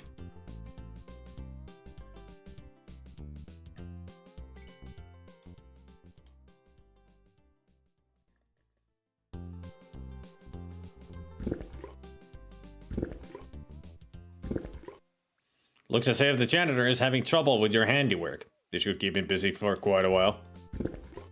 Gee, someone had some serious paperwork to do in here. They must have used an entire roll. Bet it was that Officer Walsh again. There's the Easter egg reference.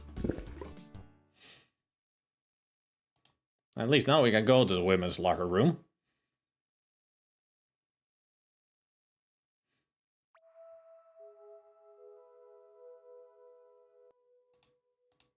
If you see one stall, you've seen them all. It's the women. This is the women's locker room, hence the lockers. Pat Morales' locker. All right.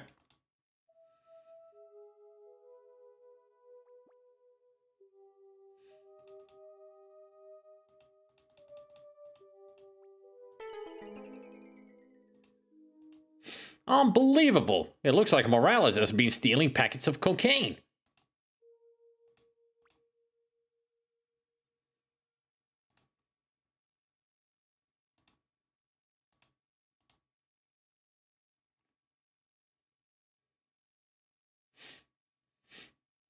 Last time we got slapped. Yeah, but this time there was nobody in here.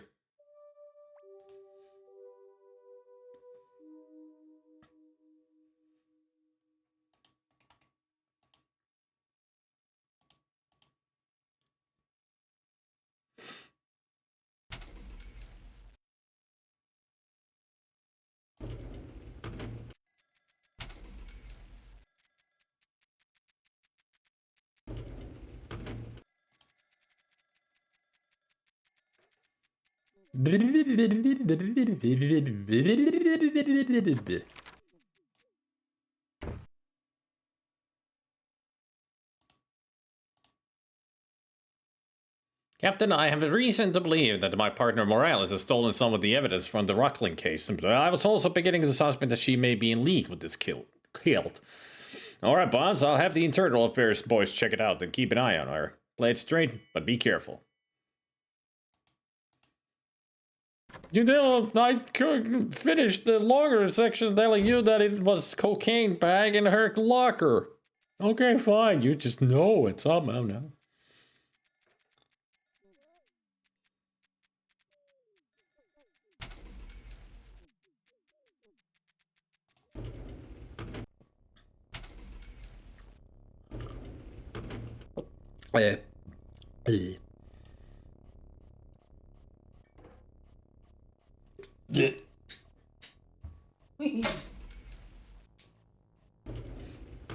Another nice sunset happening outside.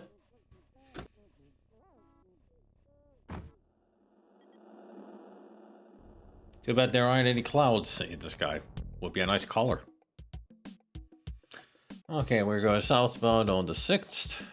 And I need to go to the 8th. So we turn eastbound on Rose. And then turn to the 8th. And gotta stop at the corner at Peach. Past Peach.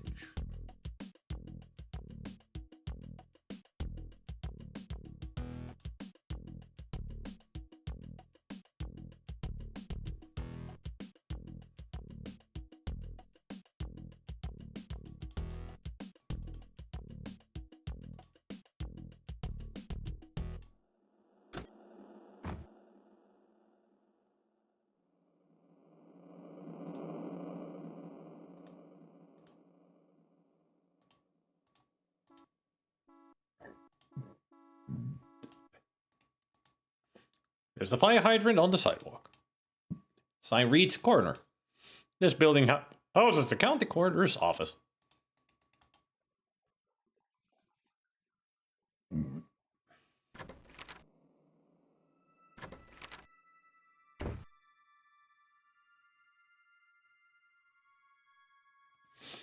That a bag of cokes and her keys are pretty moon logic, and there is no indication of anything, or rather that you're supposed to search her locker. Well, the searching her locker is because there's 5 bags of cocaine that we found from the trunk. She took care of the bags. She said so. And then on the report, there's only 4. So that is an indication that she took one of the bags. So that's the reason to go to the locker. But getting her key beforehand to find the code for her locker, that's the moon logic part. Like, of course, she has behavioral issues, but how do we know that that's a bad sign? So we need to steal her key to open the lock on her desk to find the code. That's the only moon logic part.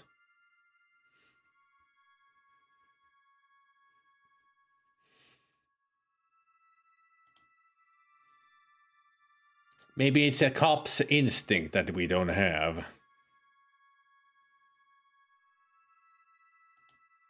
Drawers store bodies. You wonder if there's anyone you know in there. There should be one. You'd rather not look at the chart on the wall. You see enough of that stuff at accident sites. Or scenes. There's a large manila envelope on the counter.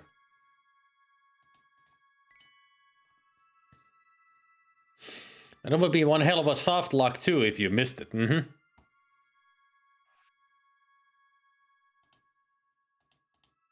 Inside the envelope you find a cult ring, a cult book, and Marie's locket. You remove these and discard the envelope.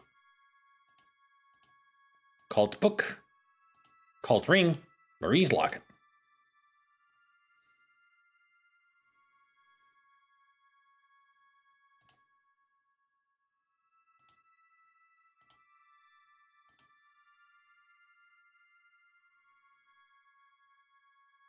Do we find Ra's al Ghul in here? Stephen Rockland. Hey, look at that. Underneath the name is a note. Bonds, caught you peeking. Stepped out for a bite. Be back soon, Leon.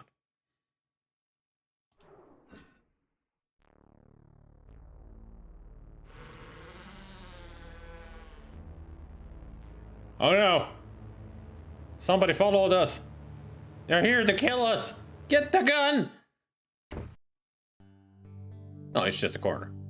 Why, if this is Sergeant B, let me slide up to you. You had a run, don't you be here. You might find it amusing to find that all your dead suspect. Looks like you have a friend. Oh, great. With a sinking feeling, you recognize the old news article covering your promotion.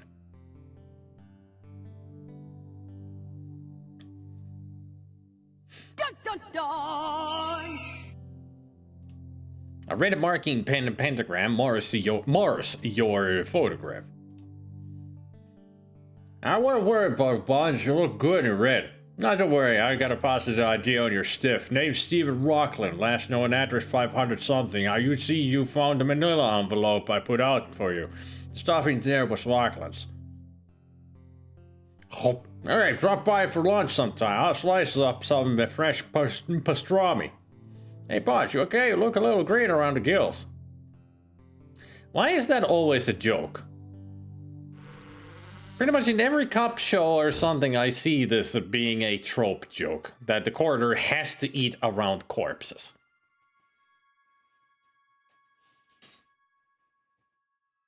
It's just, it's overdone. It's so overdone in movies and TV shows. I never found it funny. It is disgusting, and I think that's the whole point of it. It's supposed to be a disgusting, creepy trope of a coroner, because they're so desensitized to watching corpses that they can just eat around them. But it's so stupid, because they're not supposed to do that around the office.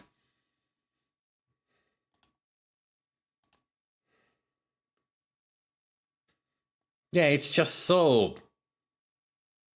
Ugh. I mean, the first time I saw it, I was like, funny, he's eating at the coroner's office, fun. But later on, when I'm matured, I'm more like, you're destroying evidence, stop it. You're contaminating your corpses, stop eating here.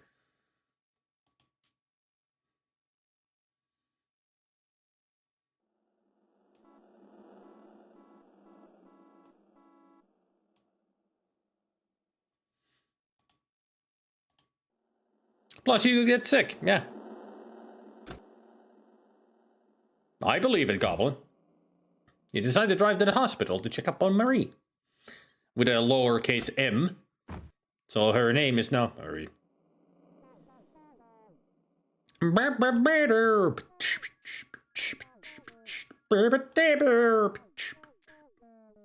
You can make music out of these human noises.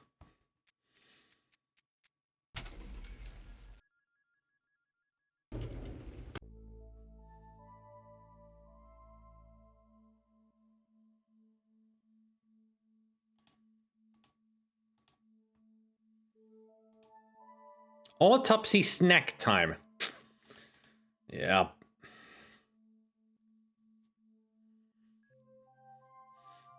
TV Tropes is the place to go if you want to learn more about tropes. She's awake! Marie's eyes finally open. The warmth of her smile gives you hope for the first time since her attack. You're a lucky man, Sonny Bonds. Marie's alive and whole. Well, she's also holy because of the stab wounds. I never lost hope. I just knew that somehow, some way, you would come back to me. Oh, how dramatic.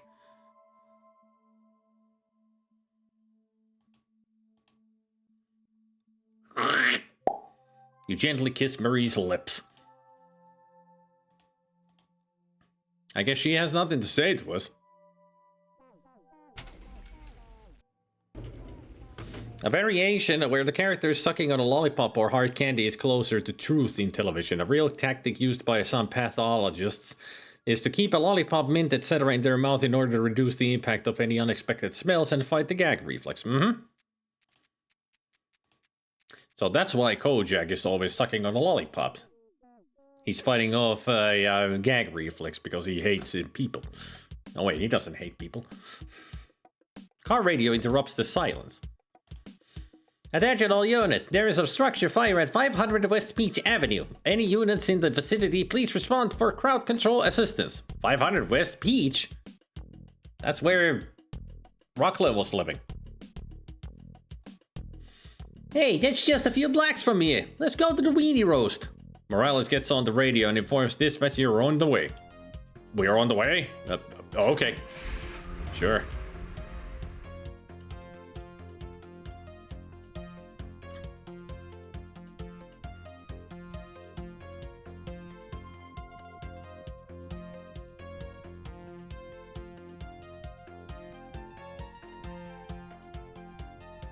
So we're northbound on 4th.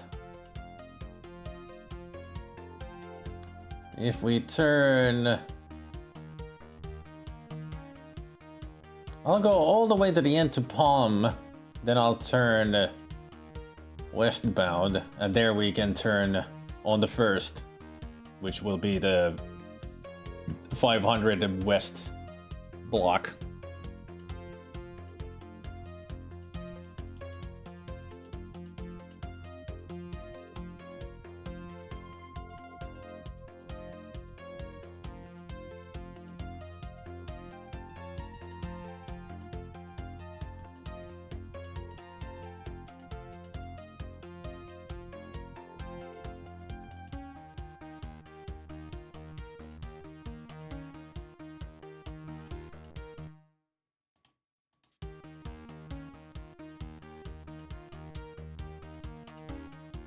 Zelda was here. I think he's just probably playing games on the side.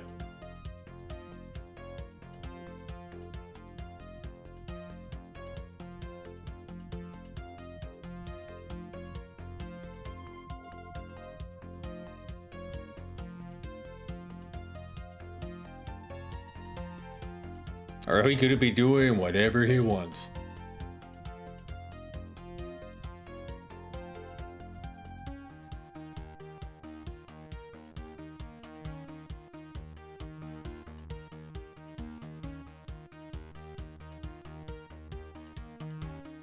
We're almost there.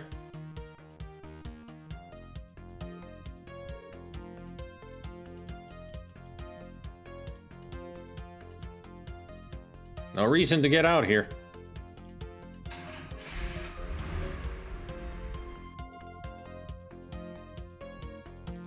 Damn it. Wanted to turn.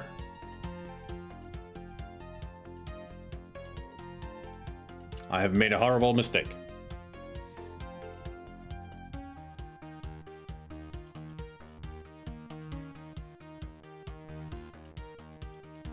need to be on Peach.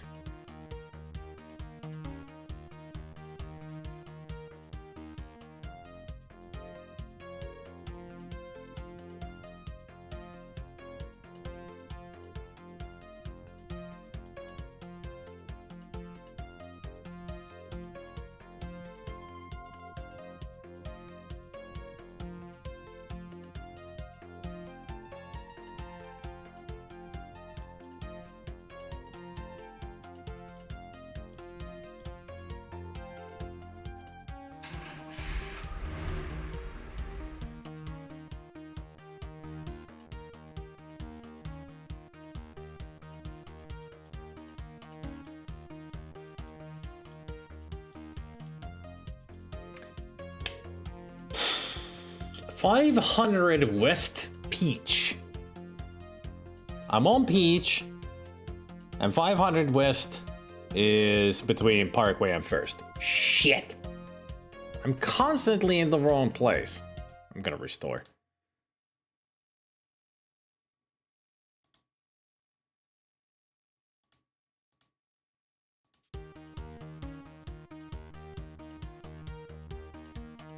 So once I get the Peach, I'm gonna turn westward.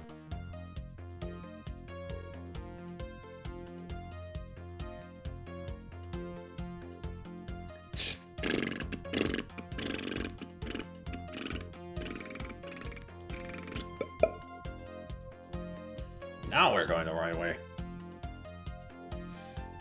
So it's after the First and Parkway, so it's the after First.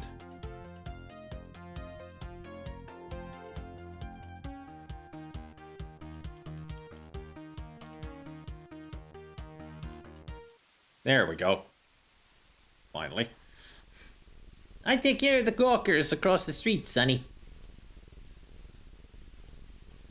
You see, the fire got its shell of a house still ablaze. It looks like the firefighters have it under control. It looks like the man with the bullhorn is in charge. He must be the fire chief. It's lit on fire department and pumper. Firemen are struggling to put out the fire. The hose is squirting water. Oh, is it now? I didn't know.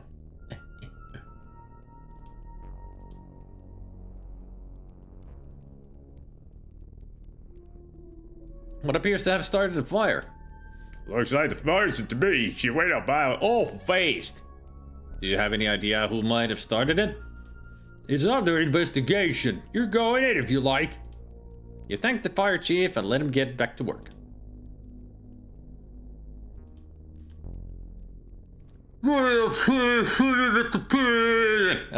Chief, we don't understand what you're saying. Okay, Chief, whatever you shout.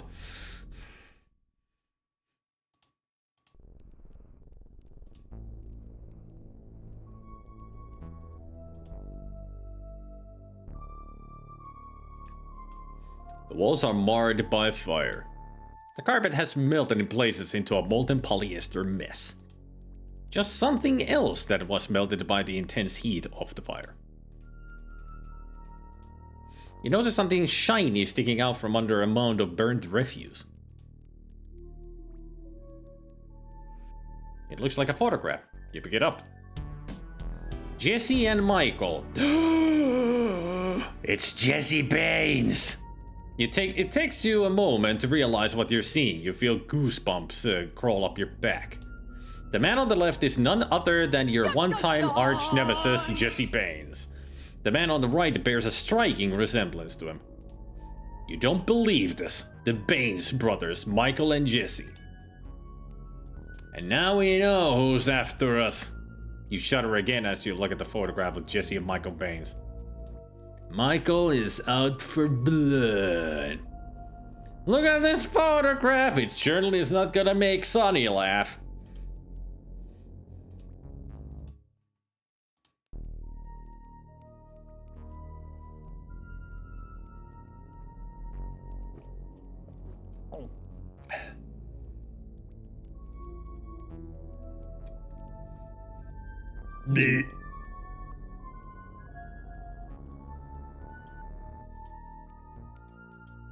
It's you, Sonny.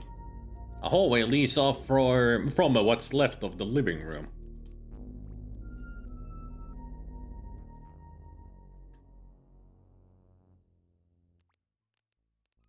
Ah, well.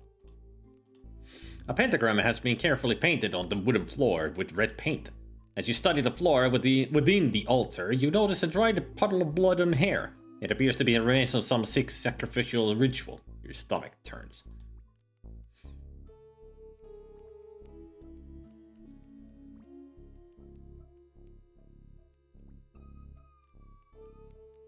Oops, I forgot to take my tools out of the trunk.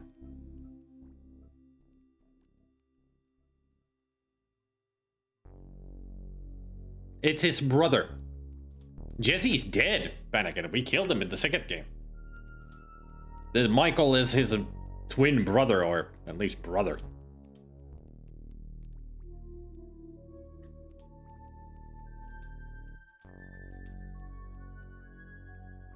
Sonny, are you gonna get out of the house somehow? Someday?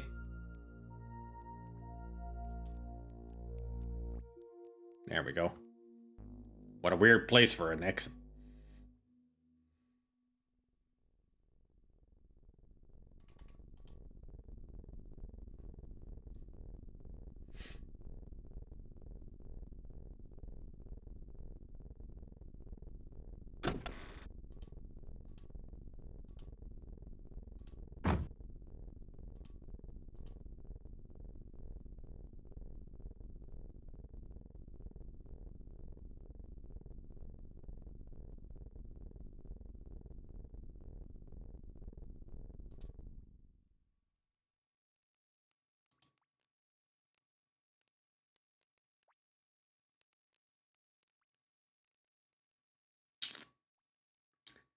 Sure, it takes a long time to load here.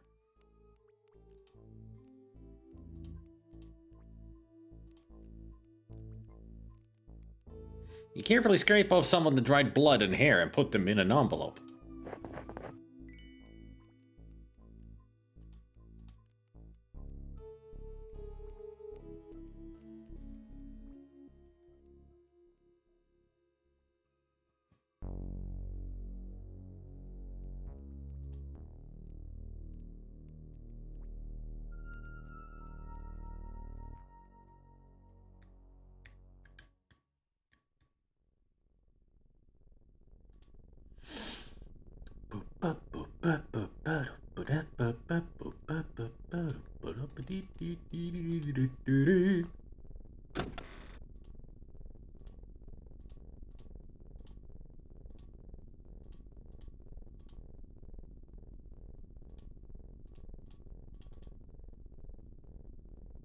News article about you. A pentagram has been drawn over your face.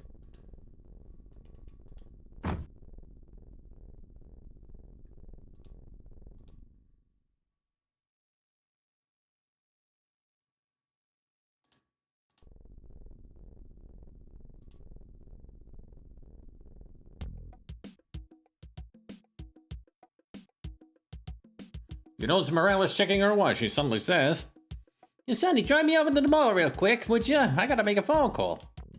Grudgingly, you drive her to the mall.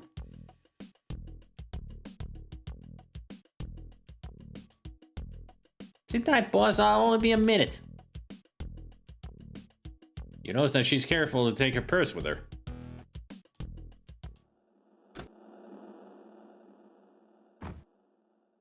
And we are careful to go to the army recruiting office. Because now we have something to show. Also, what is this freaking perspective here? Good day, sir. Good day. You look like a man in need of a career. You made an excellent choice. The army is the only life for a man. Outdoor adventure, free room and board, good old-fashioned discipline. Get all those newfangled namby-pamby TV zombie ideas out of your system and get your life back under control. Know what I mean? Just looking at those posters makes you feel patriotic. The filing cabinet said probably hold the countless forms in triplicates. That's the exit. I pass her by. Desk has military neatness. This looks like the kind of man you want to take seriously. The counters are polished and bare. Those computers are everywhere, aren't they? They should. Computer printer.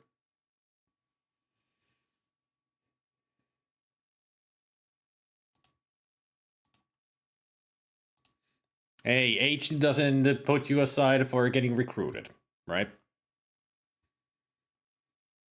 Yep, they accept up to 39. Yep. It's pretty much the same here in Finland.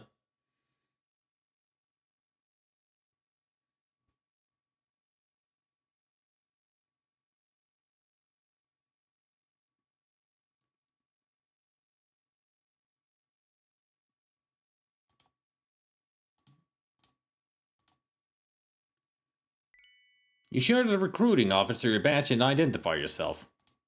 He looks closely at your credentials, making sure they're legitimate. When he looks up, he seems more cooperative. Yes, sir, Sergeant. What can I do for you today? You showed the photograph of Jesse and Michael Baines to the recruiting officer. Can you give me any information on this man? His name is Michael Baines. He should have a military record. Let me see here, Sergeant. Ah, here we go. Michael Baines. Let me get you a printout. There you are, Sergeant. I hope it helps.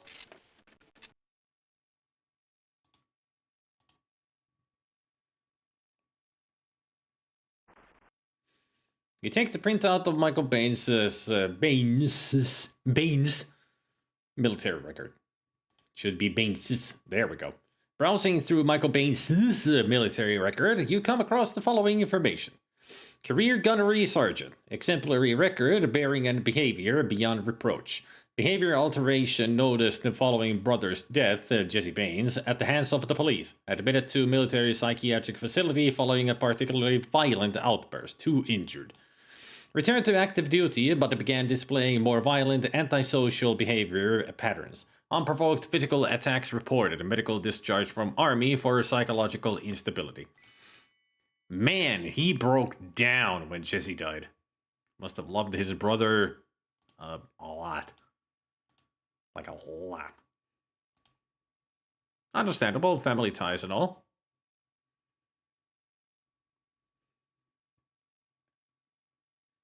But they didn't expect him to go completely insane.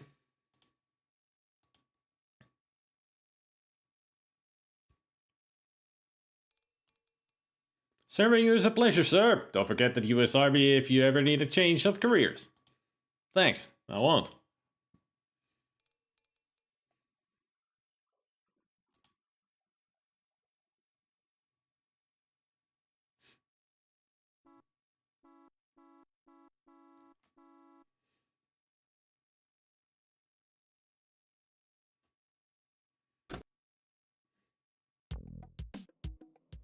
With nothing further to do, you head back to the station. Army quest. Yeah, you run to your car and snort some cocaine, okay? Just take it easy. Don't snort too much. I mean, sure, I'll see you later. That's what I meant to say.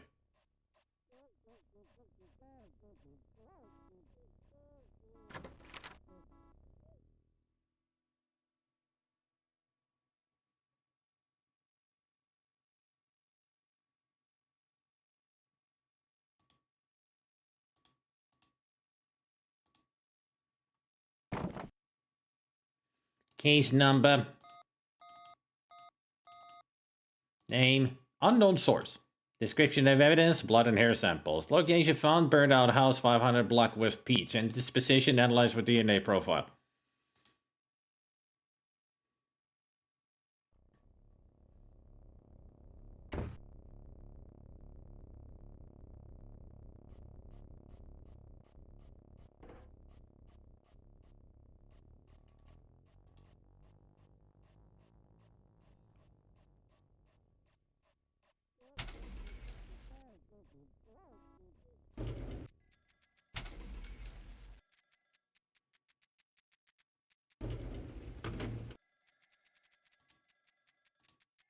I don't think it would have been called Hospital Quest, it would have been Doctor Quest. It's always about the profession, not the location. But then again, Space Quest in space is a location. Coroner is a big quest.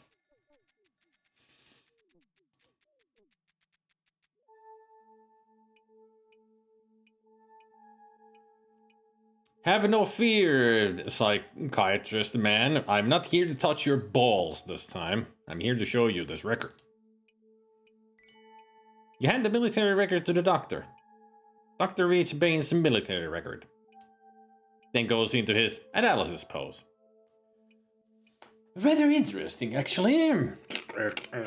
He briefs you on the character of Michael Baines. This guy's not your average scumbag. He's closer to the slit his own mother's throat variety.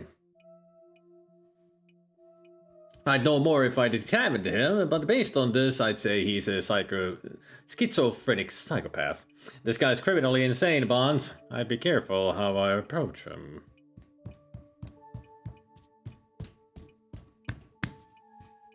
If you say so, Doc.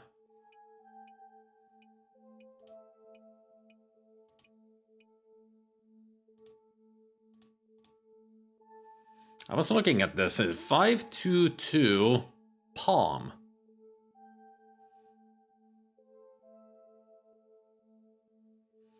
But is it east or west?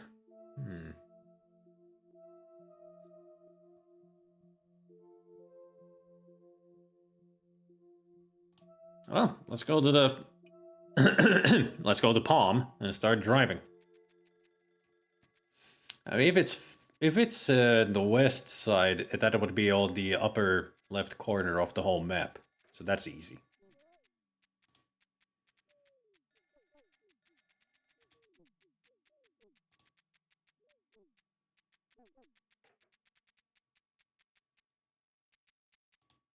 Yeah, who needs extra max and dum-dums when you got a shotgun in the car? I'll just take the shotgun. Or at least there should be a shotgun. If not, I'll go to the armory and get myself a pulse rifle. Now I'll get him.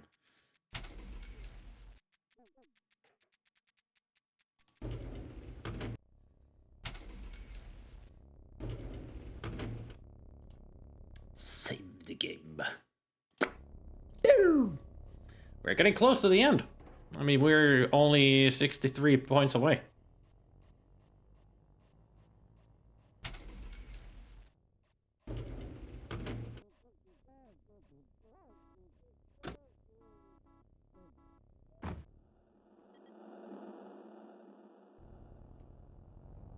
We.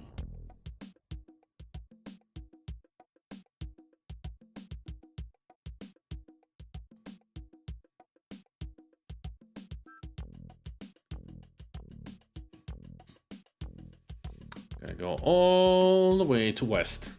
And once we're at Parkway, I have to go north. Burke.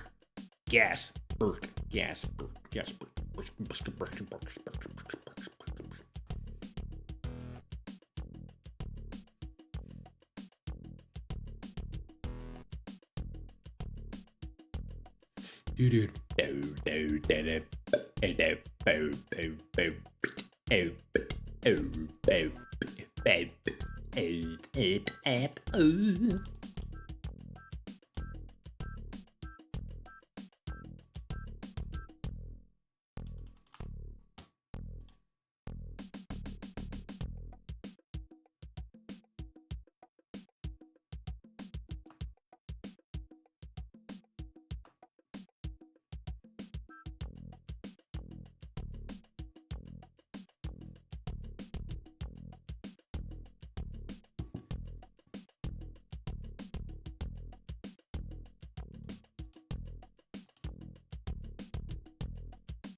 Interesting that there's a stop here when it's just a corner. I mean, do you really need that there? Let's see if this is the 500 or 600 block that we need to be at. Yep, there it is. This is the house. I'll wait here for you, Sonny. Looks like a happy little mutt. Yeah, that's what a dog sounds like. Is somebody just pressing one key on the keyboard? That's what a dog sounds like, a freaking robot. Oh, I can't talk to the puppy. Can I pet the puppy? You got more important animals to worry about today. Well, not different kinds of animals. Discarded junk in the yard adds to the house's air of neglect. The front lawn is unkempt and neglected. Obviously, the people that live here aren't gardeners. The house looks like a shack, but judging by the barred windows and heavy front door, it's well fortified. Front door is made of steel. It would look more at home on a military installation than on this rundown shack. The old car reminds you of the car you had while you were in college, except this one is in better condition. Discarded junk in the yard adds to the house's air of neglect. Let's knock on the door. You can hear movement inside the house, but no one answers. Alright. Since we're sure that this is the Baines residence, better get ourselves a search warrant. To the courthouse. So that's to the 8th.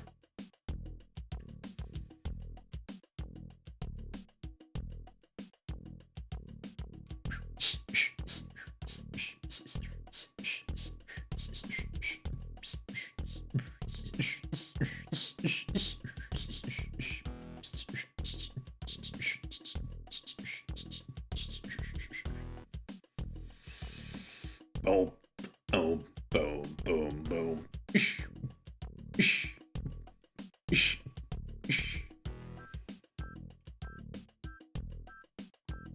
I know I can't go any faster than maybe 30 miles per hour because I do remember if you go too fast, you'll get reprimanded for it and maybe even get a game over. Gotta have show example to the citizens by obeying traffic laws and all that.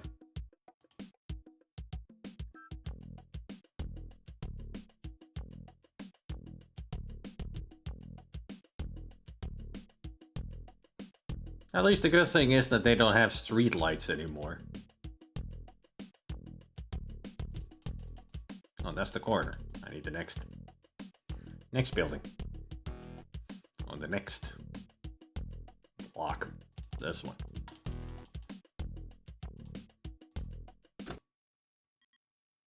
$16.02. I'll be waiting here in the car, boss. I told you to call me the leader supreme, not boss. Besides, I'm not your boss. The captain is your boss. You request to see Judge Simpson in her chambers. I demand to see her. Well, officer, what's in your mind? I need a search warrant. And I'll give you the evidence why.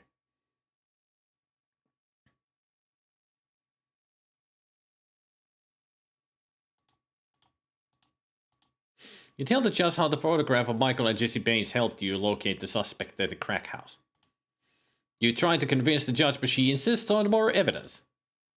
I can see you've done some good detective work, Officer Bonds, but I need more evidence to justify a search warrant.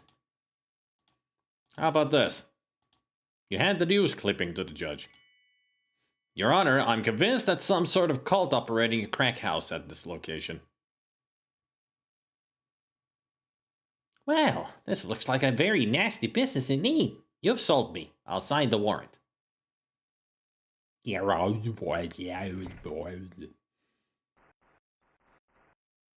Judge Simpson lays the warrant on the desk and says, Good luck, officer. Contact me if you need any further assistance. Will do, Your Honor. Search warrant.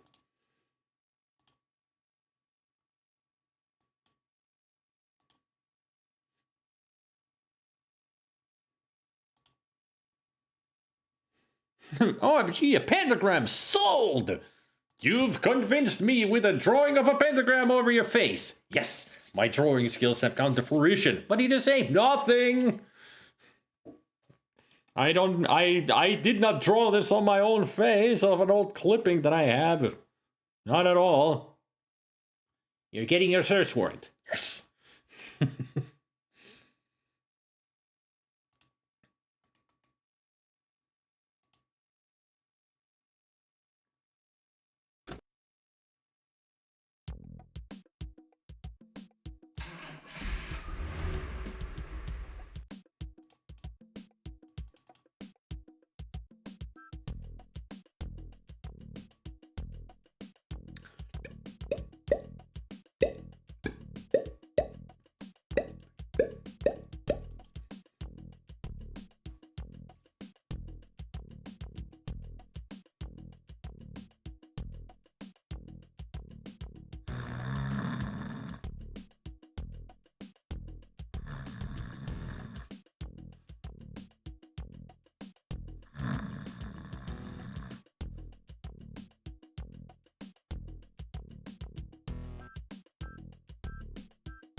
I mean, why should she even ask about the personal interest?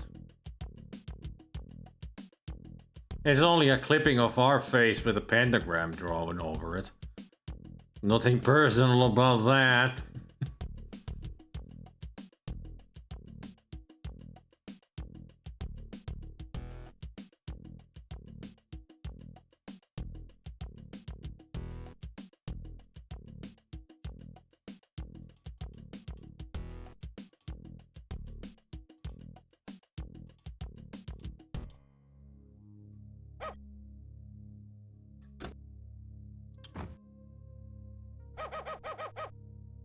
I got the back, Sonny.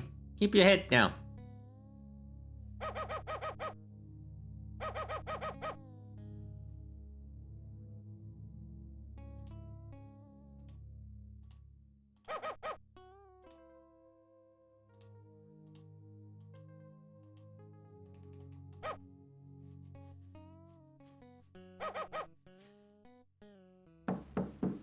Open up! Obviously, there is somebody home. You'll have to find some other way to serve that search warrant. Guess where we have to go back now?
Oh, how I love to ride the car in this game. Yo,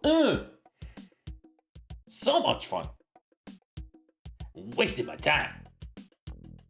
Ow! So great. Can you feel it? The boredom.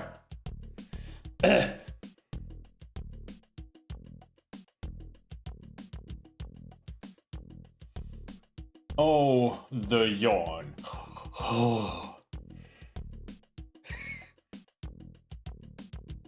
Are we there yet? No. Are we there yet? Yes. Finally. at the courthouse. Turn off the motor. Get in the car. Get in the courtroom yet again. Hey, remember I was here 15 minutes ago? I'm back!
What a great tit.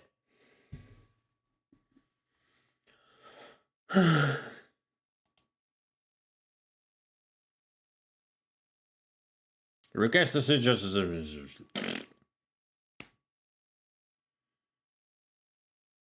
Just Simpson looks up as you come into her chambers. I see you're back. Did you have a problem with the warrant? No, not the warrant, just gaining entry. The place is fortified. There's only one way to get into that house.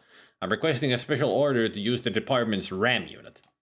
The judge studies you closely, then says, I see. Alright, officer. I trust your judgment. Just make sure you have plenty of backup. Nah, that idiot in the car will do.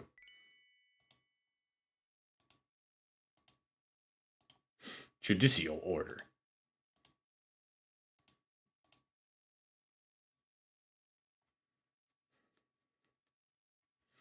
Judicial order. Oh, we're almost at the end of the game. I mean, we pretty much are. There's only a few things to do.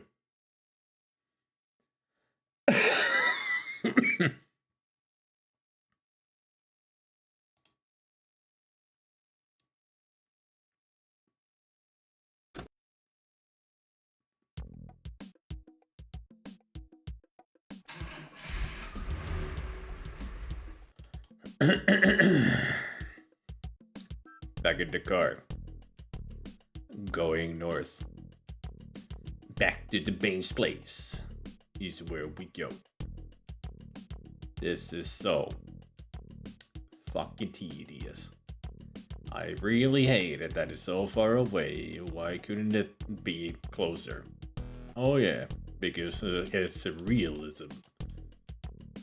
Things aren't always as close as you think, so you have to travel a long way. So it's gonna take time. Gonna take so much time. Too much time.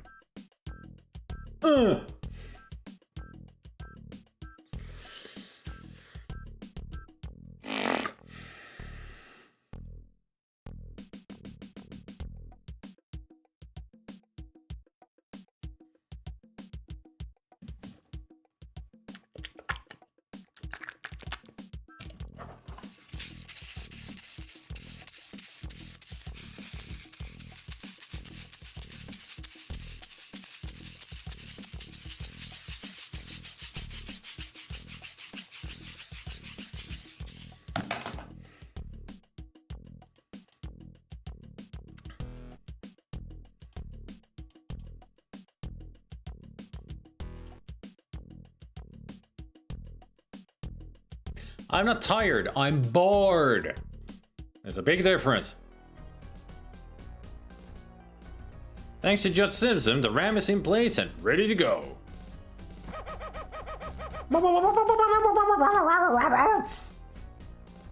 You're getting faster every time, dog.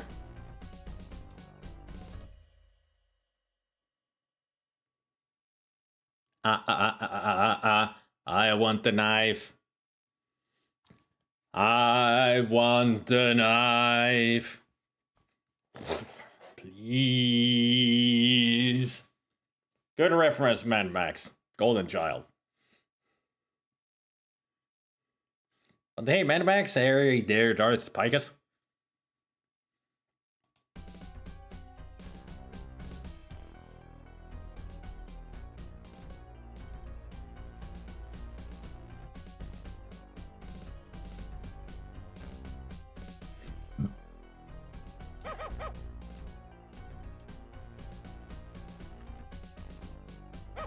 Open the door! You can hear movement inside the house, but no one answers.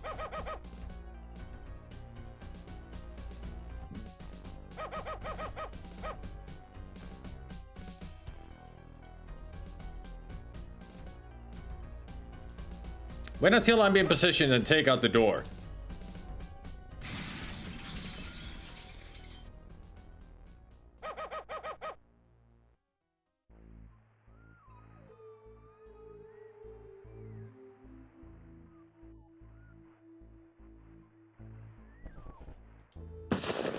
Got him. Freeze! Don't shoot it, give up!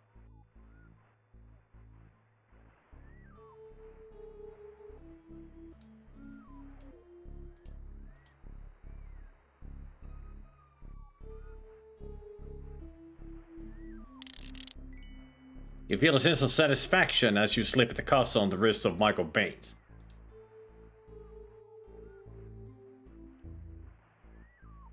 I'll take it from here, Sonny.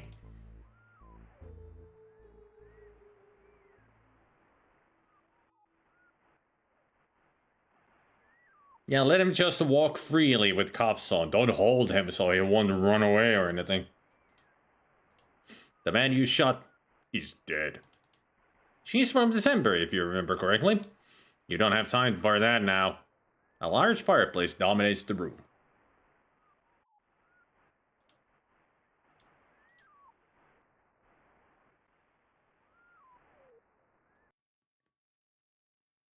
Arf, arf, arf, arf, arf. Hey, Sonny. Dispatch radio that you might need a K9 unit, so I brought Spike over. He's got the scent of something big in there. He's about to pull my arm off if I don't let go. Seek.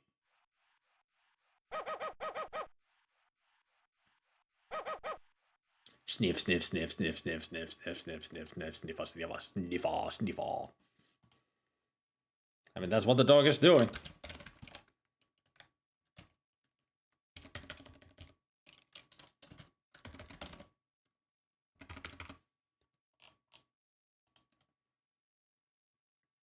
Huh. Apparently my personal, seems the chat has broken because I cannot see any of the BTTV, 7TV, or FFZ emotes on my list. So I can't do the sniffer. Huh.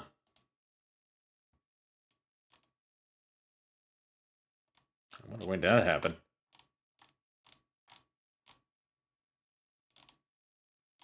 Who knows? Well, there's the sniffer. What if I just type it? Will it show up? Yeah, it works. Yeah, it works. I just don't have it on the emote menu. Which is weird. Hey, Lao. Ah, you have sphinxes bubbling high. Nice.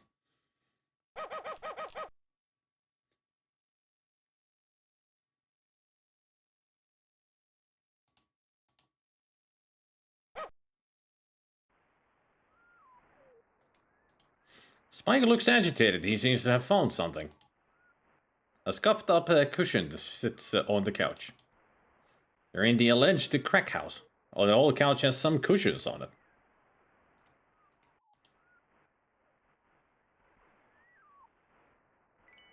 You look underneath the filthy cushion and find a remote control.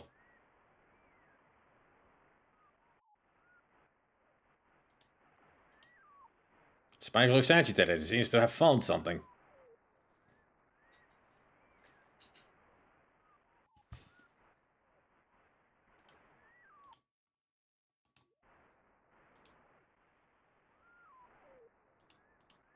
TV remote control. Nothing. A heart. Nothing. Nothing. Nothing. Nothing. Nothing. Aha! You already opened the... You already have the passage open. But I wanted to see what's on 9 and 0.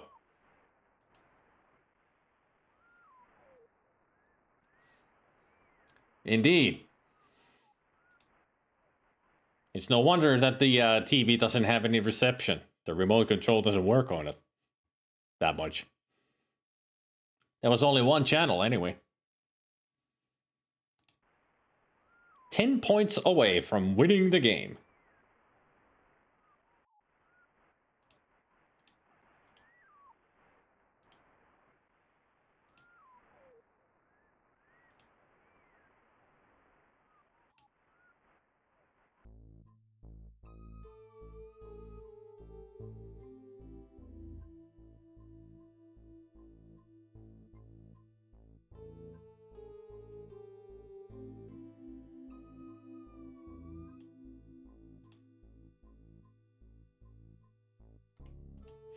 Table is covered with various tools to make drugs.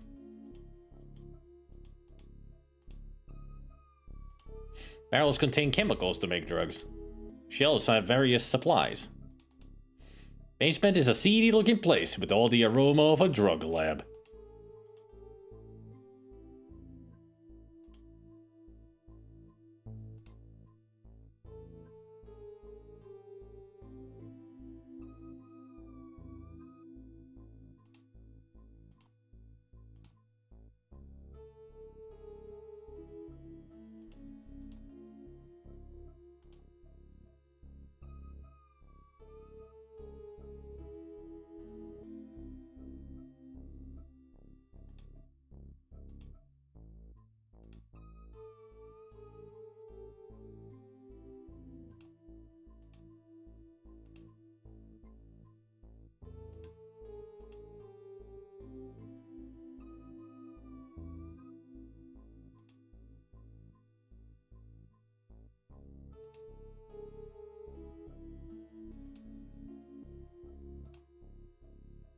Anything gonna happen around here?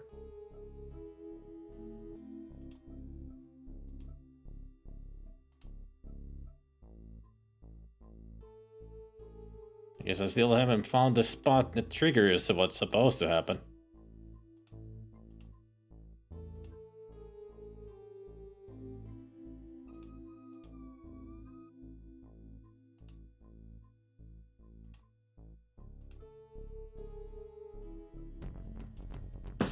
Got him! Whew! You shot him! Hold on while I check his vitals. Or vital signs. Hey there, escape cage. I'd like to say it was fun, Bonds, but you've been a real pain in my ass, you male pig. Damn! I'm Detective Hooks, Internal Affairs. We've been keeping an eye on her since your report. Lucky I was here. Congratulations! You've not only solved your murder case, but you also found and incapacitated a dangerous cult that was processing crack. Now all that's left is the paperwork. You almost welcome the routine of it all. There is such a thing as too much excitement. He shot her in the head. That's some sharp shooting. And also she was working with them. It was an inside job all the time. Hey, that's a GG.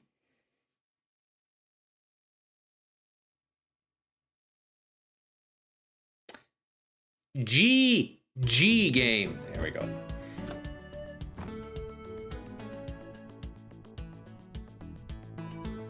But for now, let the cleanup crew do their job and the guilty sleep their dreamless sleep. For you, there's certainly nothing more important than seeing Marie. I don't think I'll ever be able to look at you again without feeling what I feel right now. Without remembering what a miracle it is just to hold you. Look at his face. Speaking of miracles, Dr. Powers just given me a bit of news. Look at his face. Oh, Sonny. We're gonna have a baby! A baby?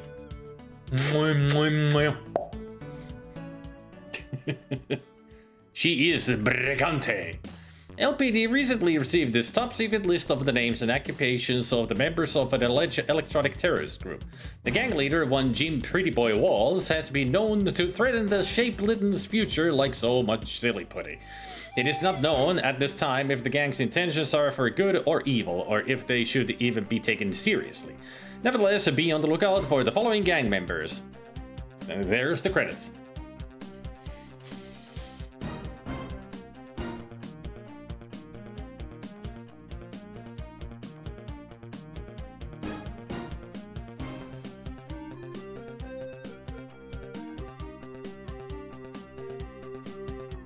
I have guided you here so that you might set me free. The chaos has ended. Jane Jensen wrote this. You will be remembered. I didn't know that Jane Jensen wrote this. No wonder I was getting Gabriel Knight vibes a little bit. Although Gabriel Knight is a lot better game.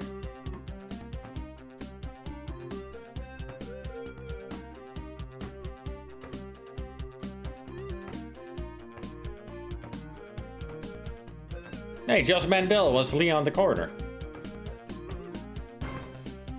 Or, King Graham.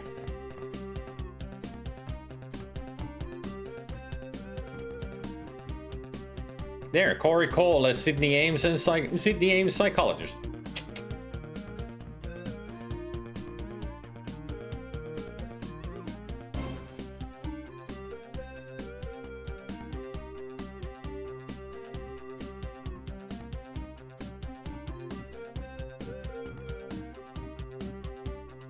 Ah, Kenny Williams was Mr. Kennan, the DA.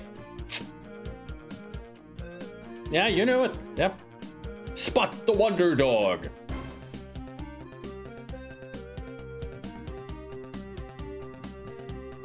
A representative of the SPCA was present at all times during the coding of the animal sequences. No animals were in any actual danger. Funny. Thank you for playing Police Quest 3. We hope it's been as entertaining as you have. I am way more entertaining than this game.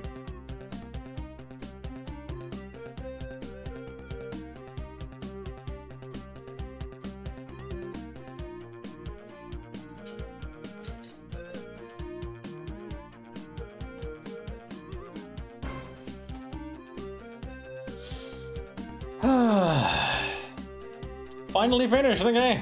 Actually played it through.